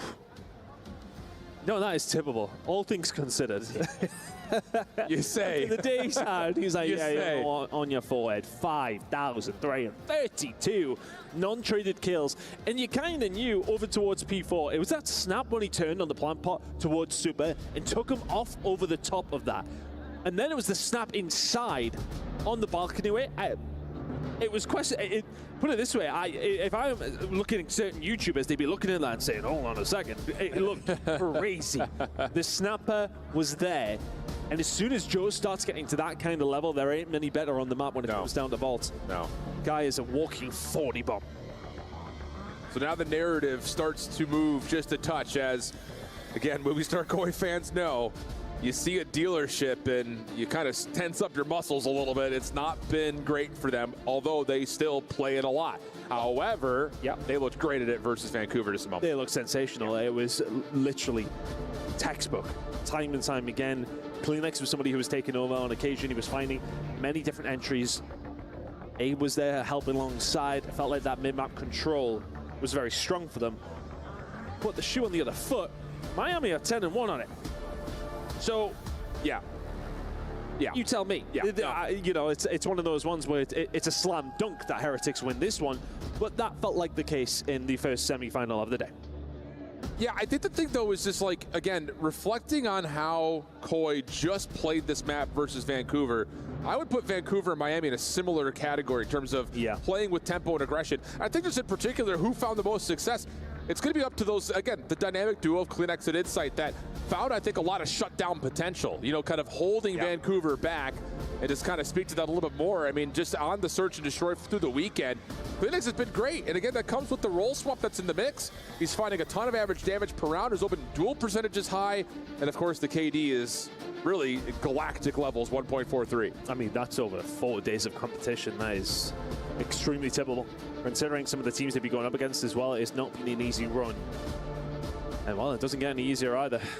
We've got these boys in focus, Heretics, trying to turn this one around.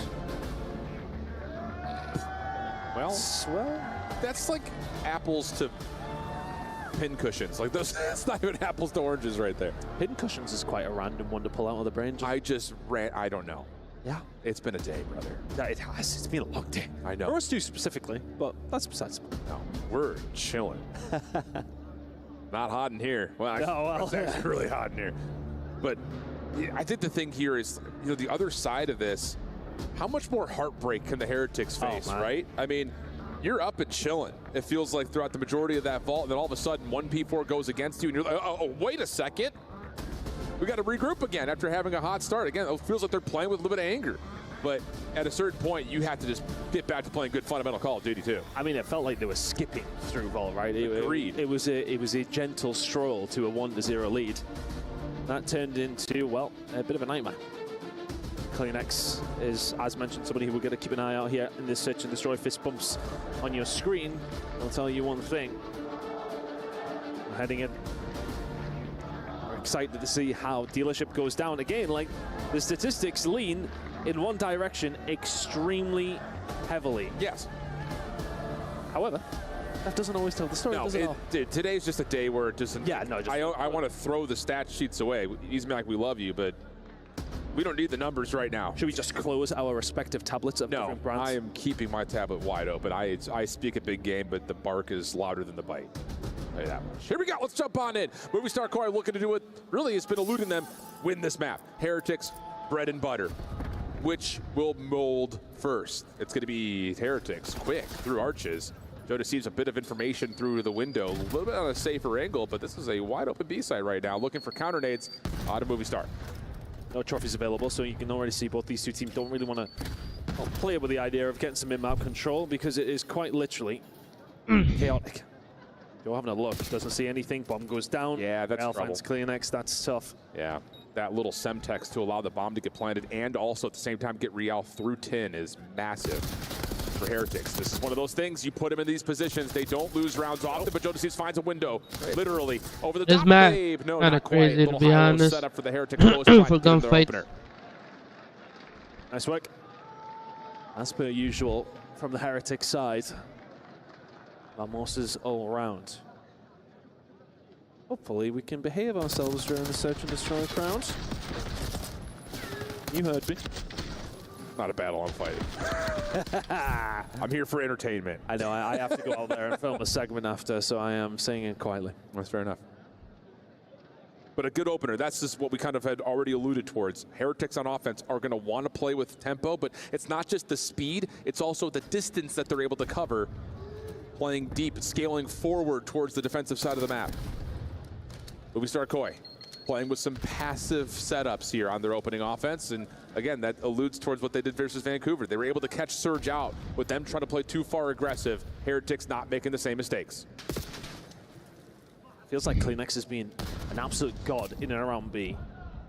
Hasn't been quite able to find the angles. We're down to 50 HP. Yeah. Look at the aggression that's coming out though from Medals. He is playing with fire. He doesn't go much further. Oh, not a favorable gunfight. Steps away. Semtex give him the distance and then hits the deck behind the table. Looks like Movistar Koi are going to let him live here.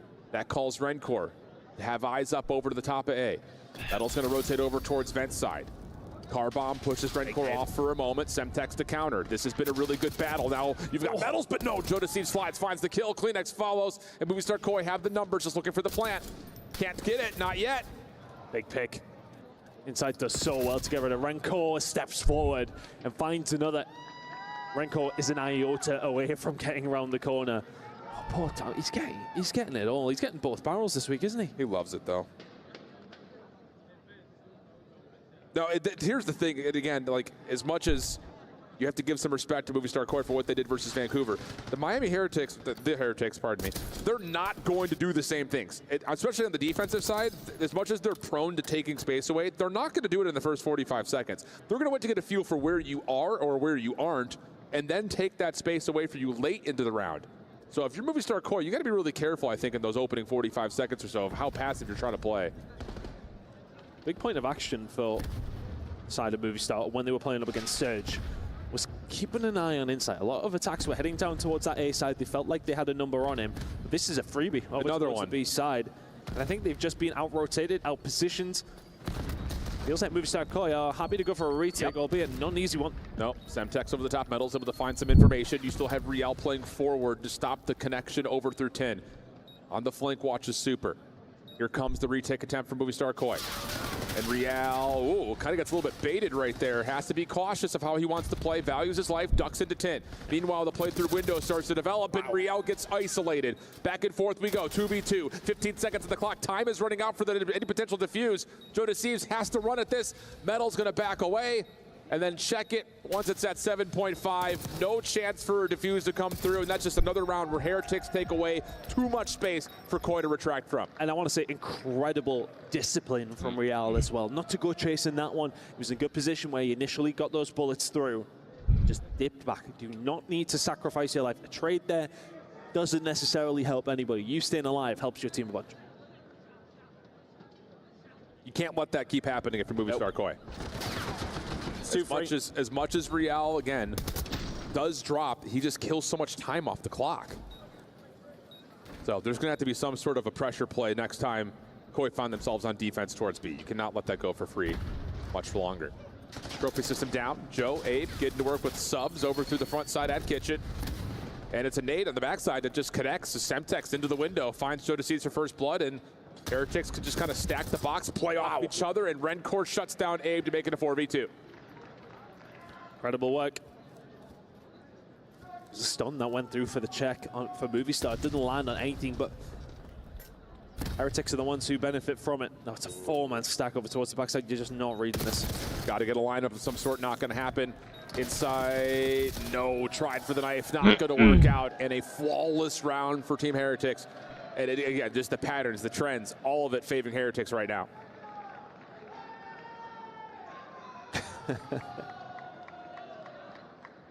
My captain, oh my captain. It's been incredible to see the support that Heretics have had out yet. It's not too bad of a jaunt over from Europe. I know myself, it's a little bit more of a pleasant flight than it is over towards the other side of the Atlantic, typically. Touch. Yeah, not so much for you guys. Pivotal round here for Movistar Koi. Again, just kind of framing up Heretics' success over towards B. They're trying to hit him with a bit of a blind counter. Trophy on the corner at A, and it's aggression versus aggression. Who wins the gunfights? Metals pops out through small, finds Joe Deceives and pushes Kleenex back with a late nade.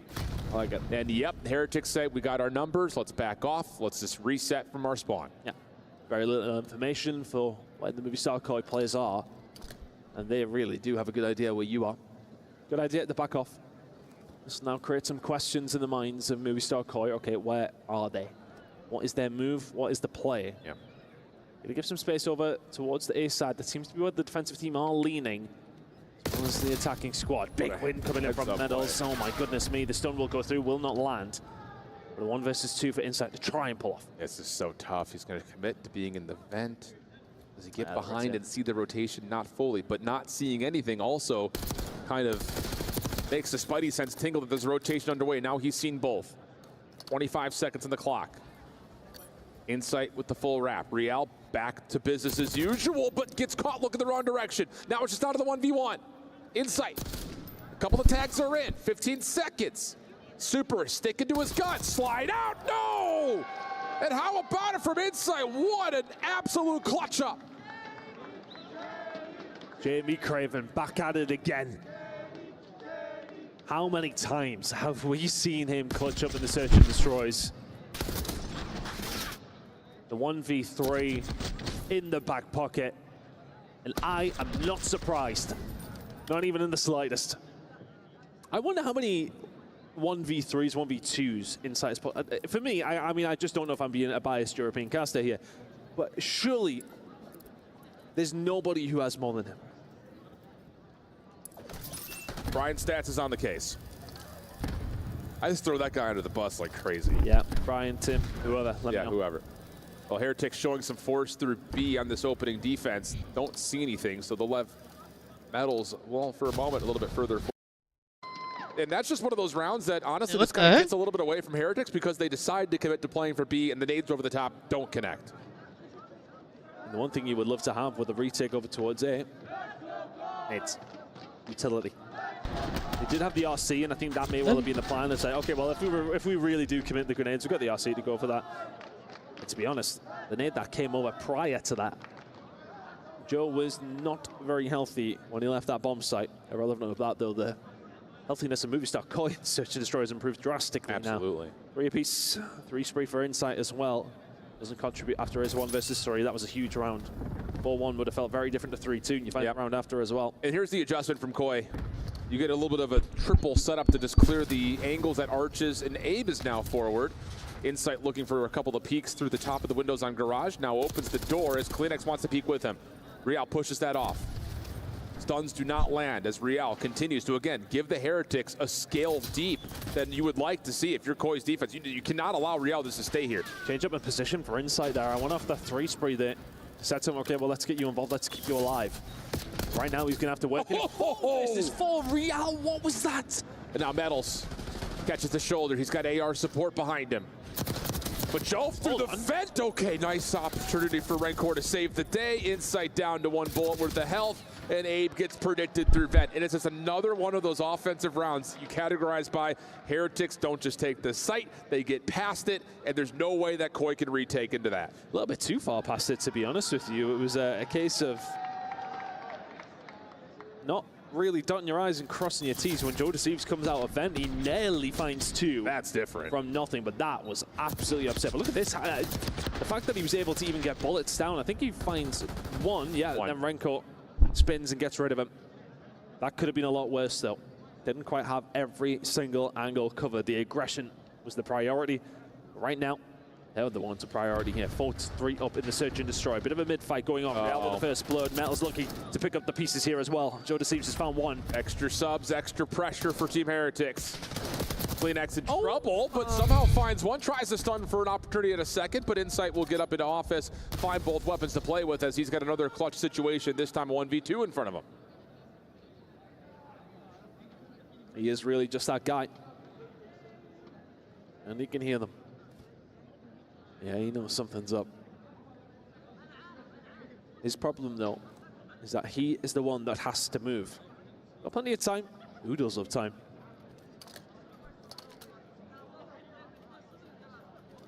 Has not been seen yet. Maybe there. Yeah, looks like Rencor may have seen him, and that's absolutely the case. Lines it up perfectly, no worries. And Heretics find themselves on map point, going into a side of the map that they have been nearly flawless on. Smashing work from Heretics. Be thinking to themselves, how are we not 1 round away from being 2-0 up here? In the back of their mind, they'll probably think to themselves, how are we even playing this game and not in the grand final? But I suppose for them, it has been a very nice regain, especially the start of map number 1 was so solid. They didn't get it over the line, but for them to have the capacity to be able to bring this level of a game to this Search and Destroy in the situation that they're in is typical, to say the least. Yeah, there's a big hit. Yeah, here we go. It's the same offensive look for Heretics. This time they will have to match up against the double SMGs of Koi, and Real finds both. Kleenex can't finish his food. Super with the end up. to Insight once again. Another 1v3. This time a little bit more difficult because the post plant is going to be as dynamic as you'd like. Nade will tag. Riel slides out, but Insight shuts it down. Does he have a chance at more here? Here comes the double swing, and no worries. Heretics close out map 2 and keep us in what has been a lockdown, thrilling day of COD. Sensational work from Heretics once again. The stats did tell. Wait, hold on. Phenomenal work. Just every single move that they made seemed to turn to gold. There's The nowhere crowd near getting it. involved. They're enjoying themselves. Two of the best fan bases we've had all week long. It's just, for me, this is just another chapter of the same book for the Heretics on dealership. Offensively, they have been very difficult to deal with, mostly because of their ability to hit their set nades and get a player deep. Tough to do, but we head back into a control and a 1-1 tie when we come back.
We're not done yet, friends. We had two of the most electric semifinals we possibly could have, and this third place match is starting to brew to possibly be right there with them.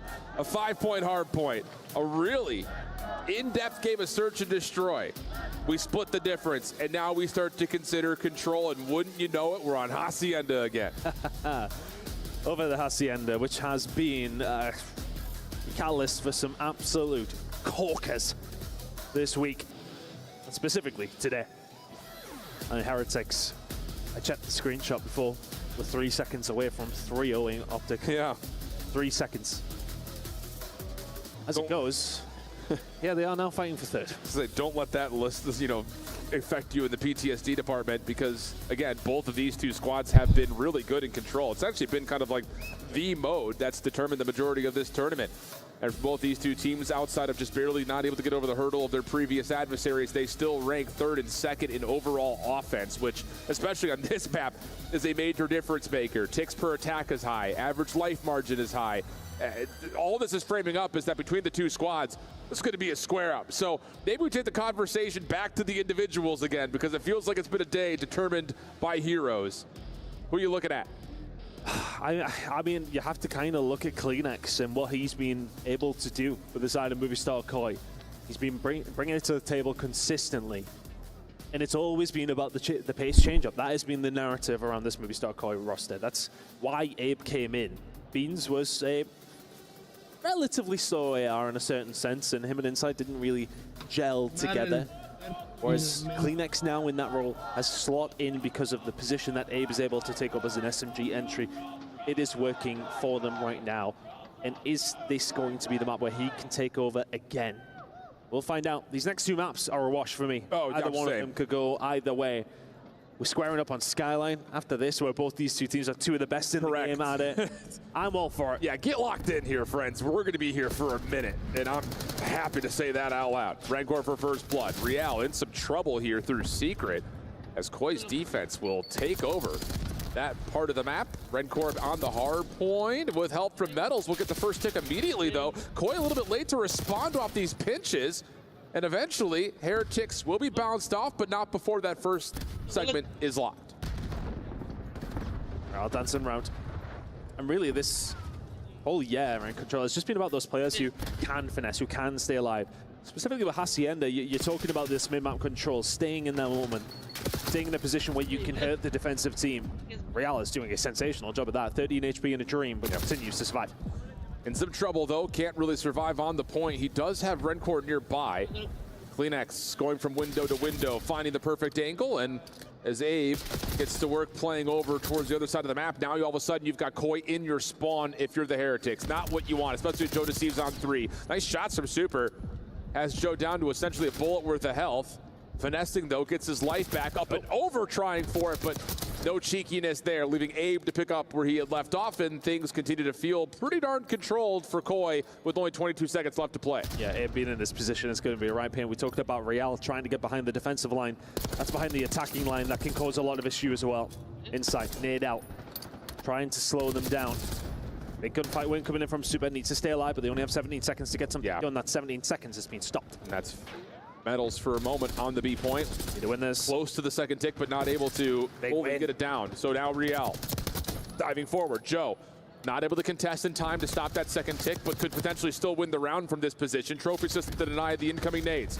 Joe only gets one. The double slide comes through. Abe trying to double down, but no. Metals has the last word. Stack up is here. Kleenex trying to challenge, but no. Extra 60 on the clock. One life difference, and all of a sudden, Heretics are already on A. Very seamless transition as well. If you're Heretics, you've got a really big chance. Movistar Koi, you need to find a gunfight. Rancor in some trouble. Can't quite slip out the windows. Metals still on the zone. Second tick locked in. One life edge for Heretics. Kleenex able to take one out of the point, but not everybody. You got to find these kills all of a sudden. If you're Koi and Abe in sight, they will just narrowly save the zone and get just a touch of depletion on that third tick. 9 versus 9 here in round number 1. Could it come down to the wire again?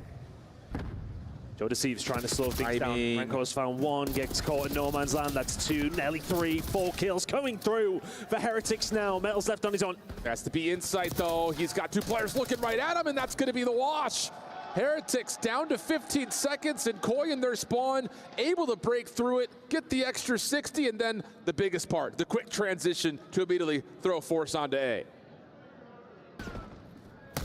It's just a big moment. I think it was Real who found 2 over towards the B side, solidified it, and it was just so well worked because Movistar Koi kind of do a bit of Hail Mary just to try and get them off, and they really did force. And then, as you can see, it's the transition to A, and it's that relentless pressure that they keep on. There's always somebody left alive. There's always somebody pushing you back. And when those 4 players can jump on A so quickly, 2 ticks are gone in the blink of an eye. Absolutely. Okay. Heck of a first round. Opportunity to respond if you're Movistar Koi. Again, the stat line before this map started. Both teams exquisite on the offense and control. Kleenex looking for Rencor. Not quite able to find him, and actually Abe tries to commit forward, but Rencor still somehow takes down 2. Joe deceives. All clean shots to Super. Not able to finish off 1, but then turns to find Real instead.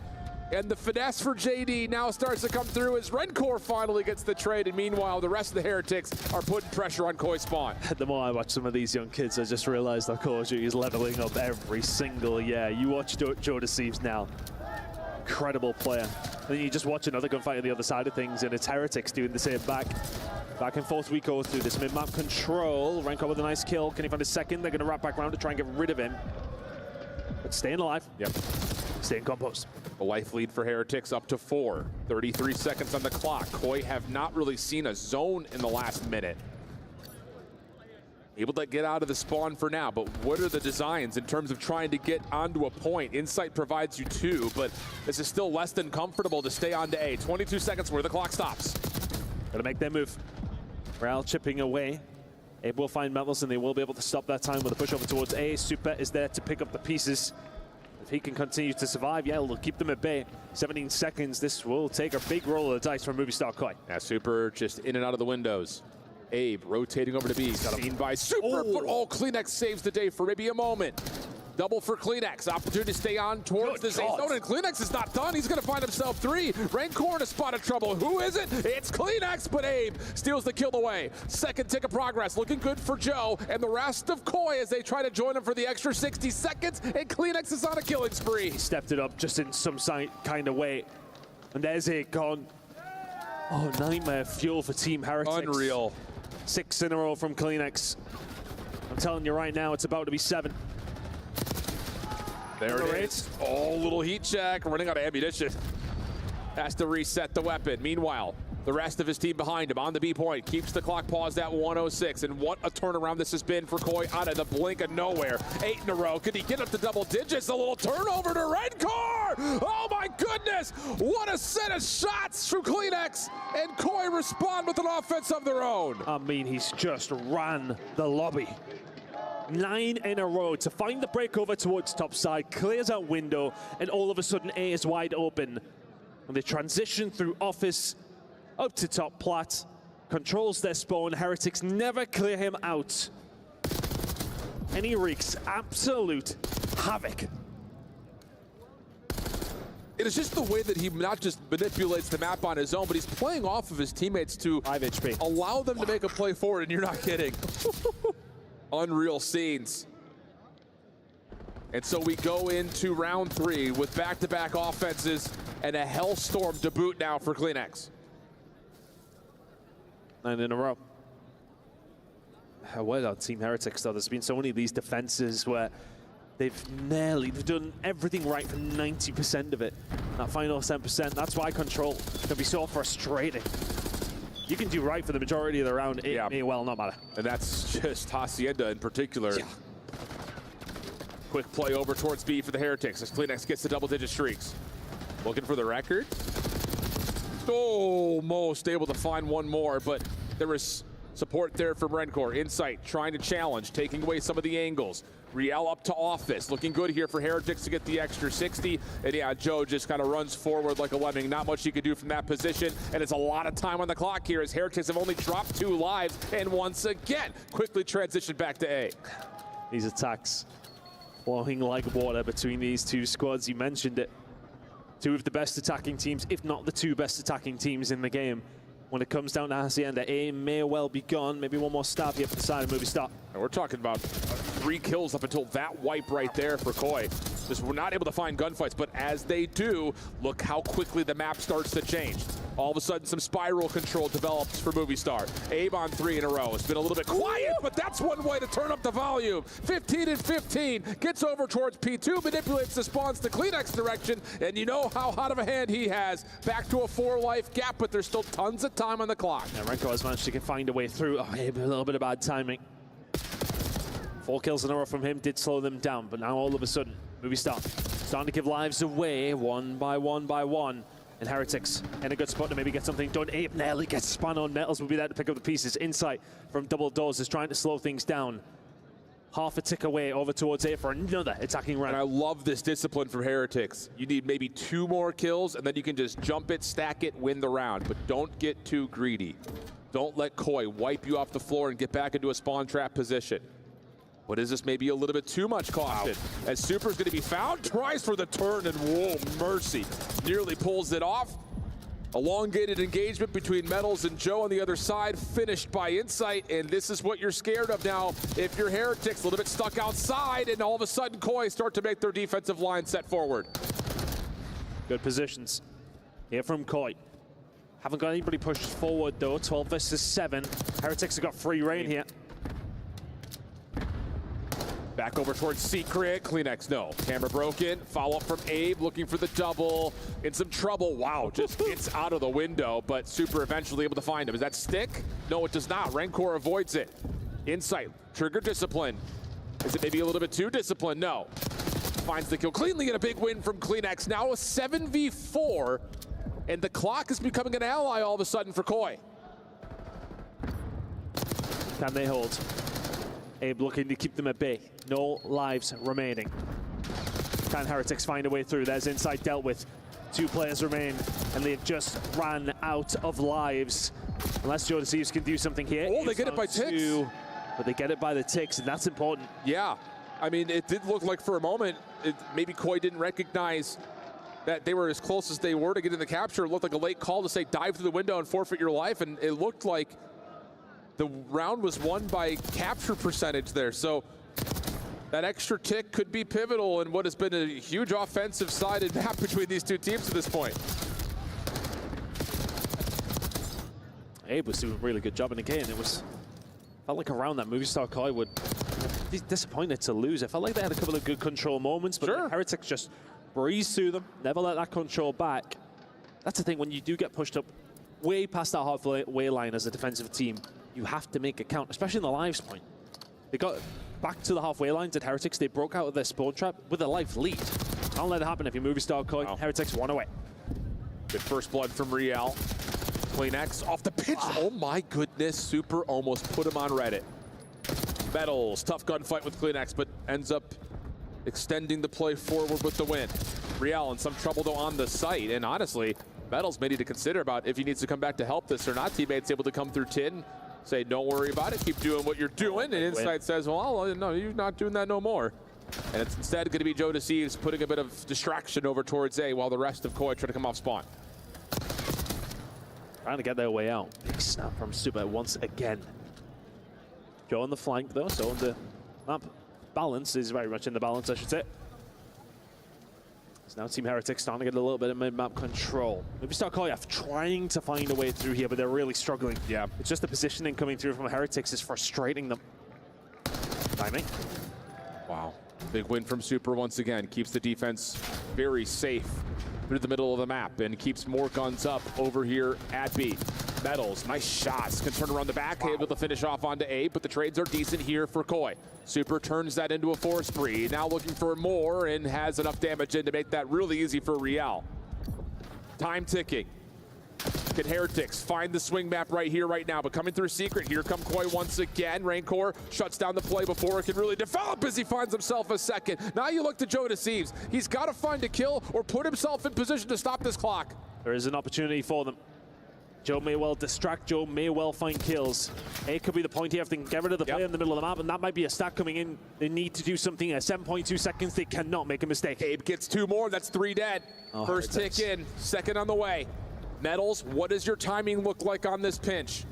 Everything is being watched with this triple stack.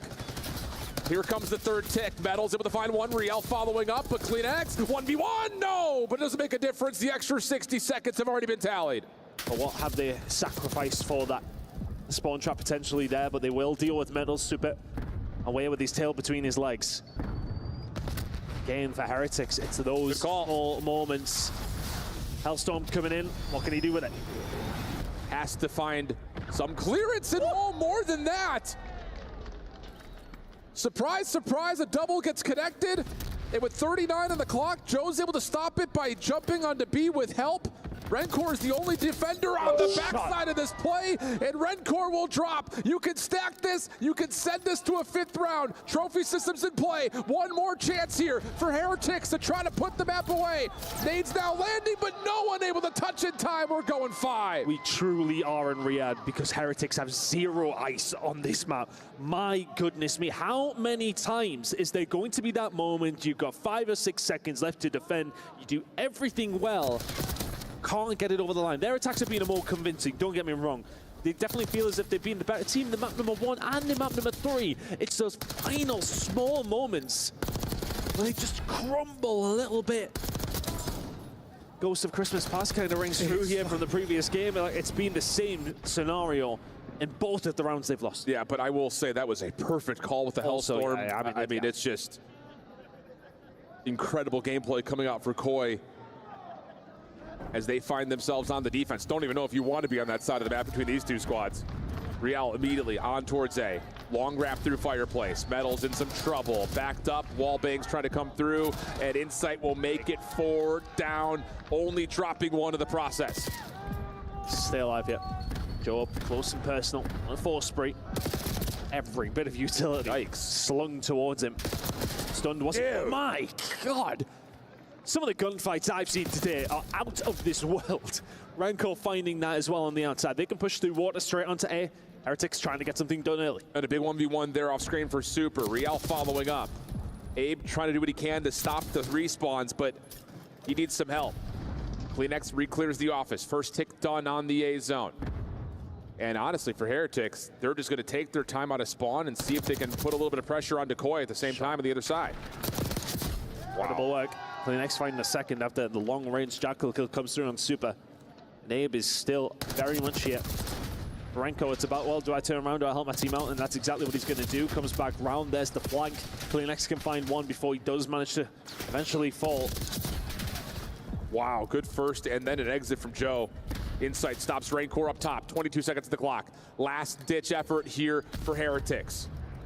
Super able to take down 1.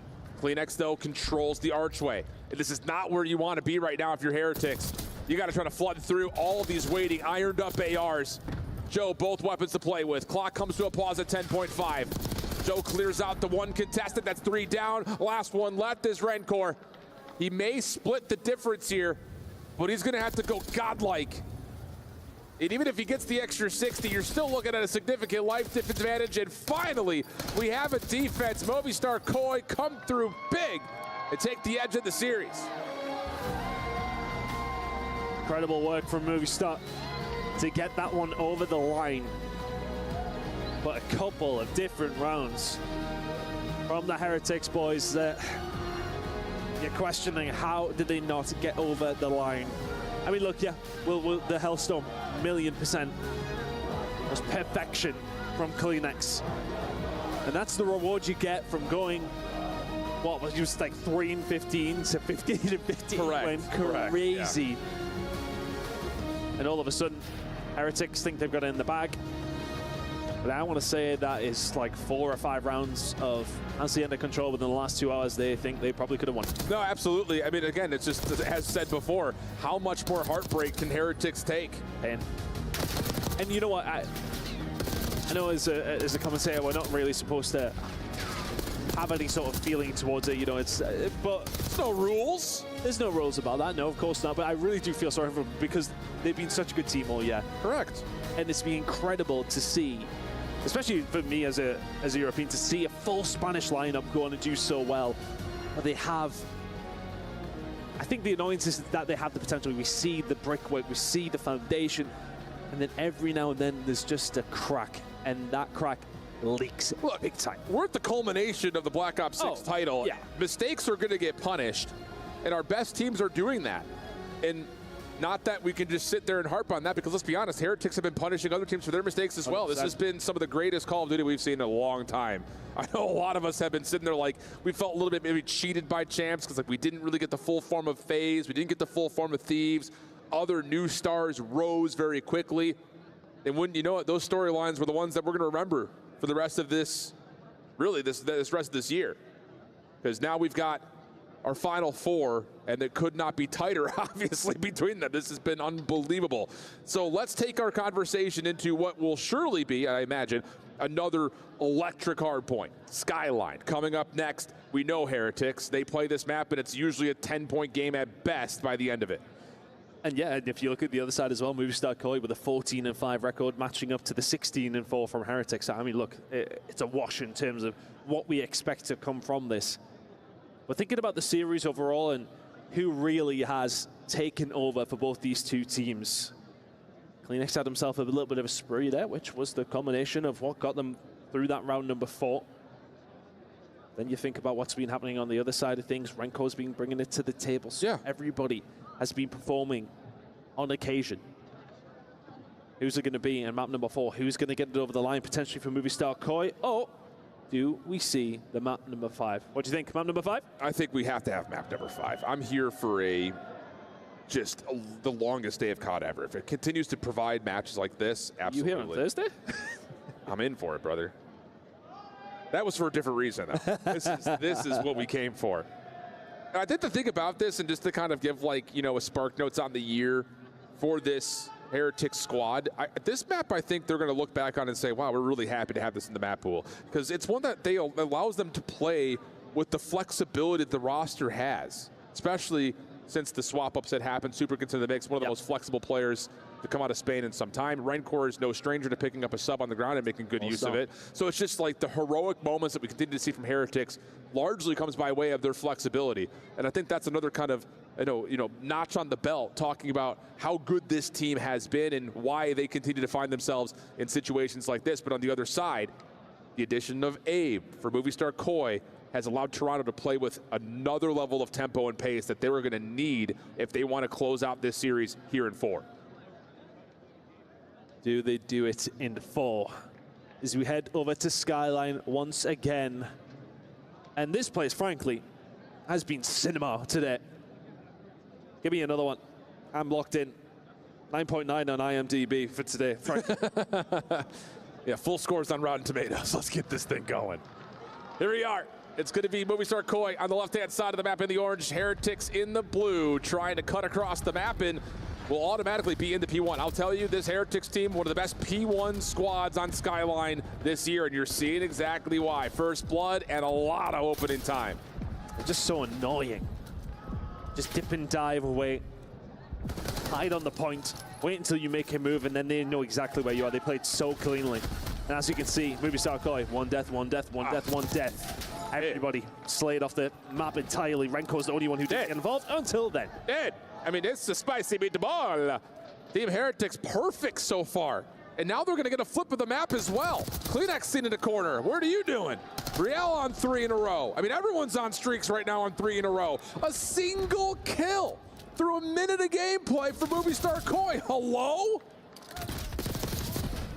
They eventually get there. They eventually get a minor amount of control. I suppose when you do get slammed off P1, okay, well, we're still technically only 50 behind, but the map started 60 seconds ago. Yes, exactly the case. Spawns will be blocked, though, by this little play around the back. Riel able to find 2. Super trying to find the rest of the Movistar Koi roster and is able to absolutely barrel stuff Abe. Now it's just down to finding the players up and around the hard point. No problems there. Riel's on 5-0. We're only got 4 total kills for Movistar Koi. Someone check their PCs if they're on. Insight dead. Riel eventually does fall. Abe, the one trying to get something going. I mean, what is the combined 6 kills between Movistar Koi right now? Metals has that on his own. What are we talking about? It's 70-3. Rotate. I guess. Oh my goodness. Heretics in firm control. Super shut down from taking an extended route. Metal's able to find one. If he gets a second, stop it. Just don't. No, no, no, no, no, no, no. Almost. Insight shuts it down. Real following up also gets out traded, leaving Super by himself. And okay, finally a moment that Koi fans can breathe. Now, we've been here before with Heretics, though, in this series. It's felt like one they've controlled, and yet finding themselves needing to do this to Movie Star Koi. The movement from Metals. I think you're right. We are at the very, very tail end of the game. This is the last time we'll see it on a very competitive level. Here, in the franchise side of things, from the challenger side of things, and it is showing. Everyone bringing their A game today. Movie Koi eventually getting themselves some decent enough control. For somebody who you would think would be popping off on this map, 3 and 10 Joe deceives. Is that yellow cup? No, this is just different. A little 2v3 moment for Heretics. Backside patio P4. Now we're playing in through the middle of the map, and we're finding wins there. Wow, 90-40. Decent P3 for Movie Star Koi, but they're back onto the break attempt again. Can they find a way through? Movie Star Koi need themselves a decent hold somewhere along the line, and Butler, they take the lead. No way. It's not going to happen. Not with Super over towards the backside. Insight. Big gunfight through the middle of the map, just to keep a little bit of pressure, just to not be forced away. His teammates are here now. Here comes the push. Yeah, but you have to hit this from the front now. And Rancor has just taken his usual spot, bathing behind the backside of the hard point. And they just can't get him out. The ARs on the backside of the hard point are just hanging. Rancor eventually pops his head up. Insight finds the punish, but the spawns are still in. So again, the delay for Heretics to keep the spawns, get the reinforcements, clean up the scrap time. It is chef's kiss perfection. They're running away with map number 4. And the third map number 5 of the day. I can quite literally smell it. Medals 14 and 8 now as able to find 2 through the middle of the map. They need a regain right now to Movie Star Koi. Big time. Just a hold over towards P1, keep them off it. Decent hold over towards P2. You're back into the game, but that sounds like it's easier said than done. Yeah, shades of Vault, kind of. You have to win Oh, this. Movie Star Koi, bro. What? Why are they so behind? Good bounce back here. 3 for 1 the exchange. Miami just activated, bro. bro. On to his life. Where has this Metals been? He has been dominant all weekend long. Movie Star Koi in some trouble, but they're doing well here on P1, reducing the gap. We step away for Bravi elicited with Movie Star Koi. Oh, no worries, no worries. 1P2 by the way, guys. Actual time our side, Jimmy. Nice! 1P2, last guy. Heard you. Stop T, stop T. Top T on steps now. They're gonna be about. What's up T as well, maybe? One shot. One across. Piano weak. Stop T again, so. I don't see him, Joe. I don't see him. What's up? Let's see top T. He's top now. Wait, Wait, Joe. I'm starting time, okay? I'm starting time. He's got me low catches. I can't see. I want to see back steps. Hey, fucking hard bridge, hard bridge. Back tiles. Still back behind you. One still top half. Alright, top back as well. He's absolute. P1. What? Okay, P1, yep. P1.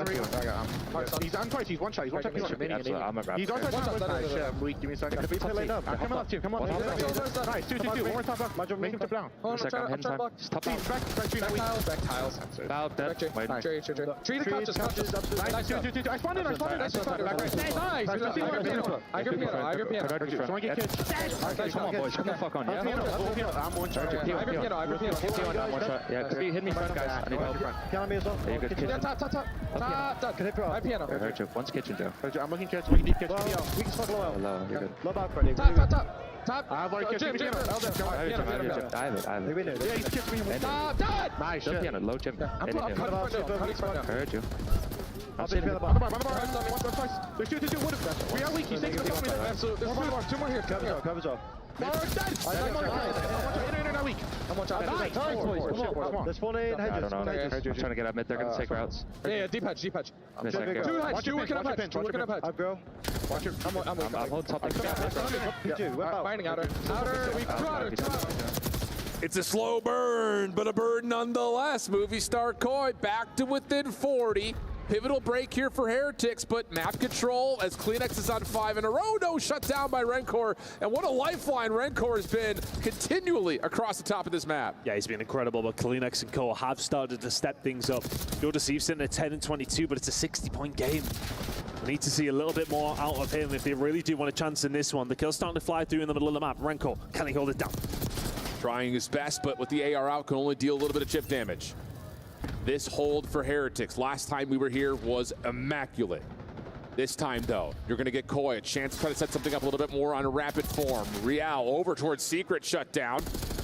Spawns are still, for the most part, in until the hard point opens. Now we got a conga line. Numbers up the front, looking good now for Koi. Trying to help his Real at range. Big 1v1 for Insight around the back.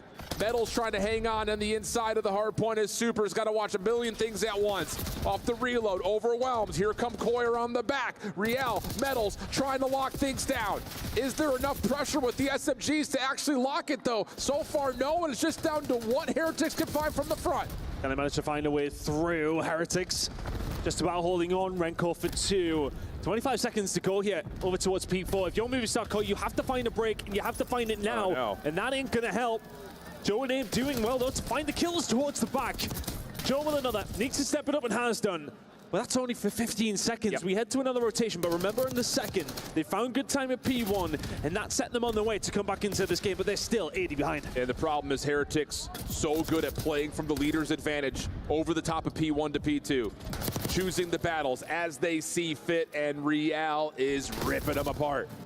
Metals, Real, both staying even in the kill department with one another. Rencor just hanging in there, finding a couple of consolation doubles, but it eliminates the opportunity for Koi to rotate across the map. They have to play for the hard point time. And they manage to find a way through because they have to force it. They have to get onto the point, and Joe Deceives will do that. They will soak that time, and they will wait for their opportunity, but there may well not be one because Metal's up the top rope. Kleenex can find one, but they get rid of it. Good route right there to keep Heretics in control, forcing this Koi roster to move around into some treacherous grounds. Can win it here. Sure can. If they only get every single second. Abe up and around, able to find a couple through the rotation. Does that move the spawns around, though? Yes, it sure does. Parallels. Ooh, parallel indeed. Every gunfight, a big one around the back. But once again, it's Super and Rencor locking things down for Heretics. And now it's just green pastures. Call them NASA. They got tons of space in front of them. 10 seconds away now for Heretics. The lock is in. Movie Star Koi cannot even get past Metals. 4 in a row from him. Super cleans it up. Oh, dead as well. It will fall. Heretics will send us to our third map 5 of the day. Unbelievable scenes. You can't write a better story than this. And let's be candid, we came into this best of 5 series questioning if the energy was going to be there for both of these two teams, in particular the Heretics. And they said, shut your damn mouth. Of course we do. Cállate. Let's get this thing on the road. And wow, what a start onto this skyline. Never giving Koi a chance to even shoot back. And that gap, too much to overcome. Oh, I mean, absolutely slammed across the board. Sensational work from Heretics. Sent us to that moment number 5. All right, down to the studio to give us their thoughts and breakdown for our 15th map of the day. Don't go far. The studio's got us covered.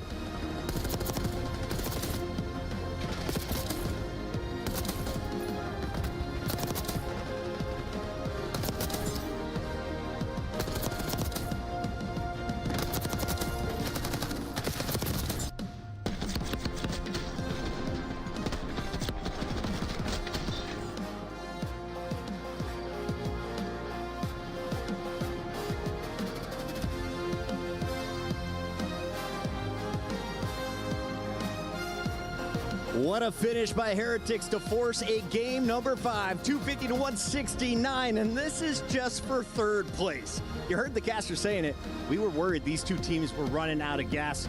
No signs of that so far, Allie. Not at all. And I'm really happy to see Real in the kill department in this one. 26 and 18, 3K damage around the rest of his teammates. I said it. I said he needed to be here for this Miami Heretics squad, and now they're able to push a game 5 because of his performance. Welcome back into the studio, everybody. We've got Allie, Enigma, and Nameless. I'm your host, Chris Puckett, and this has been one of the best days of Call of Duty. We're exhausted, and the show is only 3/4 of the way through it.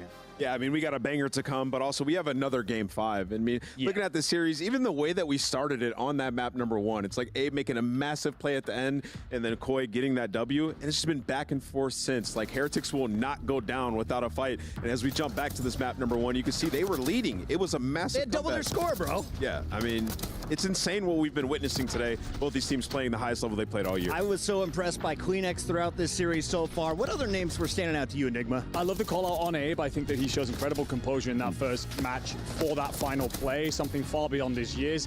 But yeah, I think for Heretics, you've got to continue to look at that Super Rancor duo. They continue to stand up time and time again, and just when you think that consistency surely runs out, surely they fade off, they don't, and they manage to be a huge part of a reminder that this is a massive matchup between two giant Spanish orgs. Their super fans are here, and this matchup means the world to them. And it's for points for the club championship. Like, this means a lot to the organizations, also to the players. Remember, for those of you just joined us, this is $80,000 extra on the line.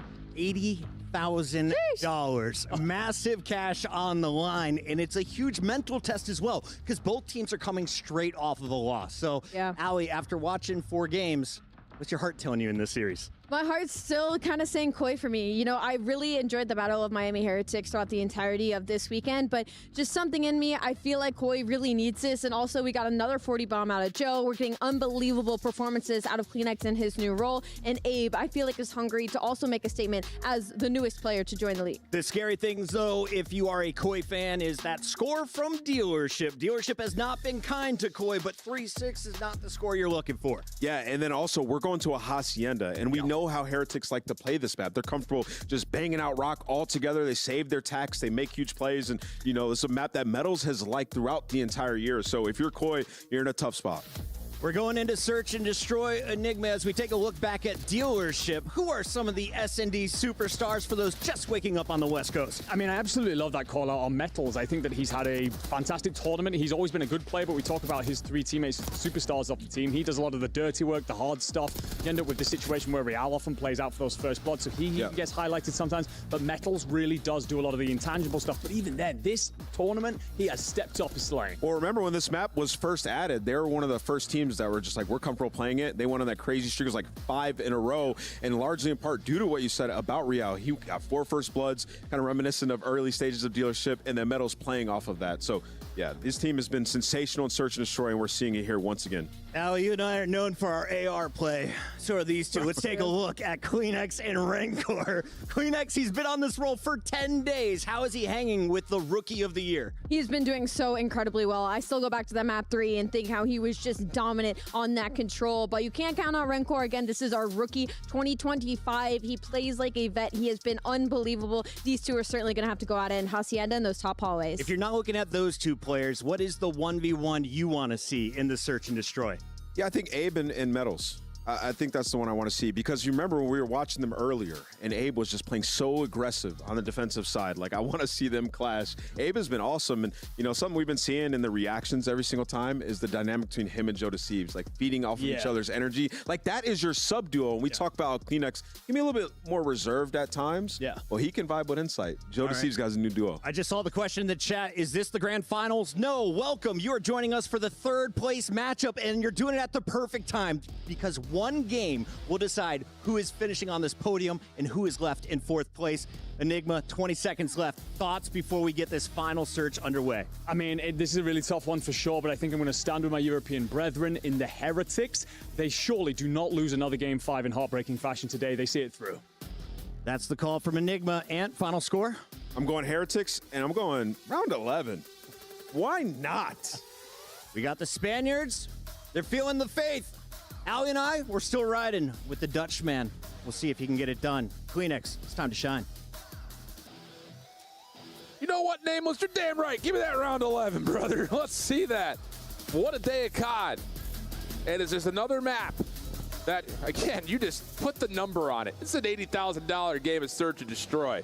Let that soak in. Say that to yourself out loud slowly. Really listen to yourself. $80,000 map of COD. Let's get that. $80,000 chow.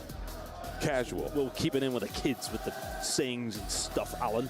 Okay. Because we had into this one.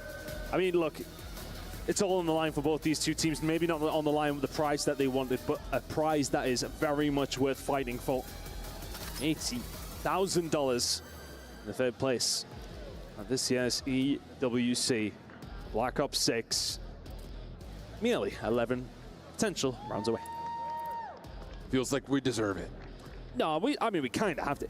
I'd argue it would be rude if we didn't. I know it. Well, here we go. Again, 3rd place matchup, map number 5. Movie Star Koi and Team Heretics to a Hacienda Search. Both teams played it once this weekend. Surviving in around 11's Movie Star Koi. Team Heretics bested by FaZe. see how things go this time around. And movie star Koi taking the page of the Heretics book. Hopefully the right last through match. Rock. Thank you for the freebie plan. So we'll go down. 3v4 scenario. Joe can get a bit further forward and just play the credit corner. I like it. He can pop up and try to play a bit of a flank here. Just comes down to this gunfight that's happening over the middle of the map potentially. We've got Riel looking to play off the pinch. Joe, is he counting toes? Oh, yeah. No, he can't even see it from his position. Just waiting to know when he needs to pop up. Here comes the play. Has both players in front. Can't finish the first cleanly though. Follow-up good from Abe. Looking for the double down, not gonna happen. A 1v1 in the first round of map 5. Insight versus Riel. An absolute laser beam. And Heretics Riel collects that real nice, bro. As an AR player, we all live in an SMG world. That is apparently incredible. What on earth was that? I hope we got the replay from his angle. Back and forth, trades across the board, pretty standard. Abe tries to do what he can. Gunned, wow. I mean, Inside barely even blinked and he was dead. And I will say that was an impressive reaction from Super. Yeah. Not just to get the turn and stop Bro, the fight, that but was to a also finish off the crazy hell pull in front of him. So 3 in the Or round for SMG Super, but a too. laser out of Riel. And now we'll take a look to see, is it going to just be raw aggression here? Heretics known to play with tempo on the offense. Similar break-off, 3-1 split. Hard focus here towards B, but Heretics take a pause. Wait for the defensive nades first.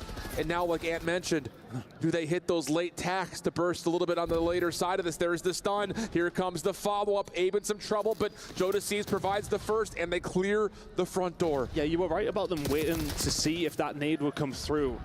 And then Renko spraying away from the side of Garage. So I wonder if they're just thinking that he's just trying to distract, but the close fights come through and Jodeci's winning a massive 1v1. And now all of a sudden a 3 versus 3. Big position here for Super. If he commits to holding here, that's the big question. The route, very respectful here for Koi, playing off the low ground.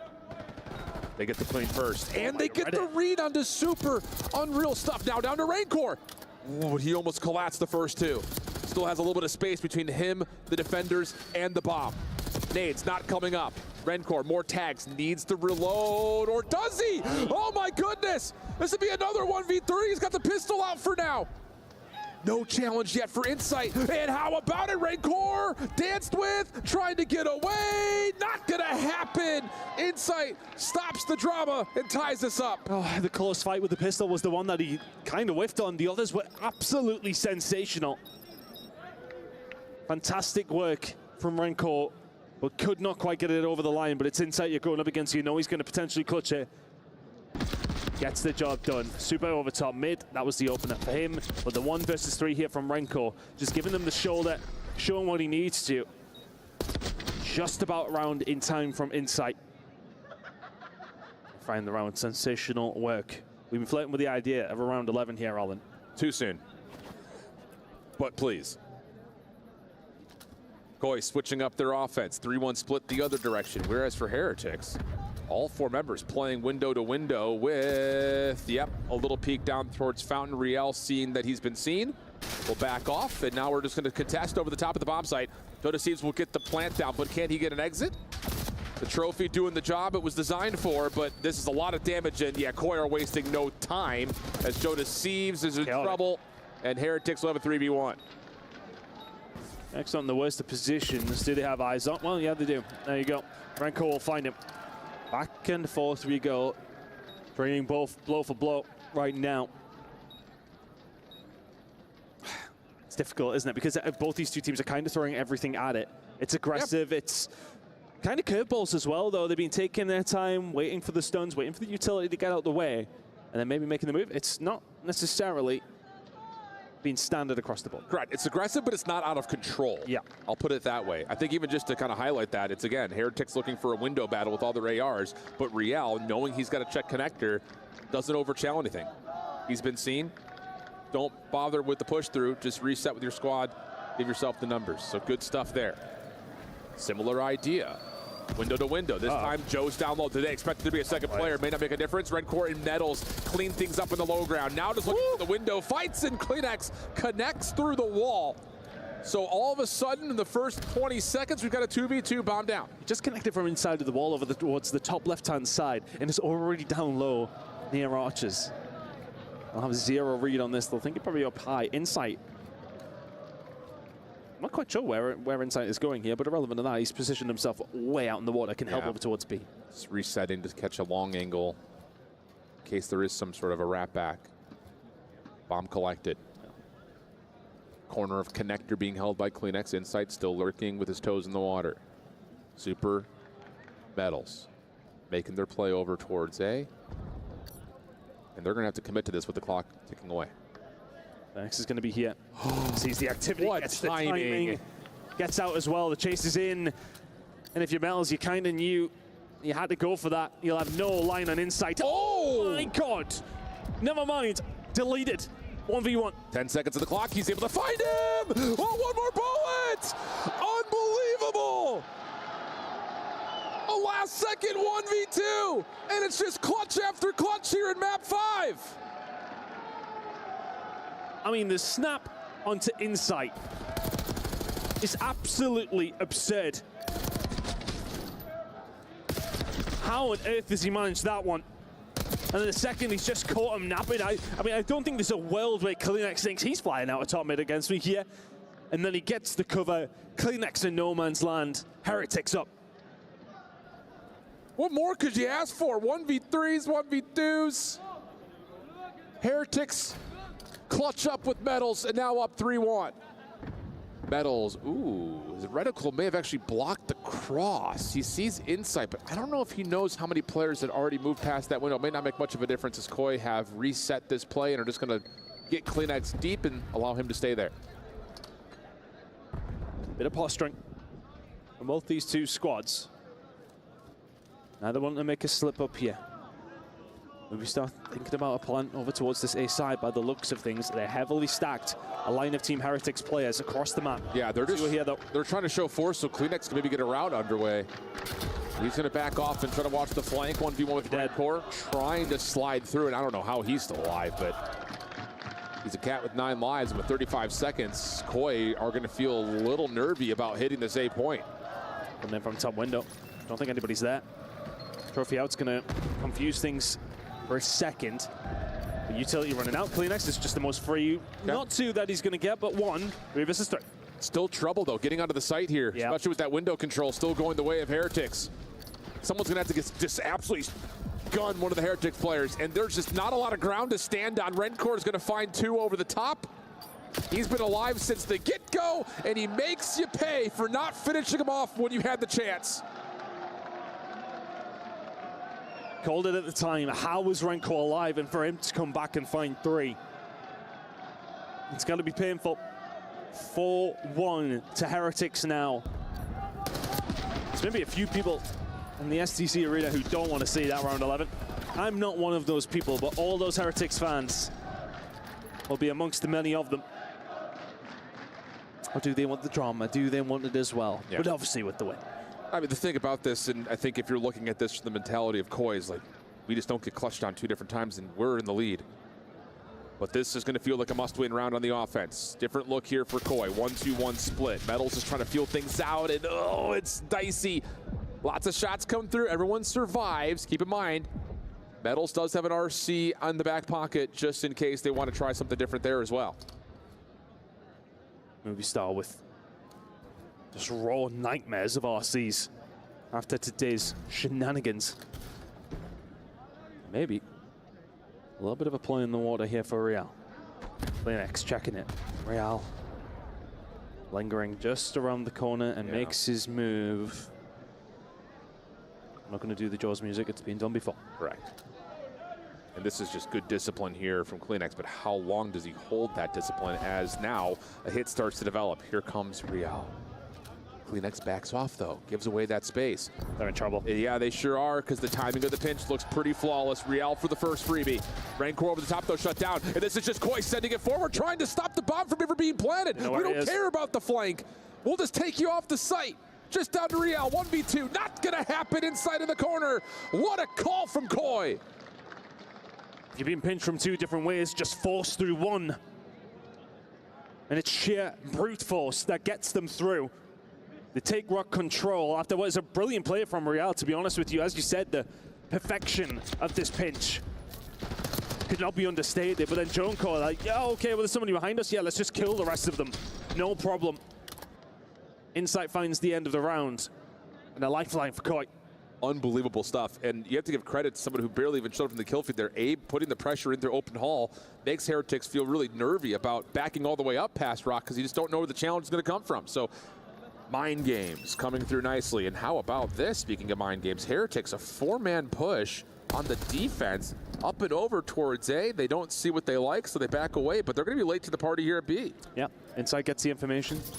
They're becoming a lot of stuns, a lot of nades, a couple of bullets. Nobody at B. Bomb goes down.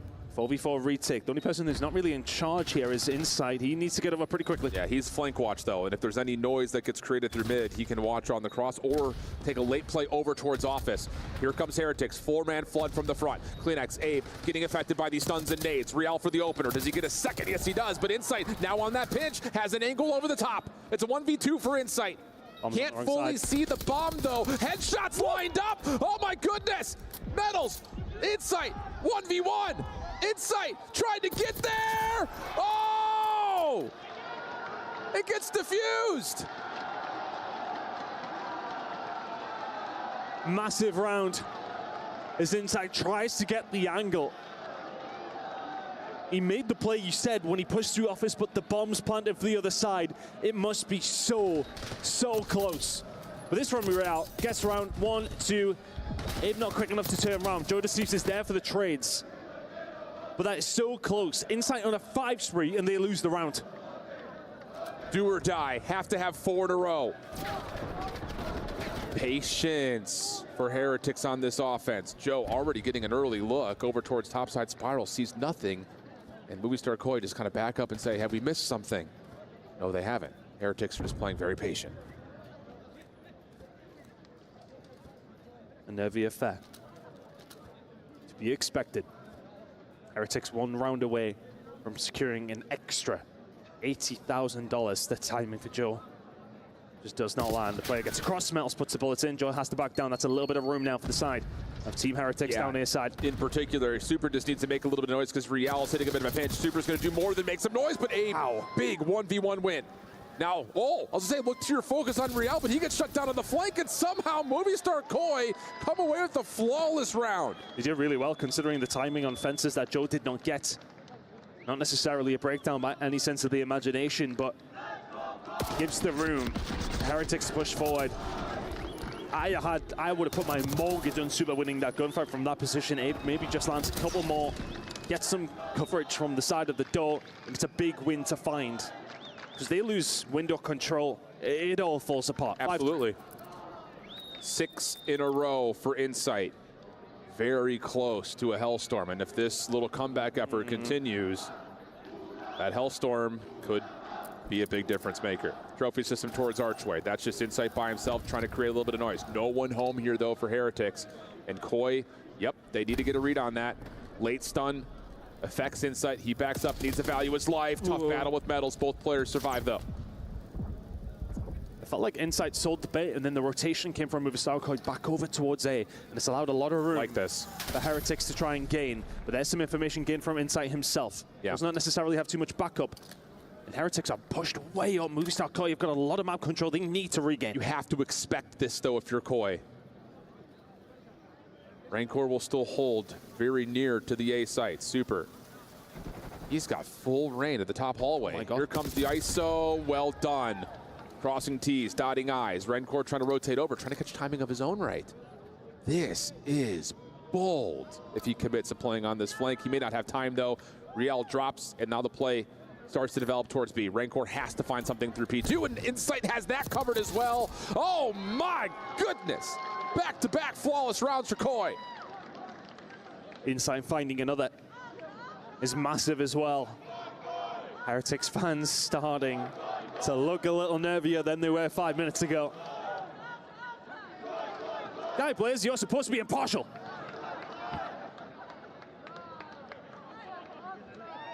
Abe in the comms trying to find what the next game plan is going to be. Heretics trying to will them to a single round more as Insight continues to dig closer to the Hellstorm. So if Movistar Koi win this round and Insight manages to find a kill, it will be a round 11 with a Hellstorm on the side of Movistar. Oh, they're hitting this is a chow. Yeah, it's going to be just a flat-out brawl. Insight, lots of damage, can't finish the kill. Second opportunity, again, assists being tallied potentially as Joe finds one. So close. The trade is out, and now the trophy systems have been expended. We reset the 3v3. Little bit of utility, a little bit of info, gained. They're still over towards this A side, and we got to weed them out. Yeah.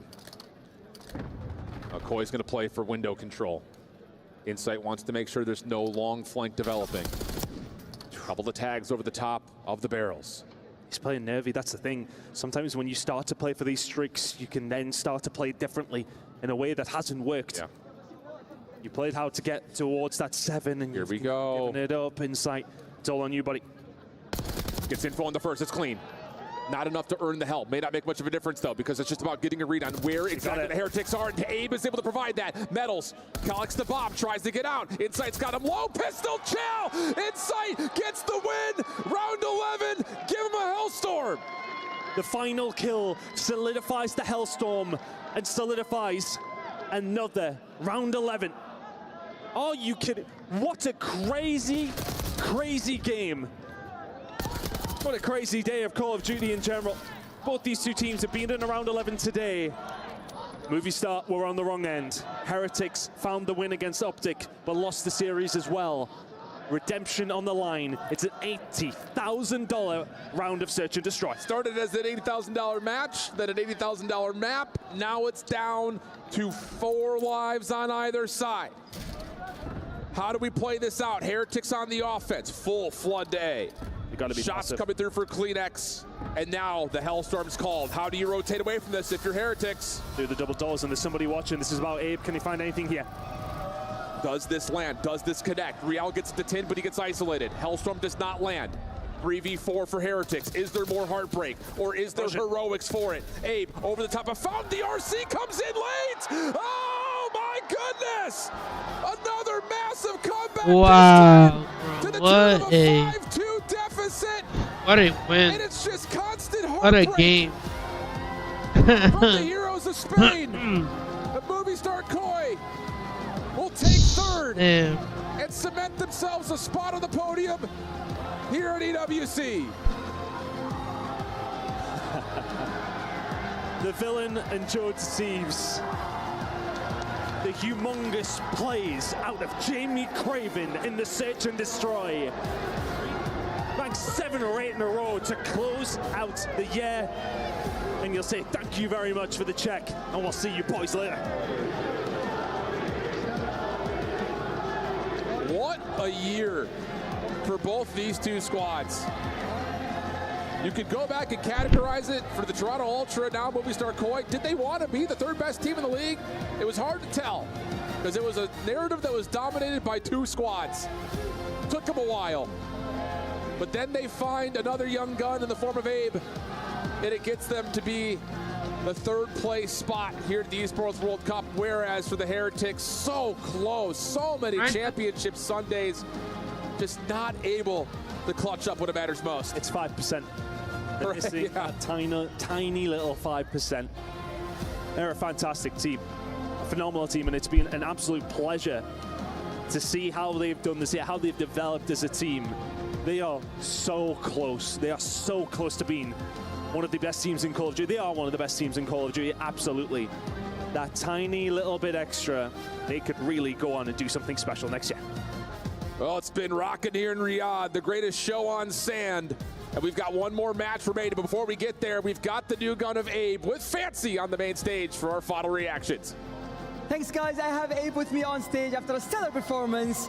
Movistar Koi lock in 3rd place, podium finish at the Esports World Cup. First, Abe, I want to congratulate you on your first ever international event, and you still were able to get a 3rd place finish. You walk away with pride. How do you feel? I mean, feeling's amazing. The stage is awesome. I mean, I couldn't ask to be on a better team. I mean, for my first major or tournament, so I'm happy. I'm excited. What do you take from this tournament after, it's your first major? There's a lot to learn here. I just feel like I have a lot more to prove and a lot more I could show, and I'm just excited for the future. Absolutely. Well, this marks the last tournament of the season, so you've got a long break before your next season in 2026. How do you plan to spend it? Family and friends. I feel like, it's been a long time. It's been like a month. This is the most time I've been away from family, so I want to spend it with them, and yeah. Well, on behalf of the Esports World Cup, we would like to present to you the bronze keyframe for finishing 3rd place. So if you can please come forward, our keymaster, to hand you over the frame. And this comes in with a massive bag of $200,000 for Movistar Koi. So congratulations. One more time, everyone in the audience, for Movistar Koi.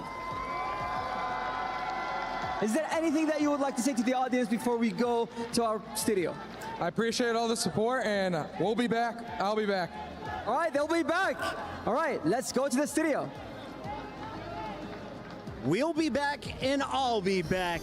From tears to elation as we take a look at the final plays. Kleenex with the RC car, Insight with the Hellstorm trapping them in, and it's Movistar Koi from 5-2 to 6-5, stealing a Game 5 and the $200,000 paycheck. It was the vets, man. They locked in. They said, we've got to do it for our young guns. Insight opening that up, 7 spree. He gets the Hellstorm. Kleenex with an RCXC. I don't think anybody even realized that. That was really the true closer for Team Heretics, because once they all forced in that bottom secret, there's just nothing you can do.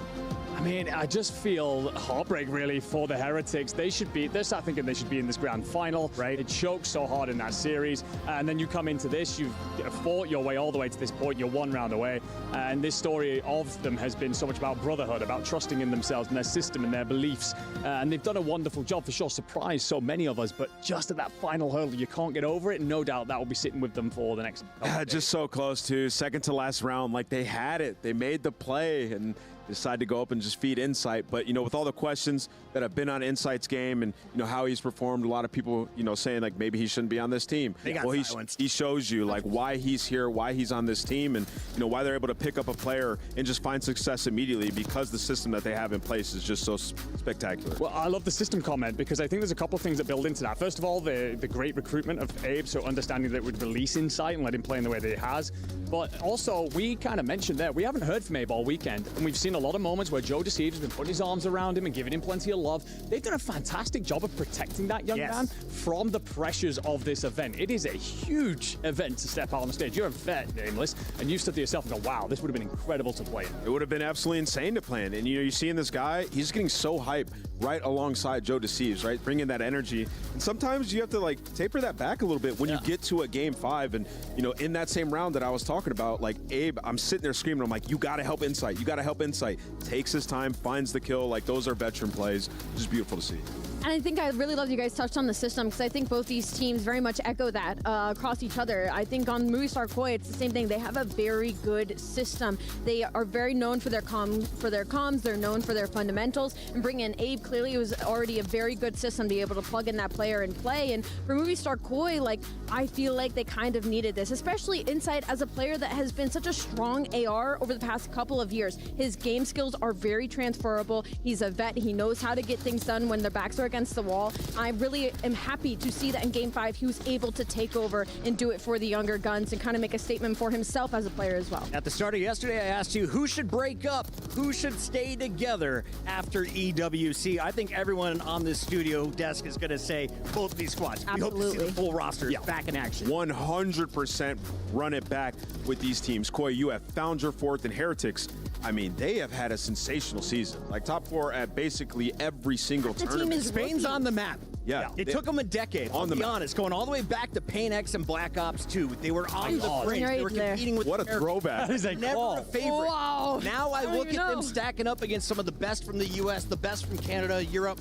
I say Spain has the edge. I mean, France has Hydra. Spain has the 4 of these guys. Yeah, these 4 guys are incredible, right? And you can see the way their brains are thinking, like the adjustments they're making. I love it. Even in the round 11, like, they're like, we're just going to run at it, get bombed down. Like, we believe in our strats. Like, afterwards, we're going to try to get out. Unfortunately, Real ends up having to push into 10, gets caught. But, that's okay. These are moments you learn from, right? 100%. They've had so many tense games and close maps.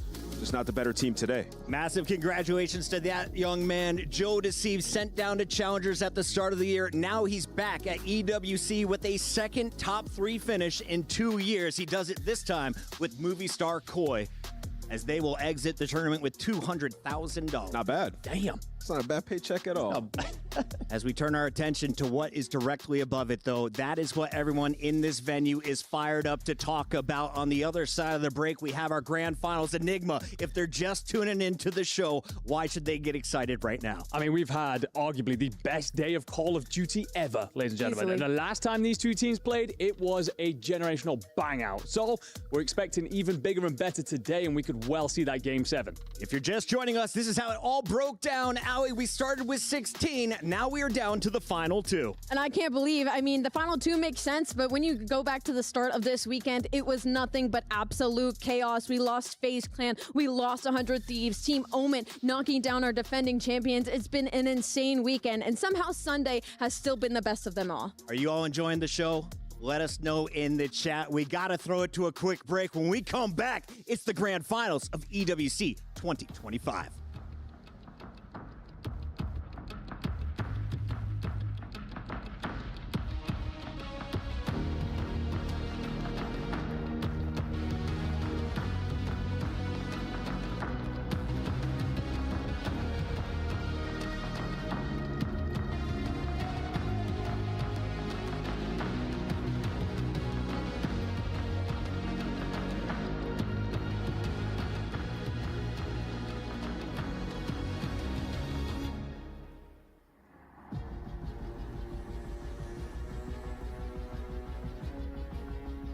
Partner? Okay, Yeah, 1 2 3 free and you 110. Yeah, jump back in. I need him. Needed you. That's for you, okay? I'm RC and Joe. Push out. Do you? Don't die. To you. I'm watching. Everyone push out. Everyone stay down. Lay down. Dead than you. Nice. Nice.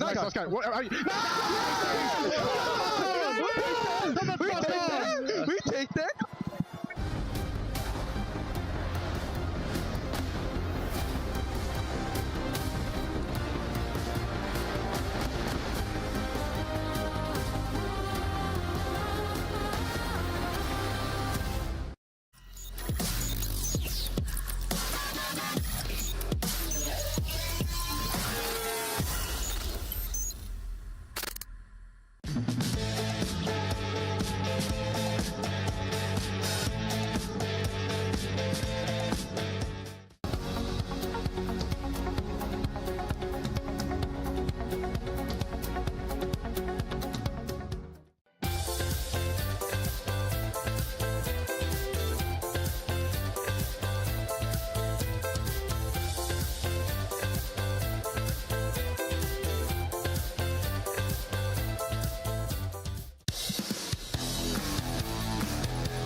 It's been a wild year for Optic.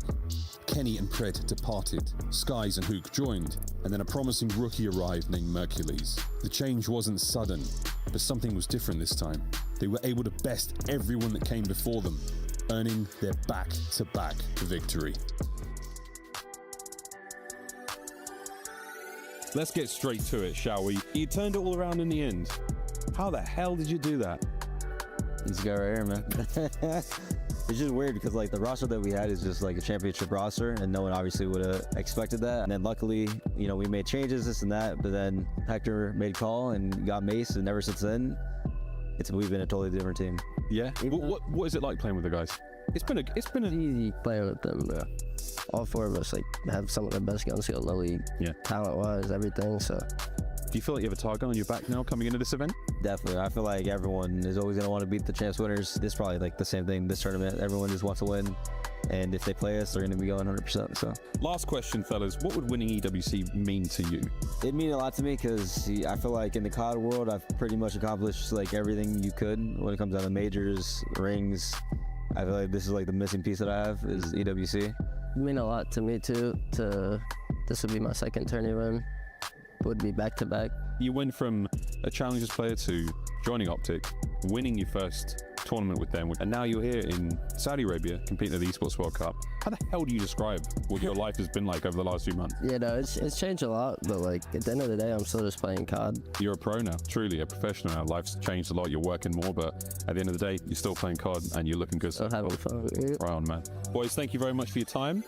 I've been Miles Ross. This has been Shotzzy and Mercules. See you in the next one.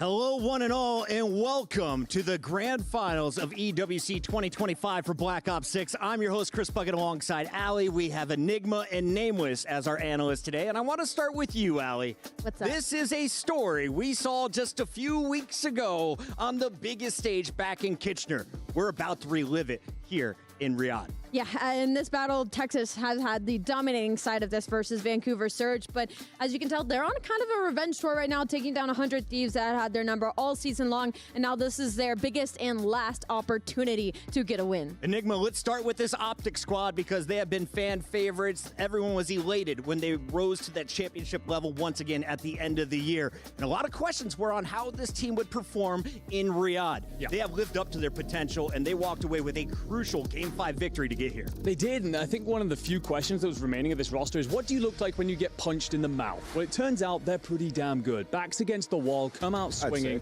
and take over in a tournament as and when they need to. And it's their superstars that pop off in those as well, which I think is a huge thing to be able to do, especially bringing in Mercules. Yes, he is incredible, but also just being able to stand alongside someone like Shotzzy, you see the kind of things he's going to do out there. That's going to breathe so much confidence into this team for what's coming up next. Yeah, and you know, looking at this matchup in particular, like Surge, it's a challenging one for them. Yes. I mean, you look back at the finals, the Search and Destroy Surge were lights out. You get some of those repeat maps, and you know, there were a couple ones that Surge just threw. For Optic, they have improved since then, though. I mean, we've seen them. They were tested by Heretics, as you mentioned, and Shotzzy has been playing at an MVP level, and Murky's picked up right where he left off. So, you know, when you said you're getting the superstar plays, it's also the system. Their fundamentals are the best in the world. There's not a team close right now in terms of fundamentals and playing for the rotations. We have seen Shotzzy make miracles happen by himself on Rewind, as you just saw, and at the end of these Search and Destroys, everything's just been perfect. Al, you don't agree with that. Who do you think stacks up? I'd say the team closest is the one they're about to go up against right now. I mean, you talk about fundamentals, Vancouver Surge, that is their middle, last, and first name, simply because of the system that they've built with Rambo Ray in this squad. Even when we interviewed him and he talked about the fact that they don't do egos here, they don't do playing for kills, they're strictly fundamentals and they're strictly about the objective. Now, not saying Optic Texas isn't right up there in that conversation, but you have to include Surge in it as well. If you're just tuning into EWC, one of the best parts here is that everyone gets a key. That is your symbol that you are alive in the tournament. Yes. Well, the Heretics key was crushed at the hands of Mercules, and a little smirk as he gets the final crushing of the night. One more key, potentially, in their future. Yeah, and you know they got to be confident in it. And you heard him in an interview earlier. You know, they said, "Are you going to win this?" He said, "We're just better. We're just better." And I think they truly believe that. I mean, even in that grand final, the hardpoints just dominated by Optic, and that is the game mode that Surge have been able to hang their hat on the entire season since bringing in Neptune, one of the world-class hardpoint teams, just edged out by Optic. Mercules has been the story of the year for me, and he is already a superstar. We caught up with him before the game. Here's what he had to say. What's up, everybody? I'm here with the one and only Mercules as he gets ready for another grand finals. Merc, how you feeling coming off that last series? Because that was insane. Yeah, no, feeling good. That series was nerve-wracking for sure, but the boys clutched up, so. They definitely did clutch up, okay? Now you're going up against the Vancouver Surge yet again. You know that they've been prepping for y'all, okay? What y'all gonna do to kind of stop that? We're just gonna play our game, clear comms, good teamwork. Last time we played them, we bottled 2 maps very bad, so I feel like we should have won 5-1. So hopefully this time it'll be like it should be. Now that blitz, they've been saying it, blitz, blitz, blitz. We coming for the blitz. How you gonna stop the blitz? Some slants, some play action. We're not getting blitzed. There you go. They're not getting blitzed, okay? They want their key up there on the wall so they can be champions here for Black Ops 6 at EWC. Let's go. Mercules coming off an MVP performance at our previous event in Champs. Now he is in the running for that title once again. You look at some of his numbers and you forget that this is a rookie in his 4th event. It's unbelievable. Even when you go back to our last tournament's numbers, he was putting up the exact same 1.4s across 1.5s. If you don't understand what those numbers mean, he is dominating almost every gunfight that he gets into. This guy's good for 2. It's unbelievable. It's the impact in those moments as well. I mean, we see there, it says clutches 2. One of those, ladies and gentlemen, if you missed the 1v3 that he pulled off against Heretics, I mean, you can't teach that. You can't train it. The guy plays it absolutely to perfection. We talked about it already, broken it on down, but we've gotten to re-witness it a couple of times in the back, and just seeing the way he plays out, even the bait into not being stunned. It's not just about the information gained, it's the information that he's baited out. Understanding those things usually takes years to kind of figure out this level. He's here already, he knows what he's doing. And speaking of that, like, we had Dashy up here and he talked about like his poise in the communication as well. This is a team that had a stage where they went 0-18. Like, literally, they needed somebody to come in with that composure and that calm demeanor. It's been Mercules. On the other side of this fight, we have a very strong Vancouver Surge squad, a team that has gone to the grand finals multiple times in 2025. They haven't raised a trophy yet, but Neptune said, if I'm gonna do it, this is my weekend to do it. I'm doing it for my dad.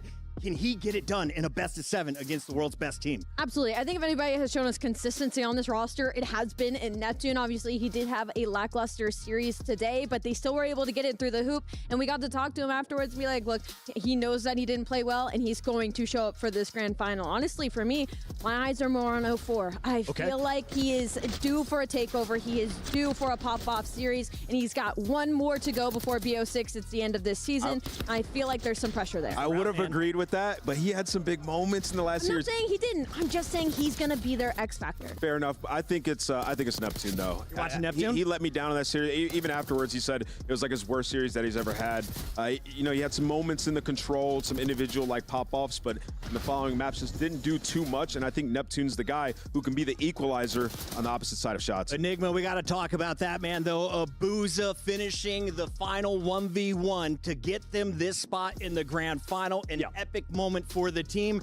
And Nasty, of course, making his way to the 2nd grand final at EWC in 2 years. Last year, he did it with LA Thieves. Now he's doing it for Vancouver. Yeah, and I mean, it's time we put some respect on this guy's name. Like, he has been delivering for a long time now and showing up consistently for his team in big moments where they've needed him to. He's got this incredible communication system with Abuza, the leader, and you mentioned him there. He's going to have himself a huge series here, just as he did in Champs. He was their real standout performer. This best-of-7 is going to be so good. We talked to 04 about it. Here's what he had to say. What's up, everybody? I'm here with America's favorite twin, 04, as he gets ready to go to another grand finals. You just watched a crazy series with Optic and Heretics. What did you see when you watched that? Honestly, 2 teams really batting it out, giving everything they got. That was definitely both of their best games, and it was great to watch. It was. Now, you're going up against Optic here in these finals. Did you, I know you want to get this get back here in Black Ops 6 from that last finals. What you guys gonna go do differently against these boys than the previous? Just make sure we prep harder than we did before. Our confidence is way more than we had last finals. Again, like I said before, we had delusional confidence, so we're gonna bring that into finals. Hey man, that delusional confidence can take you far, and it can also put your key on that wall for Call of Duty Black Ops 6 and have you immortalized as an EWC champion. What would that mean for you guys after the season y'all have had? It'll mean everything, bro. After the season, we had all the second places, all the hard work, and to do it with some of the best people I ever teamed with, it'll definitely be an honor. It definitely would be. Vancouver Surge fans, get ready, because they ready to drown them out. After crushing the keys, he said, I felt like I was snatching their soul. There is one more soul to snatch if Vancouver wants to be champions of EWC, and 04 looking to lead the way as one of their top slayers. Yeah, he just makes a massive impact, you know, whether it's Respawn or the Search and Destroy. 04 is the versatile player who will get it done anywhere. You know, the series is going to be so good. You look across, you got Optic, who's trying to solidify themselves the best team on the year, and you got Surge trying to get that first championship. This is like their fourth stab at it, and they've gotten better every single time. Yeah. That guy, tip of the spear. What's been so impressive to me throughout this week has just been the stamina displayed by both teams. Yeah. They have been tested. They have gone the distance. Now they have to do it in their longest series of the week. It's a best of 7. First to 4 wins is going to raise this trophy. Let's take a look at our maps and modes. We're going to be starting things off with Rewind, Protocol, and Protocol for our first 3. Allie, what does this tell you? We're getting our guns warm early, boys. This is what it's telling me. Rewind, that's going to be a battle right out of the gates, and I'm happy to not see any Vault or Hacienda doubles in this layout because we know how well that momentum can work in. Yeah, and Surge won the coin toss, so they got to pick to be Team A. You know, interesting factor here, and they get rid of Hasi control. You know, the advantage you get there, you get to pick the control that gets removed from the series, and Optic have been sensational there, so that could be huge for them in this series. Yeah, I mean, 4 returning maps here from that champ series. It was split to a piece, but Optic are going to feel like they choked heavy in that Protocol Search and Destroy, so they may feel that that one edges it slightly in their favor. Now, Control had a patch update, but you told me Protocol Control plays pretty similar. What should we expect if we get to that Vault Game 6? Oh, if we get to that Vault, I mean, last time in the series, the Vault was choked by Surge, and so was the Protocol Control. If you think about it, they look back at that, they know they were moments away from winning both of those maps. I think we're going the distance here. Surge know the opportunity they have in front of them. They have to seize it. And Allie, we saw Rewind, Search and Destroy, played by Optic just a bit ago. Terrifying. What should we expect if this goes to a Game 7? That's what the script is saying here at EWC. If we go to a Game 7, I might have to lean towards that green wall. I think the way they battled back into that Rewind, I think it fits their playstyle incredibly well. But on the flip side for Surge, if you get Neptune and 04 going, we could be in for another maybe round 11, Game 7. Nameless, we are down to the final minute, so it's time to put our pride on the line. You get to kick off our first prediction in the best of 7 for the 2025 title in Black Ops 6. Yeah, you know, earlier this year, Optic cost me a lot of pickups. I kept picking them. They just kept losing. They didn't even But recently, I keep picking Optic, and they keep winning. I got them again. They're winning this. Enigma? Yeah, I got to join up. I think it's going to go to that Game 7. It'll suit the pattern of the day. I'm taking Optic 4-3. I love the story of Vancouver Surge way too much. I think Optic got their one, and I think it's time for somebody to take them down. I'm going to go with Vancouver Surge. Vancouver in their 4th grand finals, finally raising the trophy? In 6. Chat, let us know, where do you land on this one? Optic Gaming, the defending champs, taking on Vancouver Surge. This is your EWC Grand Final.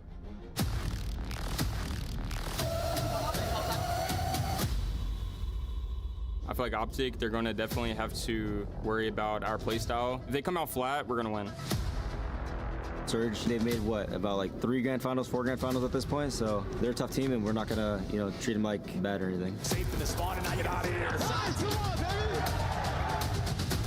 Thanks for a nice shots and... I'm doing this for my dad, my girlfriend, my teammates. I really want to win just for them.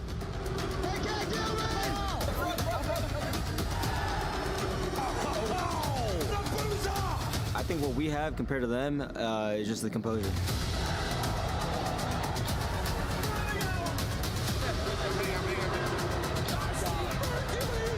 We're blitzing. We're going back to back.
This is the definition of a championship Sunday. After 2 nail-biter semi-finals, we reach the conclusion of Black Ops 6 at the Esports World Cup. After all the gunfights, the wild strats, the fearless battles, only 2 teams have risen through the rubble. The elite, they're here and they are ready to do what they do best. Right now, they are looking to deliver a champs rematch in Riyadh. And the stakes are clear. The huge prize money, this trophy, but the opportunity to etch your name in the EWC history books forever. All in, the crowd is about to go electric. The arena is about to erupt. Riyadh, are you ready for the grand final? The teams are waiting in the wings. We can do better than that. Riyadh, make some noise! There's only one thing left to do, Ian, is to call out the teams. First, they are here to smash the green wall, to claim what has always eluded them. Please welcome Vancouver Surge!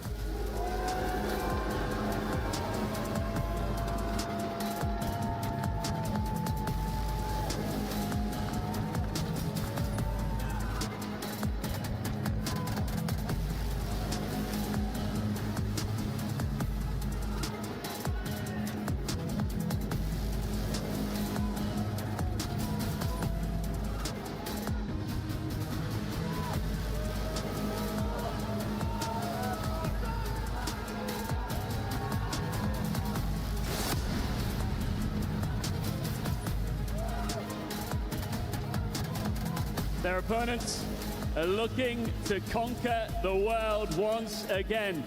They want the crown. It's Optic!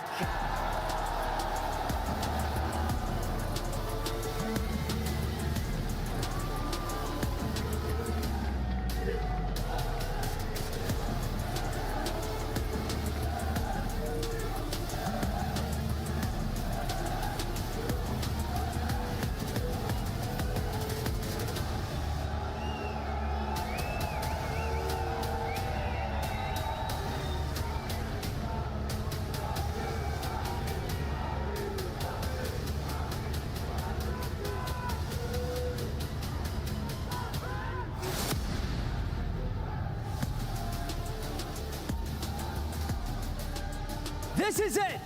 The final chapter of this unforgettable tournament is about to be written in Riyadh. The grand final of Call of Duty Black Ops 6 at the Esports World Cup starts now! The rumble in Riyadh. One of the greatest days we have seen in competitive COD history, and only fitting that we should run back the Champs Grand Finals here. My name is Miles Ross, and alongside me, Jeremy Stadio. Brother, this is gonna be one hell of a matchup. The last dance of Black Ops 6 between 2 familiar foes who just a couple weeks ago played each other for a ring. Now face each other again for another opportunity at Glory. Both teams today have been battle tested, went all the way to the distance, that have been able to prevail and put themselves in a position to play on this main stage one more time. One more, a final chance, a final opportunity for Vancouver Surge to right the wrongs of so many second places. Our Silver Surfers will see if they can herald in a victory here against a galactic-sized foe in the form of Optic. What a year, what a tournament, what a day. A best of 7, the first team to 4 wins here. We start things off on Rewind, Stud. What's the significance of this map, brother? Keep in mind that Surge won the coin toss. So with them winning the coin toss, they choose a majority of the maps that they want to play. Obviously, you're going to get rid of Hacienda Control. But the fact that they decided to pick Rewind Hardpoint as the opening HP, when you have watched the Green Wall play it the entire time this weekend, and have always been the comeback kids, there is something that they have in store that Optic need to be aware of. No more tricks. You don't get to take any of this with you into the next game. This is where it ends, the final day of Black Ops 6 competitive COD. hoping to see some tricks, some magic conjured up by our heroes on stage. Man, Jay, what heroes they have been all tournament long. The clutches, the late nights, the massive plays. It has all been there. We have been eating good, COD fans. And this Rumble in Riyadh is about to get started. Rewind, protocol for our first 3. The last time we see those maps and modes in that variation this year. And I think for it just being a best of 7 actually gives a slight advantage to the Surge, because you only have to play 4 respawns and 3 search and destroys. You have been the team ever since the addition of Neptune. S&D wins you championships. You've been tested on every single one of these maps, besides Rewind at the end. That's if we go all the way to the distance. It's all about the ice. It's all about the composure, the veteranship, with the coaches on both sides, and Karma and Rambo. They played against each other so many times on the main stage, but now it's time for the young bloods to get down. It's a deep history, man, between those players. For Optic, again, world champions. They've got chips for everyone on Vancouver Surge. This would be the first.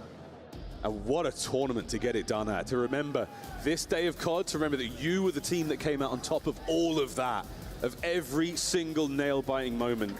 You were left atop the pile. What an accolade it would be. One thing to win the Esports World Cup, another to be remembered forever as a legend. Map number 1, we are loading in.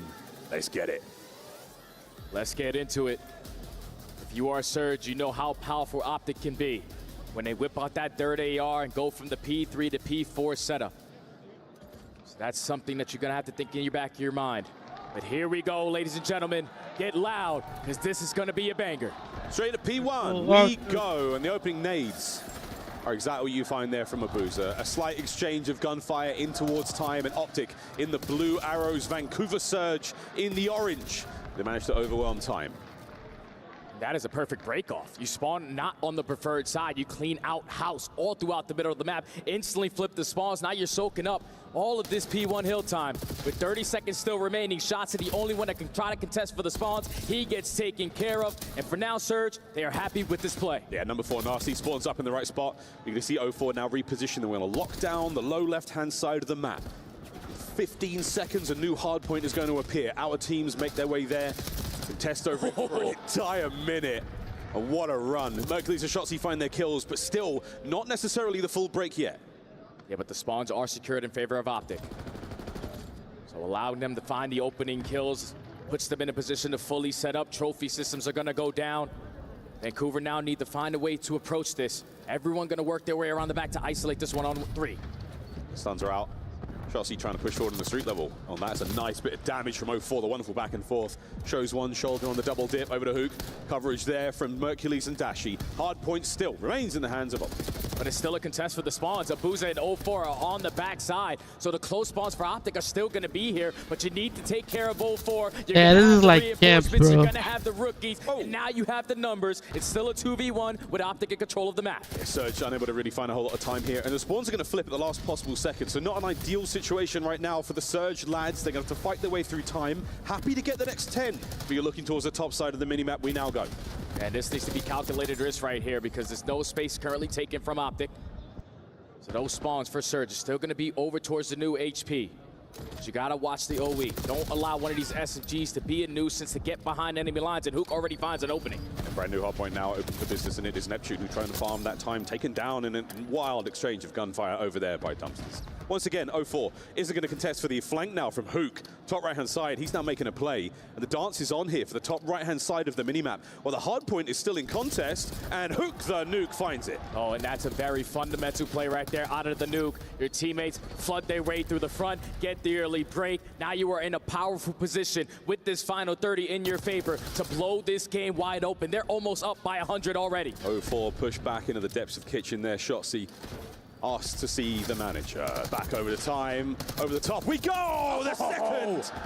Ridiculous kills, final 13 on point, and once again, it is Vancouver Surge scrounging for scraps. Yeah, this is not good. If you were a Surge, you obviously picked Rewind for a reason, but you are not showing me anything. Me to understand why. It's now Optic win the rotation over towards the money hill. You're almost up by 100, as I said again. Ooh. Optic looking great. Let's hear how they sound with a Bravia listening. I'm turning all left. Alright, I'm watching left. Yeah, I'm looking court. One's left side glass, Abuza. Left side glass, Abuza. Yo, they're going left. Yo, watch out, B church. One side B church. He's in court, and then deep. He's gonna be office, and then one guy's deep. Look your left, Bruce. I saw him short. Yo, yeah, one's deep, P3, one's P3. Okay, they're heading front. Yo, two front of me. Two front. Back door off the door. I have your help front. I got Abuza deep front, Abuza deep front, two front. Two guys side door. Two guys side door. Two on time. In the back dead. Nice, kiddo. We spawned out. Yep, pressure that. Yo, in the back. I'm going now. Yeah, go now. Next in the back, that's perfect. They spawned at all. All four. I'm in court. What's going off is on you? Yeah, they could go 18 on me. I think they're right. They have to go 18. Court, that another one court. Abuza. Two court. Yeah, two court on me. I got one. I'm new. Another one court. Another one glass. Nessie. He's going court. He's going mid court. First guy court. Soak this time. Nice. I have a trope on you. Yo, they might start spawning behind you guys. No, we're good. I'm blocking. What's front time? I'm pitching. Wait, yo, he's court holding. All good. White truck. Okay, outer bench, I'm dead. I got naded. Naded myself. Yo, I have help. Yo, one guy's outer. Get tax. Two on time, dead. Another one on time. Abuza. One's gonna pin. Calm communication there from Optic, and now down nearly 100 points. Let's go for a Brave listening with Vancouver Surge. Pinch. My phone's here. Out of week. One is dead, I'm one. You buy sub. Two. One man's Yo, he hit 6 court. Nice. Dash his mid-side time on you. I don't see him. Oh, Brandon. One's gonna be 18. I don't see him. Oh my gosh, that's... He's still 18. 118 and 118. Is that him? Oh, me. 2 more time. No. I think he's gonna be 2 sides. One tick on me. Zig. Zig.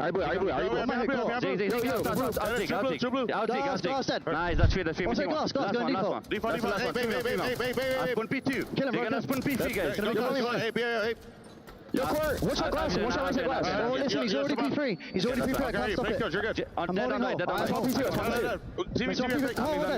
I'm right. I'm on P2. Get my glass. Zig on me. Zig, he's getting 10. He's getting 10. Yo, pick up my shoot when you spawn. Nice hamburger. Okay, I'm going back left. Tell me to get my streak, John. I'm gonna have 18 5 seconds. Yo, right on me, then. I'll be straight. Yo, look, glass one. I'm watching my street. That's right, guys. They're gonna eat this all. Nice, Trav. Nice, I've hold the left, guys. I don't see anything. Glass Brandon. Left to the right. I'm not sure. I think 3 times. Just soak. Yeah, it's still glass. Keep on the right, Trav. Fantastic listening from Surge, and the comeback is absolutely on Abuza, taking some of the longest gunfights you can in Black Ops 6. And this is their opportunity to get themselves back into the mix. You dominate the presence in towards P1, you win the rotation over towards P2, and you are fully set up off the rotation, but players are dropping like flies. Mercules and Shotzi flying on in from the side, though you gotta stay alive because your teammates are spawning in Africa. It's the last guy. 04, you gotta do something. A long way to go from Riyadh is the shots. 04 now in the back, still going. The dance is good. The dance is done. Who knows the steps? And he walks away with it. 30 seconds to go here on the second set of P2. And the first go around, it was all Optic, and it's looking that way again. And this is a good chunk of time to take if you are the green wall.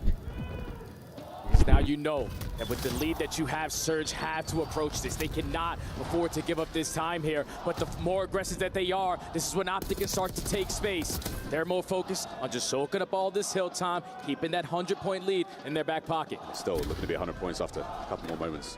Shotzi 20 and 18, lovely stuff out of him. Dashing on a 4 spree, fully streaked out. Incredibly useful here on a map like Rewind. A few of the hard points, there is no cover, and it is wide open. Number 6, gifted a good one. Makes the most of it. Shotzi's all good. Oh, the follow-up. If that was the jab, here comes the knockout blow.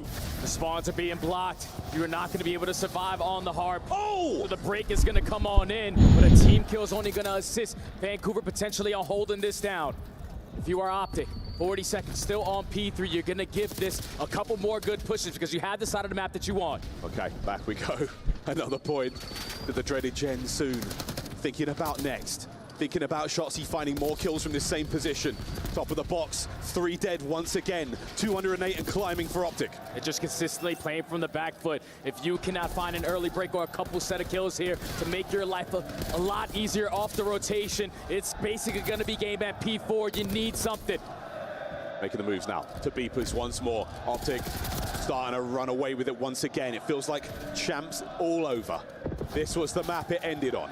Abuza and Nasty with their kills. How much have they learned from this moment? Can they find the resolve to mount the comeback? Into Beep as we go. Numbers up so far for Surge. Mercules holding it. Mercules down. 3 dead. Surge are in. Beautiful break there from Surge. A much-needed break at that. They also need all of this hill time. Not afford to give up your life for free, and Hook already finding an opening. They are playing it patient. They still know that they're not going to be fully set up. They are in a tight spot towards the back end. Trades going back and forth. Nasty still alive in the HP. Got to win a big one against Dashi. Gets it done, holding it together. Spawns for Optic now across map, and Abuza's got bullets for them already. Through the middle we go. Another throwdown inside Gens is on the menu, and Surge are starting to get things going here. That's a nice 4 spree out of Nasty. This is good time, but terrible timing from Neptune. And every kill off the rotation is a big one because it's only going to allow Optic to be uncontested over at the P5. 0-4 finds an opening through court. He's got to put himself in a position to potentially work this pinch. 175 to 224. It can still be closed out here. It's got to be one good break. Oh my word, out of Surge. Here we go. Entry kills are there. Dashi from prone finds it. The Supine Superstar gets another one. It's a set of kills right now. Looking for one more push, one more break on the entry. Down! Mercules cuts them both. Hook now on the cutoff kills as well. That could be it, but 0-4 staying alive. A 1v1 against Dashi, and he's down as well. Surge, muscle up for the next wave. Another lifeline. 0-4 with a massive couple of kills there to allow his team to get back into the mix. Pinstripe kill feed. Trades going back and forth. The Nuke in a position to at least find one, but it's all out mix fest, a bloodbath in towards the Gens. And we're not over yet. We're still swinging. Neptune and 0-4 getting their kills. At what point do we call it and head towards the next time? Optic with the spawns now on the right-hand side of the map. And Vancouver Surge, they've taken a pound of flesh in Gens. Optic only need 15 seconds, but Surge are now surging their way back into this game. They breached the 200-point mark. They flipped the spawns as well. Optic cannot go one by one, but that's 3 dead. Get on the hill. Here we go. Here we go. P1 to close it out. Can we get another big break from Surge? Abuza there with the Jackal. Nasty as well. Onto Shotzi, trying to keep this play going. There's the tags. Traded out again, and Surge are good. Surge are good for now, and a split spawn for Optic might work out, but Neptune reads the spawns. Now you flip the spawns again. 40 seconds. They cannot win it here, but you need every single kill in the feed to keep him away. Neb looking for his 5th. You're still holding the hard point. Watching out for the next wave. In they come. Through the thresholds. It's going to be a 2-angle attack right now for Optic. Nasty on one side. 2-piece. Still holding the front. Last contest. Surge are good. 20 seconds still here, and now Optic need to make a crucial decision. We cannot afford to give up this time. They got to fight their way through P1. They still only need 6 seconds. Holding on. B2, it's within reach. Dashing Shotzi on theirs. And Nasty now still do it. All alone. The game could end here. Nasty's got to move. Fight his way forward. No, it's done. Map 1 complete. Optic with the quick maths. Closing it out on P1 Rewind. First blood. Surge just came out so flat on the first set of those hard points. We're consistently playing from the back foot. Optic didn't even have to do much, but just find the kills at the right time. You go up by 100, you give yourself that cushion. And even with the late surge there from Vancouver, it was not enough to take map 1. What a run. They've learned their lesson, but that is a lesson they can now forget. Rewind hardpoint. Thank you for your good memories. Black Ops 6, we say goodbye to the map and mode. We'll still be playing Search and Destroy at the very end of this series if we have to. Unbelievable start. And what a run, man. I mean, Jay, the multi-kills from the inside of Gens again.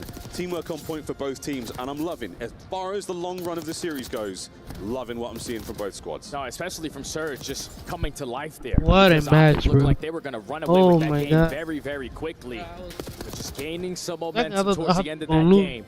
They're going to go back and think, just 1 or 2 situations we could have changed. We could have potentially took that opener. But now Optic do what they do best.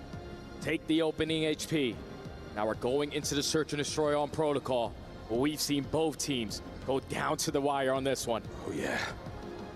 Another close one on its way, no doubt. But the first map falls to Optic. And 2 absolute legends of the squad.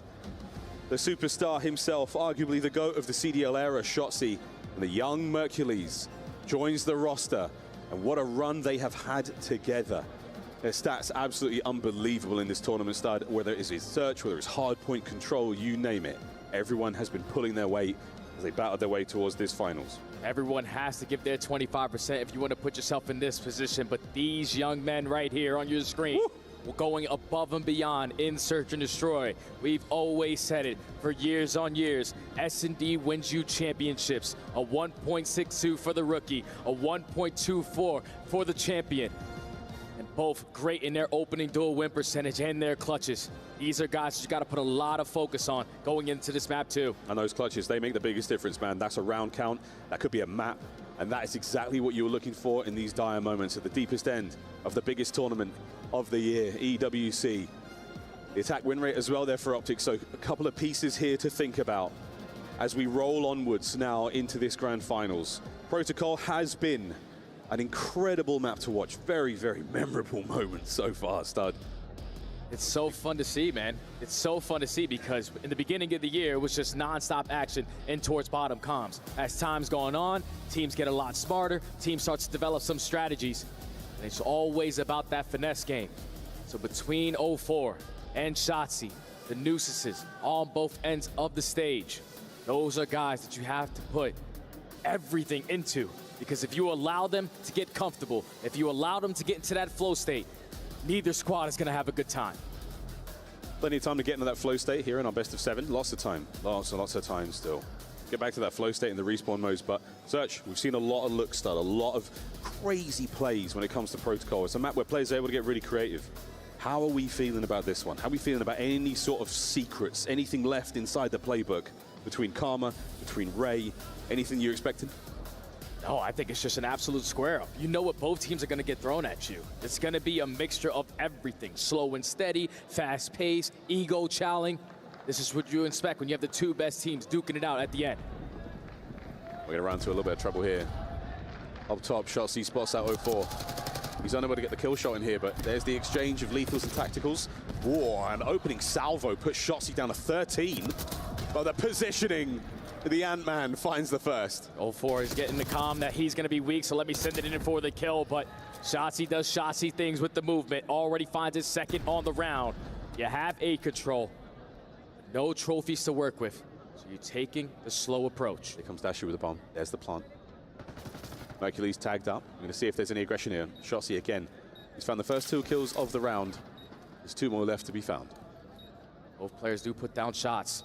Shotzzy has to get into the play, but Big Brucey is here. Makes it a 1v2. Abuza, we saw you clutch so many of these rounds earlier on. You got 30 seconds to find another. And those shoulders are more than enough to seal the deal here. Abuza's got to do something unbelievable. Guessing where the next man's coming from, and here comes the challenge. Optic is showing him absolute respect. They're not going to be challenging this until they know it's a good one. And there it is. The trap set, sprung. First round. And already Shotzzy setting the tone. 13 HP in the dream. He's able to strike for the first blood. Get the trade on the hook. And then in the 2v1, just put himself in a position to keep Dashi alive. These are plays that he has gotten away with all year long. And he starts it off here on Protocol. Love what we're seeing again, patient. Nothing crazy, nothing too flashy. We're not giving away anything here. I mean, this is a grand final where anyone can win it. Fantastic opening round there from Optic. We swap sides now in Search and Destroy, and Vancouver will be on attack. Aids over the top. Prepare for an aggressive push through mid. Optic are deciding to work their way, shut down that A site. Luke already in the position, sitting at tower steps. Just waiting for his teammates to give him some ounce of information before he strikes. Basically a freebie from this point. There it is. Whether he was lying in wait, whether he plays for himself, good stuff. Hook on the first. Immediate follow-up from Dashi there as Vancouver Surge just snapped in half. 2v4 now. Mr. McLeod, do you have a magical moment? No, you do not.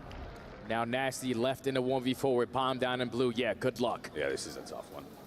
We wish you the best of luck here, Nasty, but a seemingly impossible situation. Optic will play the highest probability, complete coverage. Dashi finds himself his second on the round. There's a beautiful defensive setup there from Optic. Vancouver were thinking they're going to try to take mid-map away, but no one challenging over towards tower creates an opening. Hook, you best believe his headset is cranked. He hears that door pop at tower, turns, finds the first blood. You try to get a trade. Dashy instantly finds a second. It's a 4 up, 4 down. Clean round there for Optic to go up 2-0. Here we go. Optic with a nice 2-0 lead. Let's go for a listen in with Optic. I didn't think it's power. No one at the door. Hitting it? Watch out, big girl. Watch out, big girl. Let's go, Sam. Watch out. Hit by need. Hit by need. Yeah, I won. I'm on bench. I'm on bench. I have my bench. Just hold it. Just hold it. We don't have to plant yet. I'm planting it. I'll give you a trophy. Could be Sparrow. I'm dropping. Yo, big door. Okay, I'm helping you. I think there's 2. I'm pretty sure. Okay. I have Sparrow. You guys can hold that, right? Yeah. They still there? Let me know when you see them. Okay. You should activate now, Kelly. Wait, one guy's here. We're good. I have Sparrow. Don't worry. Okay. Yo, Sparrow. Hold your big there. Sparrow on me. I'm trying to help you. 1 HP, Sparrow. 1 HP. He has a He could bench. He's watch out. I have Sparrow there. Nice, play together. Let's get Victor, right? Yep, he's in. Let's fucking go, baby. Come on. Bruce, thank you. Perfectly executed round, stud. And beautiful communication right there out of the nuke. He understands, okay, we get our trophies down in towards A, we walk away with a majority of the trades. But in the numbers advantage, someone has to try to make a big-time play. So just gaining that information allows his team to know that at least the positioning of one. Dashy throws a shoulder on the side of computers, and both players are accounted for. Crossfires being set up. Optic can currently do no wrong. 3-0, no deaths for Dashy. And that 4 kills feels a lot bigger than that with all the shoulders he's been throwing, setting up his teammates for success as well. Immaculate gameplay so far, and the RC to play for, and he's so close to the Hellstorm as well. Hook goes for it, and an explosive round. It's a 3v2. Dashy's just looking for 1 kill. Cruise missile could play a big part to their success here. Shotzi is going to get caught, so now Dashy in a 1v3. I'm not even playing to clutch this. I just want to guarantee 1 with the cruise missile going forward. Are you hoping for the assist or something there? I mean, if he has a concussion, he's going to get a few points from that. You're looking for anything here for Big Bruce. Perfect coverage right now from Vancouver Surge. He's just going to forfeit the round. He knows how impactful that cruise missile can be, especially on a map like Protocol. So we're just going to sit here and watch him on top of the computers for the next 25. Yeah, 25 seconds. This is a high IQ moment. We're playing the long game here. Optic have rounds to burn. And if Dashy's face for a moment there, I mean, he's like, I'm just sitting, I'm chilling. There's no reason for me to go. That is going to be Vancouver, though, getting on the board. Just matching the aggression on the bottom side, walking away with a majority of the trades. Finally coming to life here in the S&D. And that tells Vancouver as well, whether they were counting it or not, they know for certain now Dashy is close to streaks. That is going to change things. And again, a stun over the opening gambit, whether it's an assist, Dashy will get it. And a cruise, or rather a Hellstorm, incredibly useful on this map. This was the explosive opener. Optic decimated in the opening hits, and Abusa's positioning there to pinch Shotzi, fantastic as well. So now how can Surge start to chain a couple of these rounds together? It's been a different look every single time for Optic. Dashy spots out Abusa, puts down shots, cannot find that kill. Surge right now, just playing the shutdown A. Perfect stun connects to him, even at that side of the window. Fresh mag. Abusa on the dance still. No one in position for a first blood anywhere else, and Big Bruce is certainly asking for it. As Abusa, a couple of 5-5-6 rounds, whiz straight past him. Yeah, Dashy's just hoping that he overpeaks a little bit. We can find an opening. The time is starting to tick. 0-4 in a position with the RC card, 20 HP, he's got to go. They're going to follow up, here we go. Shotzi finds it, that's going to be the trades complete. Here comes Hook, up next. The nade, nearly perfect. Whizzes past 0-4 again, and he's infiltrated the bomb site, and he's gone from infiltrator to assassin.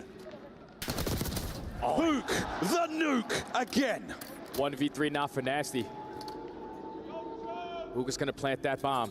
You want to set up Dashy for this final kill. It's a dud nade. Hook's on it, but no kill yet. Nasty there. Can he wait for the regen? He's got it, but it should have been Dashy on the final kill as well. That might be a major moment. And now, it's only one strategy you can do if you're Surge. Either camp your spawn or aggressively push in towards A. So Dashy picking up that final one. Cruise missile now earned in the back pocket. The nuke loves himself some spiral gunfights. Dashy cleans up the rest. 4-1, Optic. We've seen Optic as well. I mean, moments like that, you're able to drop the bomb for your teammate, give Dashy the points that way as well. The importance of score streaks. It's not all about the kills, it's absolutely about your involvement in games. So Dashy now, oh, look at this. We're going over to Heli. He could lay down, he could call it in here if he wanted to, save it for a literal rainy day here on Protocol. But at 4-1, Optic again in an incredible spot. What shots, no kill. Almost gets that first blood. Now you know that Dashy's playing over towards Heli. Uke is trying to take care of 0-4, but Shotzzy finds the first blood. Oh, pressure on Dashy there, finally brought down. Hook was in position to body block the play. Reinforcements now going over towards B, but no bombs shown from Vancouver Surge yet. But 0-4. Oh, what a position to be in. Lovely stuff. Mercury's on the coverage. Nasty. What a commitment this is, right over the top. Carrying the bomb in his back pocket too. Hook unaccounted for, and it's a freebie. And now Abuza, another chance at a 1v2. A desperately needed round. You can pull this one out. But the bomb being down towards Heli, Optic have all the info. And that is nearly impossible to recover. Truly in no man's land. Abuza's been in the 1v2 clutch here before, and it's nearly another. Fresh mag. Not enough for the kill. Mercules plays his advantage on the wide peak. Optic 5-1. Now it doesn't get any easier for the play call here. We know that we have the cruise missile in the back pocket. Let's just play with the aggressive pushes through mid-gun. Once we don't spot anyone, you call that in, you get the bomb down at B and play close play. Boot again. Superb positioning on the attack there. And that was Mercury's final moment. You saw his hit points as well, well below half. Now, Vancouver Surge on defense. Let's go for a Bravi listen in, Vancouver Surge. Yeah, one bus at grannies. One top grannies, top grannies. Right or left? Maps. He was on the right side. I'm left side, okay. Top grannies though. I think he knows I'm pushed up. Yeah, for sure. I'm nading granny zip. That's not B2. You have maps or no? Yes, I have it now. Don't see anything. They still grannies. I'm push up short. Yeah, play. Yo, pizza lunch. Dead. Nice, one top I have maps. Yo, show me. Can you go tower and bottom grannies. Okay, listen, tower, lab, and grannies. Bottom grannies. Tower, okay? Yeah, my big dog, okay? Yeah. I'm just shouldering it. Oh, we're good then. No move. Don't see anything top mid, guys. Slammed granny door. Tower, yeah. There's back tower though, back tower. 0-6. They're gonna back you down and play me. Yeah, I'm gonna go spot, bro, fast, bro. Yeah, go. I'm gonna help you, bro. Yo, they're gonna be. Go B. What's up, P1 stairs? P1 up, smirk. I'm gonna fucking be. I'm gonna wrap P2. You already crossed the B. This guy's gonna go P1 on granny. Can you show me? Where?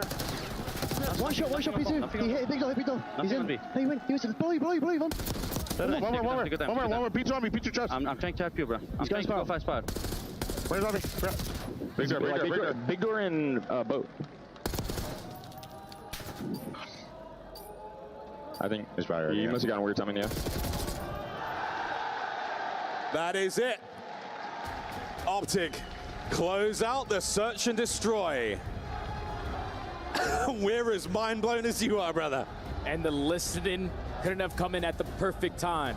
You heard all four saying, once he spotted one player crossover from gun, they're going B, but it was all a decoy. They were playing for someone that works a pitch. You catch Nasty. Bomb eventually works its way in towards A. They are just playing a step ahead right now. Bro, Optic basically flawless. Bro, they are just outplaying Surge every way possible, bro. It is insane. Watch this the earlier stages of the season. Back For now, control on the horizon. We'll leave it to the studio. So much, gentlemen, and what a start for Optic Texas. I was looking at the numbers here, Allie. They got outslayed in game one. They win the hard point, and then you bounce back and search and destroy, and you lay down a beatdown. 6-1 is a statement victory. Absolutely. I mean, you look at the numbers across the board. Dashy 8-1. It has been a while since we've seen S&D star Bruce, and also the 3 first bloods from Shotzzy. He hasn't missed a step from their previous series. He is making it so much easier for the rest of his team. And you see, like, first deaths, 4 for 04, 2 for Neptune. Like, you look at this map and In the listening, I think was a really nice element. It's fun that we can do that because it's the final tournament. Yeah. But they're keeping them guessing. Optic is so tough to play against. And, you know, Ali, Enigma, we're in the green room talking about it. They're pushed into bottom computers. You have to concede it and play retake. Yep. Yeah. We have seen it over and over on protocol. Teams try to go in there, fight it early, and they just get blooded, and you're down a man. Yeah. It's tough, but hey, no point in looking at the past. Enigma, take me back to the start, though, because I felt Vancouver, if they wanted to win this best of 7, you got to strike first. You got to start stirring up some momentum. Absolutely. They were down 100 points. It was 29 to 129, and Optic was only outslaying them by 3 kills. Second half of this game, it's all Surge slaying, and Optic almost allows them back in this one. Yeah, well, it's a weird thing. So they bring Rewind into the map pool, and we were like, okay, well, have they got something saved up potentially? Previously, when these two have matched up, the hard points have largely gone to Optic, and Surge have struggled when it comes to the slaying side of things. It's almost the flip opposite here. Their slaying is just not impactful enough, and you end up in a situation where Optic are playing those fundamentals far better. And for Vancouver, you also needed Neptune to come online. It took him a bit to get going, and when he did, it finally started to lift him, but too late. Yeah, you know, he figured it out towards the end, but I think it was a big moment, and it's the P2 to P3 every single time. Yeah. You saw Shotzi do it once again, flip the spawns, and they're able to just find so much time. There's a massive opportunity, and you know, you go down 100. Yeah. It's hard to claw back in and win there, and they made all the right plays. They were set up to close it out, but that final 6 seconds, man, just goes side Optic. Ali, let's take a look back at the search and destroy because it was only a 7-round fight. It went pretty quickly as Optic was able to take advantage. What was going on with these first bloods, though? Name was pointed out 4 for 0-4, 2 for his teammate. They were getting picked early. They were getting picked early. I mean, it's not only them just losing the gunfight, it was just nobody there to trade them out. I feel like for Vancouver Surge, they weren't putting enough bodies together. They weren't playing as a unit, which isn't something that we see often. So these bloods were happening for free, putting them in a man-down situation. And even then, they were solo challenging. Like in this situation, 0-4 is all caught up by himself over by a helicopter, and he has no help. Nobody is watching. Nobody's there for the trade, and that is very uncharacteristic. This just reminds me of the Surge team we saw earlier in the year that made to finals, alley, and just got swept. Yeah. It's like runs out of gas. Exactly, like running out of gas when you get to the finals because they're actually a phenomenal retake team. They really are, but like you have to wait for each other. Once again, like you can't just send 0-4 and hope he finds 2-3 kills. Enigma, there is something different here though. Rambo Ray is on the stage with you, not just between games. He's also going to be there all of Control Protocol Game 3 coming up next. If Vancouver is going to get back in this best of 7, we're thinking they got to take Protocol and then probably Hacienda that Game 4. No, 100%. They can't afford to be looking down a 3-0, 4-0 barrel because it becomes a situation where obviously you can't be down 4-0 barrel, but you start to get to a situation where you start to recognize, oh no, this is showing shades of us in the past. You start to second guess yourself. I love that you're bringing up Rambo Ray though, because at the minute it feels like they're kind of caught up in the moment a little bit if you're Vancouver Surge. They're not playing their game. And I want Rambo Ray, who has been saying he's really enjoying this coaching role, to step up and be in their ears a little bit more, calm them down, get them back on their page. And you have an opportunity here on the Protocol Control. They should have won this last time. Yes, I completely agree with you. They were in a position to lock it down, but it's another situation where they were just kind of throwing their lives away and stopped being on top of it with each other. So Vancouver Surge, hopefully this break and Rambo Ray are able to put them back in it. 20 seconds till we go back for game number 3. Ant, give me the prediction. Is Optic starting 3-0 in this best of 7? Yes, Optic are starting 3-0. They look unreal. Enigma? I can't argue with that right now. I'm sorry. No, I don't want it to be a sweep. It's just gonna be. We're nearing midnight here in Saudi Arabia. This is EWC, the grand final. Let's hope it goes long. Ladies and gentlemen, welcome back to Championship Monday here in Riyadh. It is technically past 12, but that's really where all the fun begins, folks. We're going into map number 3 now, Protocol Control. So far, Optic have had their way with Vancouver Surge. The first map, a close one, Jay. The second one, not so much. Yeah, not so much. And now all momentum on the side of Optic. You're feeling really confident because this is a map that you were able to steal from Surge a couple weeks ago. Some minor adjustments are going to allow them to be in better form. Everyone firing on all cylinders. SMGs getting loose. ARs dominating on the map control. Surge need to come to life right here, right now. No way they're making a 3-4 comeback. Surely not. But the way this day has gone, I'm a believer. Anything is possible. I'd written off Koi when they went down 5-1, 4-1, whatever it was. They proved me wrong there. Let's see how this goes. Into Control.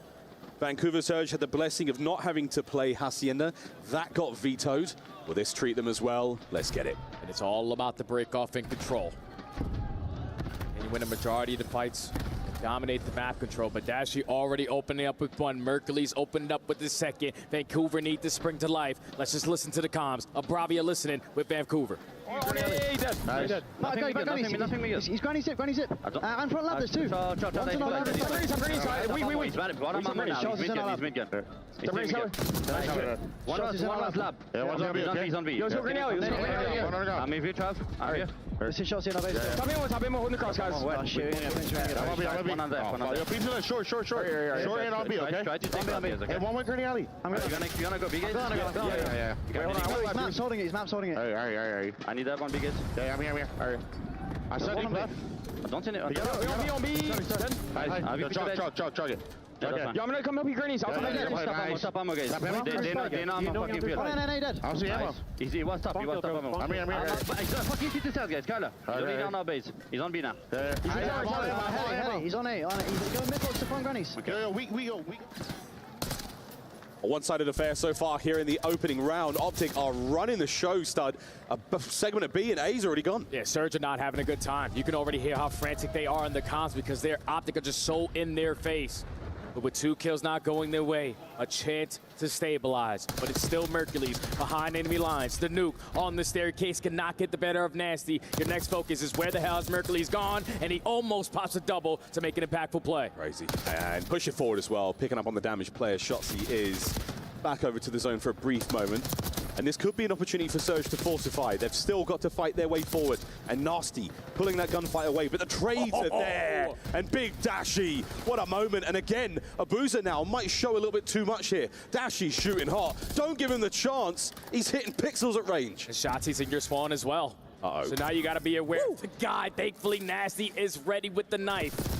Top 3 presence in favor of Dashi. 9v13, a minute left to go. All you have to do is just slow them down, shut down 2 good pushes, and you stand a chance here. You continue to bloodlet Surge, just draw it out of them. Only 9 lives. Nasty's not reading this. Mercules, this is his haunted house, and he's the scariest thing in here. Top mid, all clear, mate. Time to move to the zone. Oh, and Abuza's going to fall as well. So 0-4, your positioning is already known. The repinch from Mercules could be able to locate this player on bottom comms. That's 3 dead. Everybody coming off the respawn besides 0-4, and he's able to pop a double. Another lifeline for Surge. Well, I saw a lifeline you needed. 25 seconds to go. We've got a man on the zone. Dashi waiting for the regen. The health all slowed at 90. He's still weak, but he's still alive. Trying to make something happen here on the ladder. And the timing to the Strider, to the pistol, nearly onto Neptune as well. 5v5.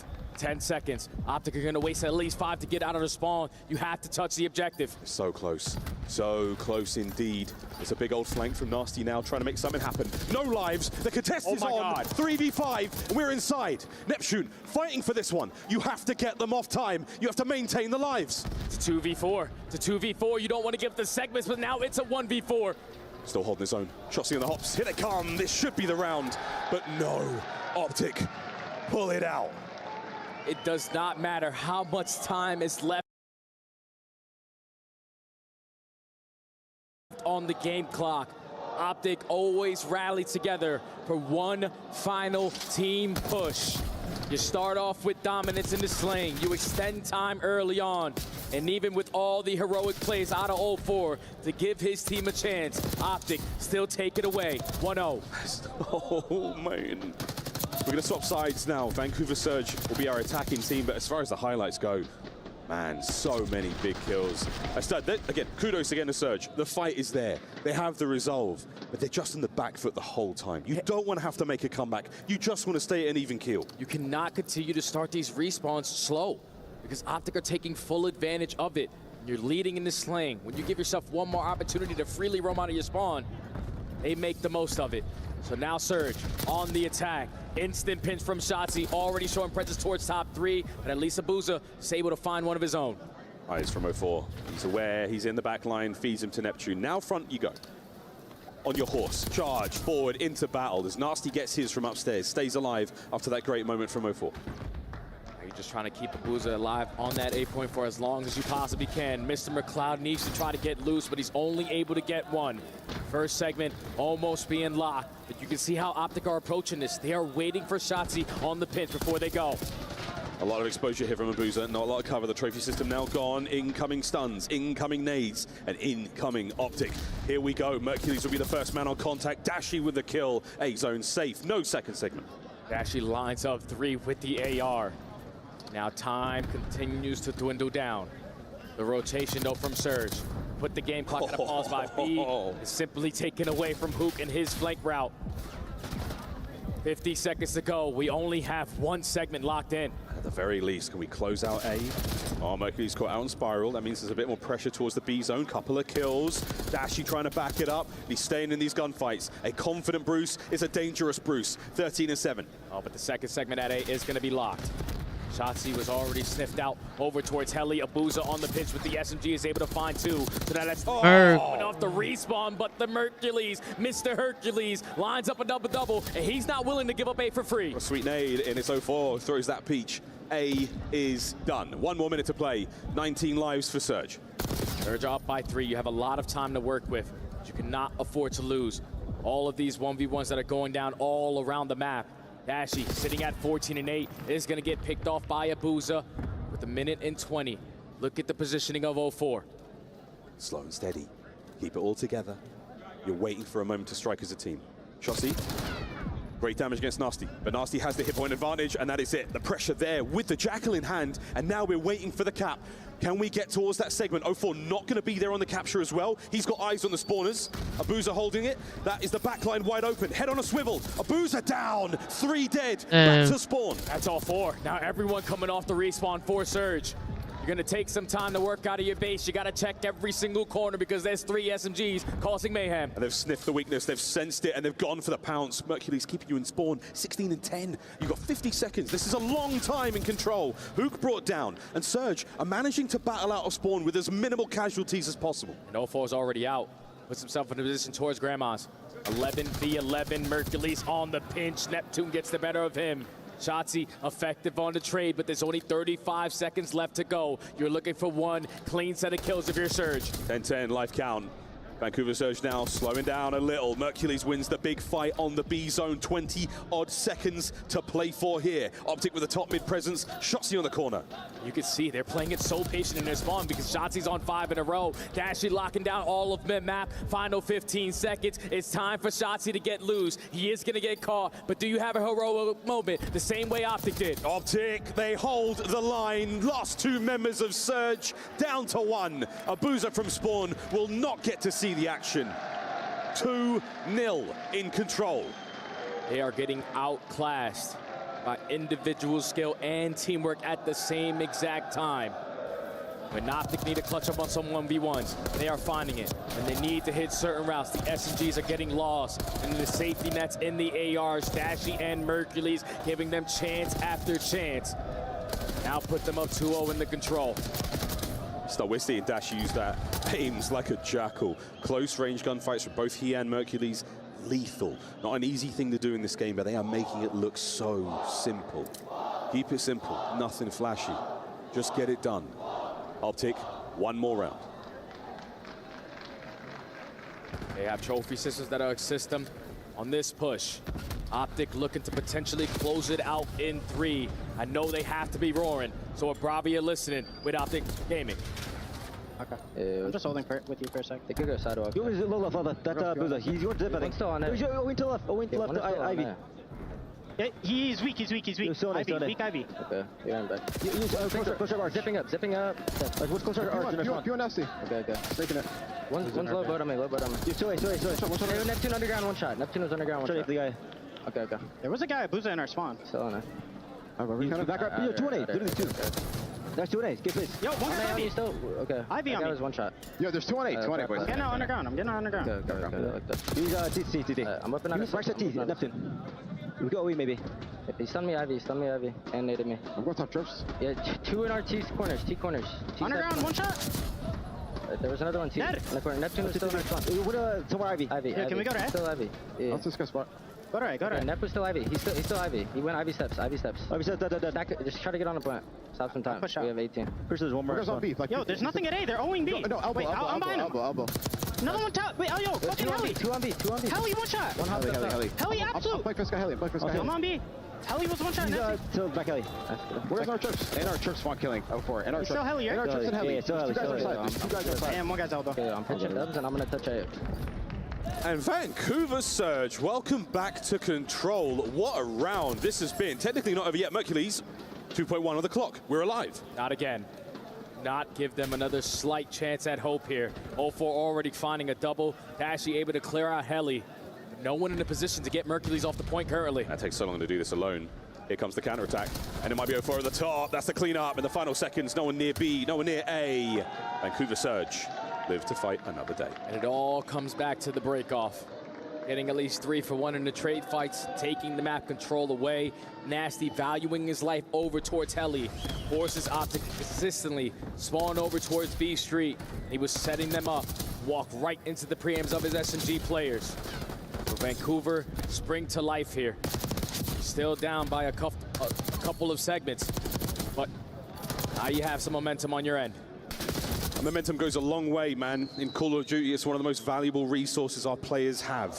It's chakra. It's key. Can you muster it? Can you harness it? Vancouver Surge looking to drop a spirit bomb. The Optic, they seem to be the ones receiving all that energy. Back to the defensive side for Optic. Surge need another great break off on the attack. But it's a double stack on the bottom side of comms. You're not going to be able to read that if you're Neptune. 04, at least for now, knows that there's a second player in sight. The stun good enough. He's on 6 in a row. Time to get on B. Yeah, Twin gets himself on a B with a big play like that, and he's looking to get himself streaks as well to catch another, but big work out of Mercules. Oh! Merc with a big 2, and that is unbelievable. Shotzzy does not get away with his life after this shenanigans, and back to square one we go. That's already 30 seconds wiped off the game clock. Not a single ounce of progression on either one of these points. You're going to waste time clearing out of your spawn because you know Optic are already here. Tom mid still a hefty presence. Neptune looking for an opening on the attack, and he's sniffing out Dashy. He's gone the long way round, does not dip a toe into the zone, and now he's loose. We have to eventually get on the zone because time is still ticking on down. 34 seconds in a dream. Abuza and 04 at least combined for the team shots to take down Mercules. But when you give Optic a little bit of time off the respawn, the nades over the top are very impactful. Final 25. Yeah, they're everywhere, man. They're absolutely everywhere right now. Well, you stop the clock for a moment. A zone attack. Mercules picks them wide open. Get onto the zone ASAP. The last thing you want to do is scramble at a time like this. And Shotzzy finding another hook on the flank. Red and dealt with. Over to A. Shotzzy, if he wins this, the clock runs. It will not indeed. Dead stopped. The segment secured. First segment locked. And a double stack, making a triple stack is only going to allow it to go up faster. Neptune starting to get loose on 4 in a row, just roaming behind enemy lines. Optic are going to decide to forfeit this. You're down by 4 lives, but Shotzzy in a very good position, top grips. Whoa, and you just second guess yourself for a moment there, Neptune. Cost you your life. Slow things down as much as you can. Great work out of Shotzzy from spawn. Surge desperately trying to muster some strength to get forward, and a big win from Net. Stays alive, but can he play his life? Still up by 2 lives. Still have spaces in your spawn that you have yet to clear on out.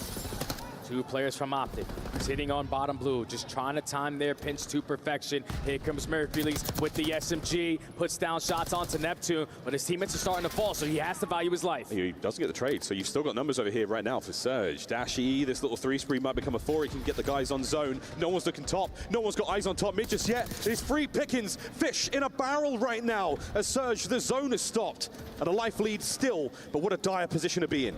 Now you're hitting the reset button again, but this time Hook is already here to ruin the party. Final 30 seconds. You gotta get past the nuke. Lines up a double. That's good enough to at least put your teammates in the right positions. To be hit the last charge of Surge here on Protocol. 20 seconds to move. Anyone in the back line here? Mercules has been identified. The 380 and 360 sticks not going to happen, and he's got to make his way towards zone. That is going to be Abuza. Onto the time, and once again Dashy, a 6 spree. Nasty's down as well. Abuza has to make something happen alone. 04 from upstairs now. 10 seconds here on the map. 04's got to be another hero. He already finds 2, make it 3 in the feed, but this is the final 4 seconds. Run, Nasty, run! Get in there for the contest. He's got it. Is he alive for now? The nades over the top, and no one close. Calm, collected, and ruthlessly efficient are Optic. with a secured victory there on Control. It is tournament point here at the Esports World Cup. I tweeted yesterday to take down Optic in the series. Not even that, to take them down in a map. Everyone needs to be on point. But right now, for the green wall, no one is missing. They are taking advantage of everything that is being thrown at them. Everyone providing their 25%. Sometimes someone is going a little bit extra, but Optic are in firm control of this finals. And now you need to see 4 maps in a row from Vancouver Surge to win the tournament. Optic can make many a mistake now. They can let it slip. They can fall asleep at the wheel. And they still find themselves in an outstanding position. A beautiful game from Mercules and from Dashi. A Slayer Supreme. Mercules with 14 on the offense. 3-1 our final score, Stud, and it's starting to look like a win. 1 more map's all they need. They're going to be spawning into a Hacienda hardpoint, which is a bread and butter for Optic. All the momentum, again, on their side. Can currently do no wrong. But I remember, a wise man once said, it is never chalked. If you are Surge, you just got to see one go through the hoop. You need to win a majority of your rotations on a map like Hacienda. You cannot afford to have a slow start and another respawn. Hacienda means a large estate of a Spanish-speaking country. Optic might not be Spanish speakers entirely, but what an estate they have. Adding an EWC trophy to the cabinet, Shotzi said it best. He's done it all. This is 1 more box to be ticked in that man's career. Speaking of careers, Big Brucey, not too shabby himself. It's insane how they continue to show how dominant of a roster they are at the right time. Dashi putting down damage, winning his one-on-one gunfights. His AR counterpart in Mercules is also taking over whenever he gets the chance. But with Rambo Ray standing behind Surge, he knows that this series can potentially be far from over. Someone simply just needs to start to take over here. 0-4 has had a bunch of moments, especially throughout that control early on in the hard point, but everyone from Surge needs to be a collective unit here. We need to see that teamwork that we saw back all the way at Major 2. Hook's father in attendance. An incredibly, incredibly proud man of his son there on stage. Rings, accolades, MVPs, you name it. EWC Championship still yet to be won, and what a night it would be for that family, for the fans, for the green wall. Still 1 more map to go here in Riyadh.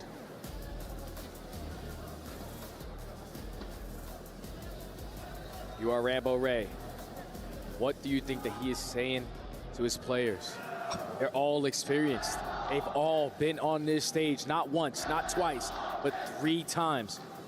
And for the 4th time, they find themselves again, backs against the wall, on the brink of elimination, on the brink of another 2nd place finish. It has to be everyone firing on all cylinders, teamwork out of this world, and energy at a level that they have yet to reach this weekend. Is this it for Vancouver, or is this the beginning of their comeback? Optic, tournament point in the blue, Vancouver Surge in the orange, and to P1 we go. Battle for the mid-map control. AR's holding down the top lanes, but Mercules and Dashi already combined for 2 kills. That's a clean 4 dead. Optic in control of the time, but the spawns are split. So does Dashi get a read on this? These spawns be funky. Shotzi in the perfect position to maybe catch a player or 2 out, and he's going to get a boozer at the very least. Teamwork there from Optic now on the attack forward. Perfect stun, perfect shots from the hip. However, he's going to be overwhelmed. Surge still with the P2 positioning. We'll see that come into play in about 15 seconds, but Mercules is making a move for it alongside Hook up the front. Yeah, with all those kills going in their favor, they have the numbers to Childish at the new HP. Mercules in a big one-on-one 0-4 with the AR is able to get the better of him. Now he's trying to take a little bit more space towards the backside. Dashi with the beams takes care of that. Now Vancouver have to hold from the front. That's what he does. Vancouver from the front. Side door battle taking place as well. It's going to be Shotzi again. The Jackals are going to be singing here. Neptune bests him there. Over to the driveway as Dashi gives Nasty a haircut. Nades up over the top. Hook on the entry. Is he able to find the kills as the dance continues in time? Whoa, nearly finds a pair from the driveway. Optic with a break. And Optic have the spawn, so they're going to allow themselves to potentially walk away with this full 35 seconds. Mercury's heads up play, watches the side door, knowing that that's going to be the first contact. Now Surge got to take their time on this approach. Pressure from the front. AR's trying to line them up. Mercury's is going to get gunned off the heady, but with the spawns, you're instantly able to fill that gap.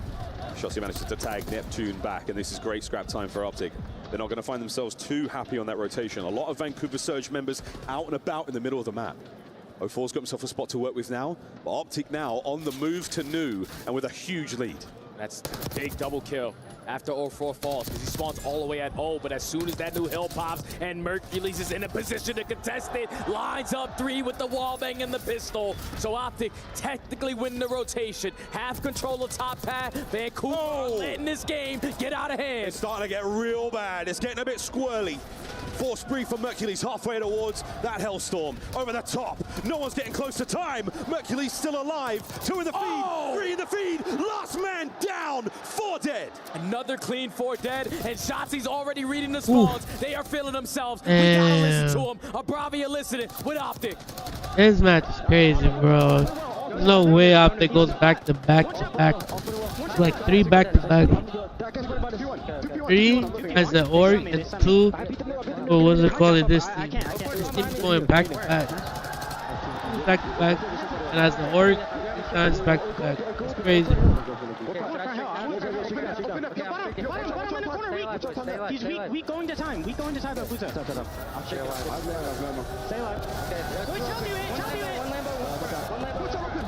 Let's go. I'm chowing up. I'm also chowing up. Go, Mason. What's that I think? What's that rock? I died. What's that? I'm stunning. He's close up. Wait, weak. Oh, close up. The other guy's weak. Take our time. Get tags over. Someone go water if you want. I want water. Okay. Wait for it. I'm holding fence. This is Chow, so it's all out these woods. Yeah. I got her. Get that short. Chow? Not picking me at her. Let's enter. Hey, laying down in there. Laying down in there. 04. We're good. There's 2 in there. Open absolute. Alright, what Detroit? I'm about to look you go right. I think he puts a lemma, baby. Neptune's getting hurt real bad. Well, what do you know, folks? Shoot bodies. Hellstorm doesn't do anything, and Surge get right back in this. And that's a lifeline now for Surge, because you were thinking, all right, we don't really have to rotate. We got a cruise missile in the back pocket for a break there at P4, which is out in the open. But Surge were able to withstand that, dominate in the slaying, and now we're only down by 50. Now going into this second set, it's all about trying to soak up as much time as you possibly can for the P1, but they need to guarantee P2 this go around. Here we go. On the chassis, looking for the entry towards time. 04. He's taking this one personally, but great wall bangs there. That's the sort of bane of lying down, being prone like that. You don't have any maneuverability, you're not able to move. And when a movement man like this gets rolling on a 3 spree with perfect control of P1 and the rotation to 2, it's not looking good. And this is 30 seconds still remaining here at P1. Not afford to give up this time if you are Surge, but you got to do 2 things at the same exact time. And I'm not talking about a team kill. That's already 2 dead in the feed. Hook is able to line up another double. 15 seconds, everyone coming off the respawn on the side of Surge, and Optic are in firm control of all of the map. Hookers are going to cut out all the reinforcements. No one is getting into this one without trouble. 2-2 split for Surge here on the attack. As they're going to roll their way forward. Shotzi with the full courage over by Well. Now you dance with the man in vines. Will they be entangled by the movement master? Next one in. As his guns are at the ready, the aims still smoking. Towards the middle of the map now, the next wave of Surge players. And the battle rages. Hook with the damage. Here comes the follow-up. Every time Optic find a kill, it's only going to slow down Surge on their approach. Shotzi and Hook are locking it down with the ARs. Everyone attacking through mid-spiral is getting gunned down. Almost an 100-point lead, and Surge have not sniffed any time here at P2. They are being suffocated. Not an ounce of air. Surge drowning in their own time. Optic on the hold. A pinch opportunity here from Neptune. No 2-piece. And Dashi, oh my word, finds himself another. The reach. Oh! Big Bruce! Oh! That is so unbelievable! Ripping their bodies or their mines that break first for Surge. And they gotta rotate. You just have to rotate. You're down by almost 130. Optic nah, it's over, bro. Throw the white flag. Throw the white flag. Put down the controllers, bro. Put down the controllers, bro. All it takes is another good hill, and you are still going. But the problem is Hook, again, 16 and 12 from 10 with another two-piece. And now the time to the Optic fans. They breached the 200-point mark. If you are Surge, it needs to be miraculous, perfect Call of Duty from this point on. We got to get them out. Onto the break we go. Another charge. The charge still working out right now for Abuza as he drives his way deeper into the hard point. Mercules to his sidearm, over to Nasty. The contest continues, but Optic on top. And Surge cannot rotate. They're down by so much they can't afford to give up any of this junk time, but the ARs are watching over from the power positions. Now it's all about the rotation. One push is all they need. One hold is all they need, and Optic are gonna go back to back. Top the rock, they now sit. Optic set up for glory. 25 for the win. Vancouver Surge, this is it. Dashi watching the OE. Shotzi already in a position to get the trades. It's 3 for 1. Abuza last man standing. He's going to get traded out. One more push for Surge. Here we go. Big Bruce at 20 and 9. A legacy map from Dashi. The contest, Hook on the flank, has been read. The battle towards time, and Surge have broken. Optic only need 11 seconds. Surge have to play perfect. Everything has to go right. Your timings, your gunfights, not ego challenge from Hill. You need every single second. 0-4 starting to come to life, but he gets taken down. What a legendary comeback it would be. Think of what the papers will say. They will not think of the stat lines, they will think of the moment. Fighting forward. P1 in 3 seconds. It'll become open for business. Who will find the first sweet taste of it? Will it be Optic? It will, as Hook is there. Now the dance around the top side of the map. Keep it safe. A precarious hard point to hold as Surge dig their nails in to try and survive. And it's a 2-2 split. A 2-2 split, and 0-4 and Nasty combining for a couple clutch kills. And here comes Shotzi. Shotzi finds the trade, and Surge still hold on. It may be fingertips, but their hands are still in.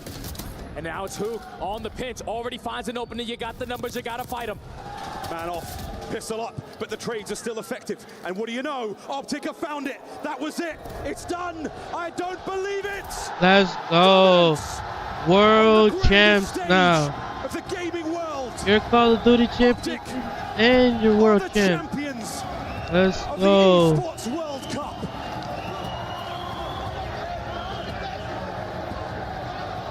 From champs to the sons of Riyadh, brotherhood prevails. At this new era of Optic players, what an indelible mark they have left on the Call of Duty world in such a short time. Think about the season that they had. 3 straight tournaments of getting knocked out top 8. One stage where they go 0-18 in map count, but then they find the guy, Mr. Mercules, the rookie, walks into the building, gets them a top 4. They go to the next tournament, get themselves a ring, and now you are back to back with EWC underneath your belt. Oh, that man there, he's done it all. Champs MVP, multiple rings, and now an esports world champion. We may look back one day and see Shotzi and think maybe the greatest of all time. All the accolades a man could ask for. What a career, what a tournament, and what a team. From absolute rags to riches here in Riyadh. Oh, definitely rags to riches, bro. From rags to riches, definitely. Most definitely, bro. Holy.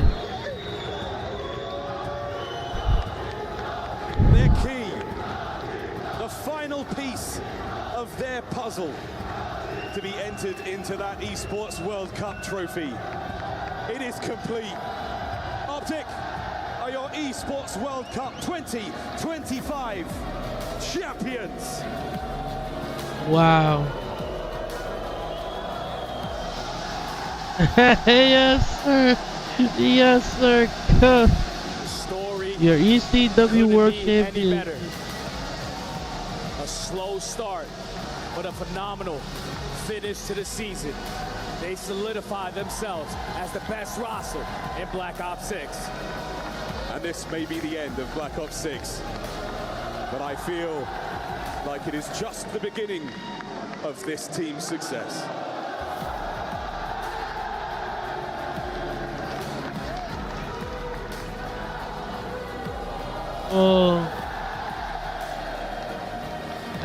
Oh, bro. 2025 Call of Duty champions. Your 2025 ECW World Champion. Bro. Optic came out of the play, bro. It's champ and ECW. Heroes are remembered, but legends never die. And Optic put themselves in the history books for as long as time can tell. And utter dominance. Blink and you miss it kind of grand final. Optic get the job done. Mac, you must be absolutely loving this because you walked it. How did you guys make that look so easy? Well, last time we played them, we knew we should have probably won like 5-1, so we just honed in on our mistakes and made that shit look easy. You did make it look easy. You never let them in. How did you maintain that momentum coming from what was a much more difficult semi-final into this? How did you carry that power forward? Honestly, once we won versus Heretics, we knew we were winning it as long as we just played our game, so that's what we did. You know how big of an addition you've been to this roster, right? How proud are you of yourself? And we'll get to the team in a minute, but how proud are you of you? Definitely proud of myself. My first full year playing Respawn. Won the last 2 tourneys of the year, so super thankful for my teammates, giving me a chance to play with them. The guys are the best in the world, and ready for next year. Should we have a chat with Shotzi? Shotzi, come up here.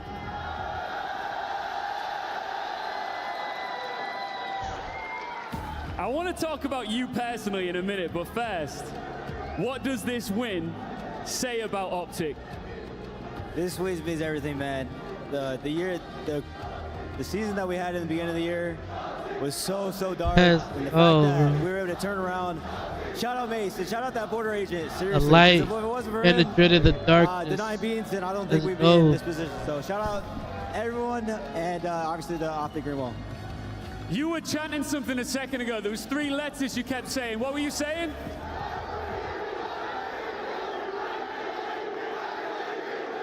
Are you saying MVP? Our Sony Tournament MVP. Give it up for Shotzi! Let's go, bro. Fancy, come on up here. Give this man his medal. Yeah.